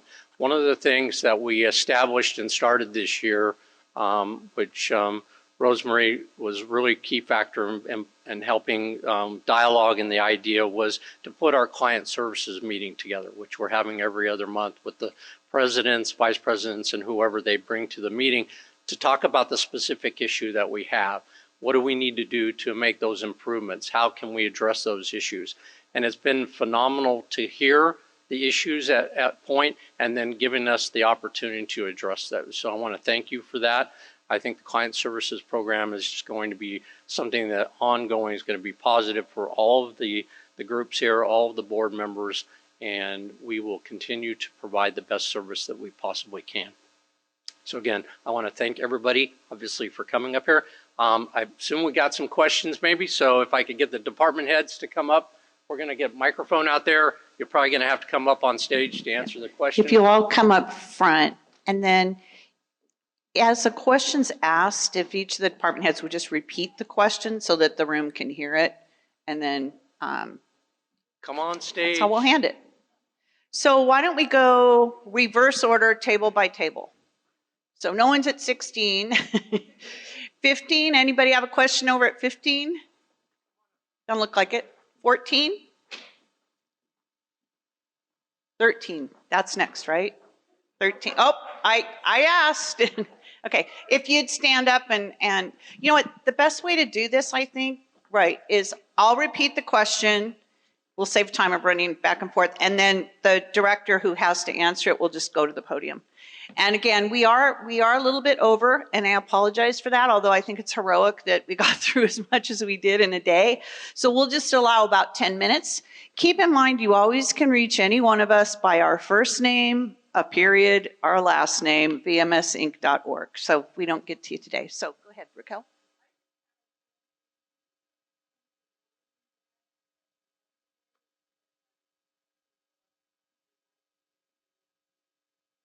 So the question was, can we cut back our watering? Yes, we are cutting them back. As we get into the cooler months, we are cutting it back considerably.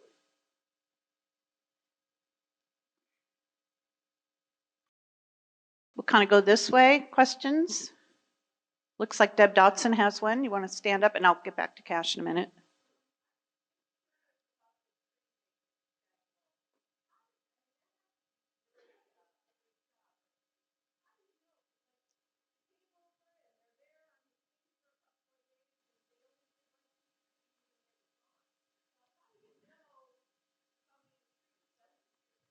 So the question's about the tree trimming schedule.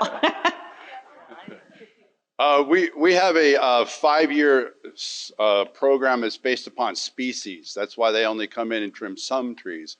Trees grow at different speeds, different rates, so we trim them according to their rates. So with the trees that grow faster, the ficus, the carrotwoods, we're in there every other year. And then the slower growing ones, the magnolias and the pines, were every 4 or 5. And we have a database that manages those. And our contractor gets our database when he starts with us. And then when we schedule work with him, we send him files of the data that we want him to do. And then in turn, he updates our files when he's done. Cash?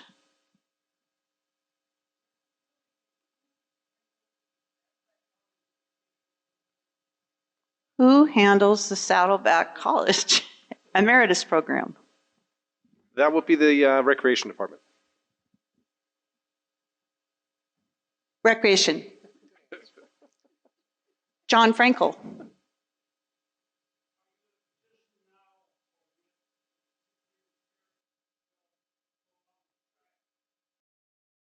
So the question is about the trash program. Oh, let's all race up to the podium on that one. John, we continue to meet with the city in terms of operational implementation, but we do have a subcommittee, I believe you're aware of, one representative from each board of directors, and they're going to meet with the city again on Thursday. So we'll have a better update for everybody following that meeting. Basically, we told you anything we know in the blast on Friday. If that's about what we know. Maggie.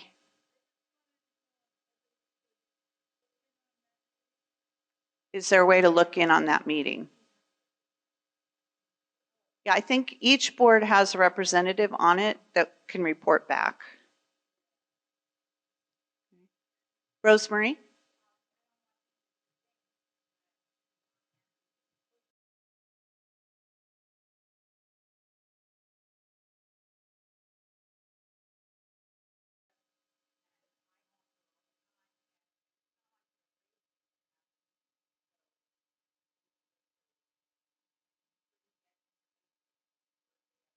So the next meeting is Thursday, and we're keeping you, I'll just tell you, and I know each of us have talked about it, those of us that live in Orange County, each of our communities is doing a not so great job of keeping any of us informed. Annie?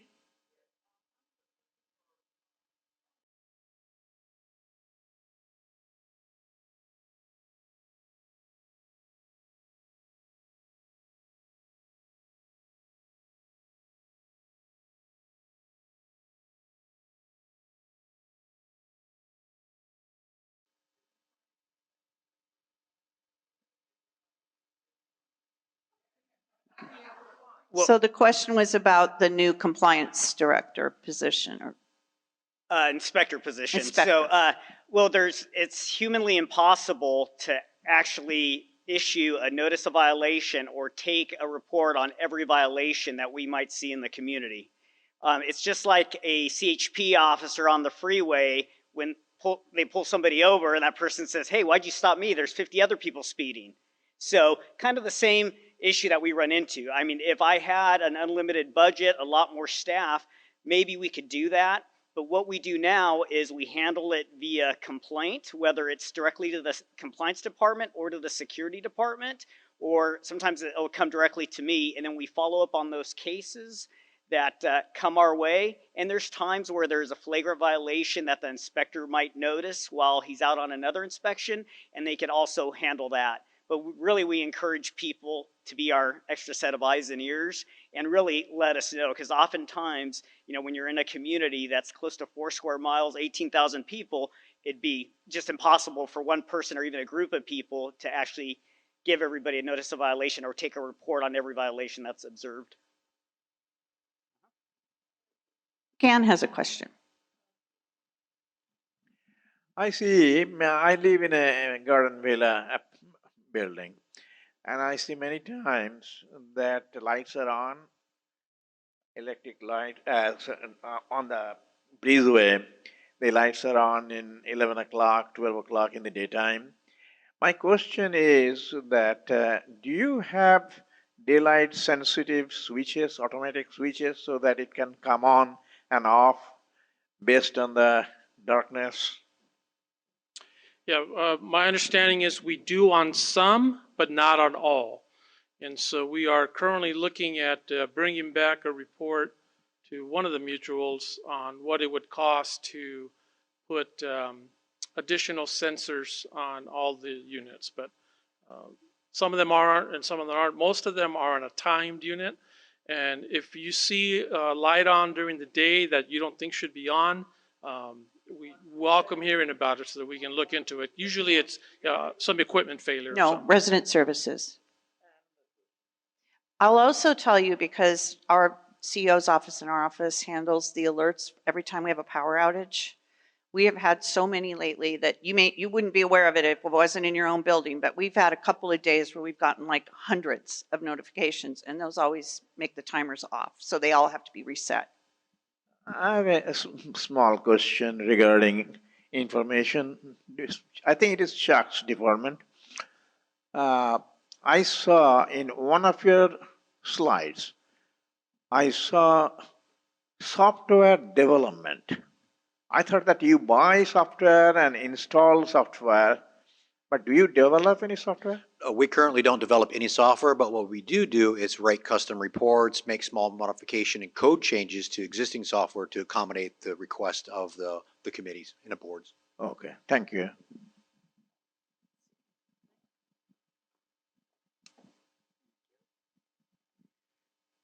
Kurt, this is for you. About the lawnmowers and any equipment you have that's gas run by gasoline. I think I read that you're going to have to curtail that activity at some point in time in the near future. And how will that affect your budgets? Bunny? It's going to affect us a lot. There was an assembly bill recently passed that, although the language isn't that strong in the bill, that all off-road gas-powered vehicles, and when they mean off-road, they mean landscaping, gas-powered equipment must be either 25 horsepower or more or electric by 2024. But how we're supposed to accomplish that hasn't been decided yet. They've given the Air Resources Board till July 1 of 2022 to come up with an implementation plan. In the meantime, we have just ordered a bunch of power equipment to test, because the big question right now is we've tested some last year.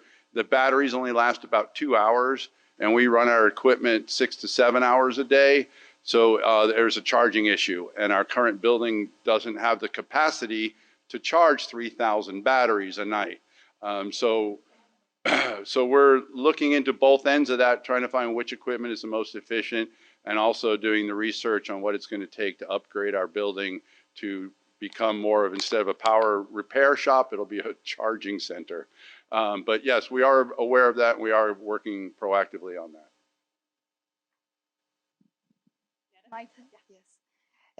First, I want to just say thank you for all the directors hardworking. And I have a question from Mr. Gomez and Mr. Parker. Do you have any plan to look into other company to welcome to the community? I can give you example like the South Coast for the water intrusion. They are the only company that is working here through the Laguna Woods. As you know, as the US's basic plan is just to have the few company to have a competition and give us the better price. Do you have a plan to look into it? Well, I can address that for our maintenance contracts. So we have a history here of using annual contracts that have resulted in what I would consider some very favorable pricing. We're working on the contract language itself and how we process invoices and things of that nature, but the pricing for the industry is very good. What we're going to find, and I think we're always interested in making sure that we have competitive pricing for everything, but what you're going to find is that every time you go out for competitive pricing or competitive bids, you're giving contractors an opportunity to recoup any losses that they may have from things like increasing labor cost, increasing fuel cost, and things of that nature. So competitive bidding works really well for single projects, construction projects, things of that nature.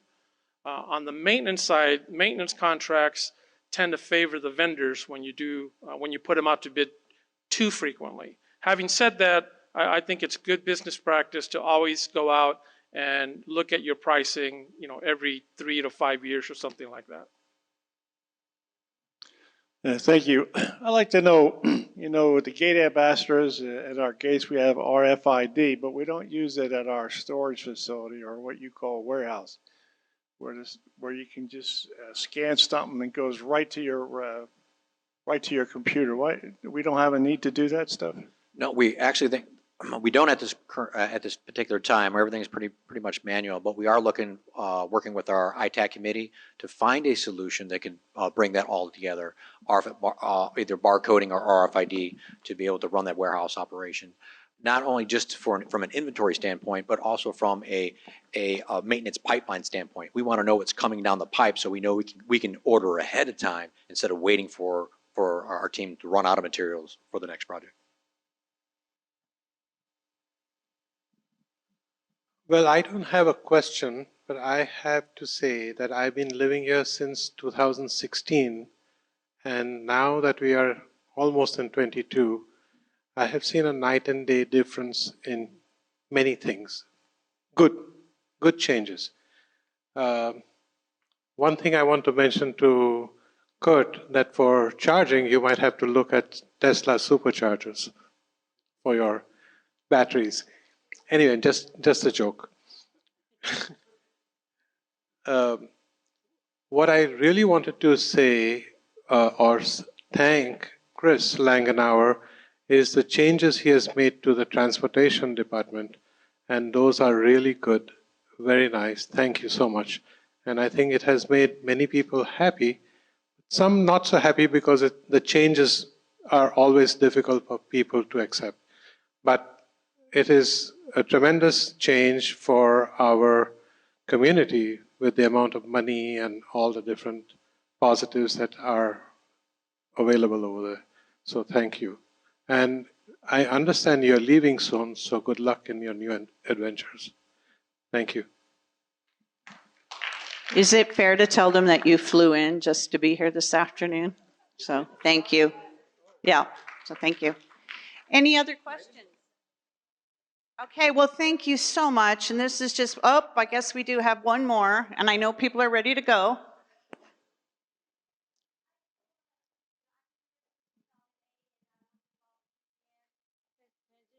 I just have to thank you guys. You guys have done such a tremendous job, especially the continuous improvement in the mindset and your culture. And it's so good to see great recital work with the team. I really want to thank you. And also, my last question is, would this training video be available Yes. for residents and members? It will be. It will be. You've got to give us about 10 days to get it edited and post-production. I just want to tell everybody I'm very thankful too. You know, been on the board just as long as Wei Ming and almost as long as Wei Ming and Rosemary, and we've gone through a lot of changes.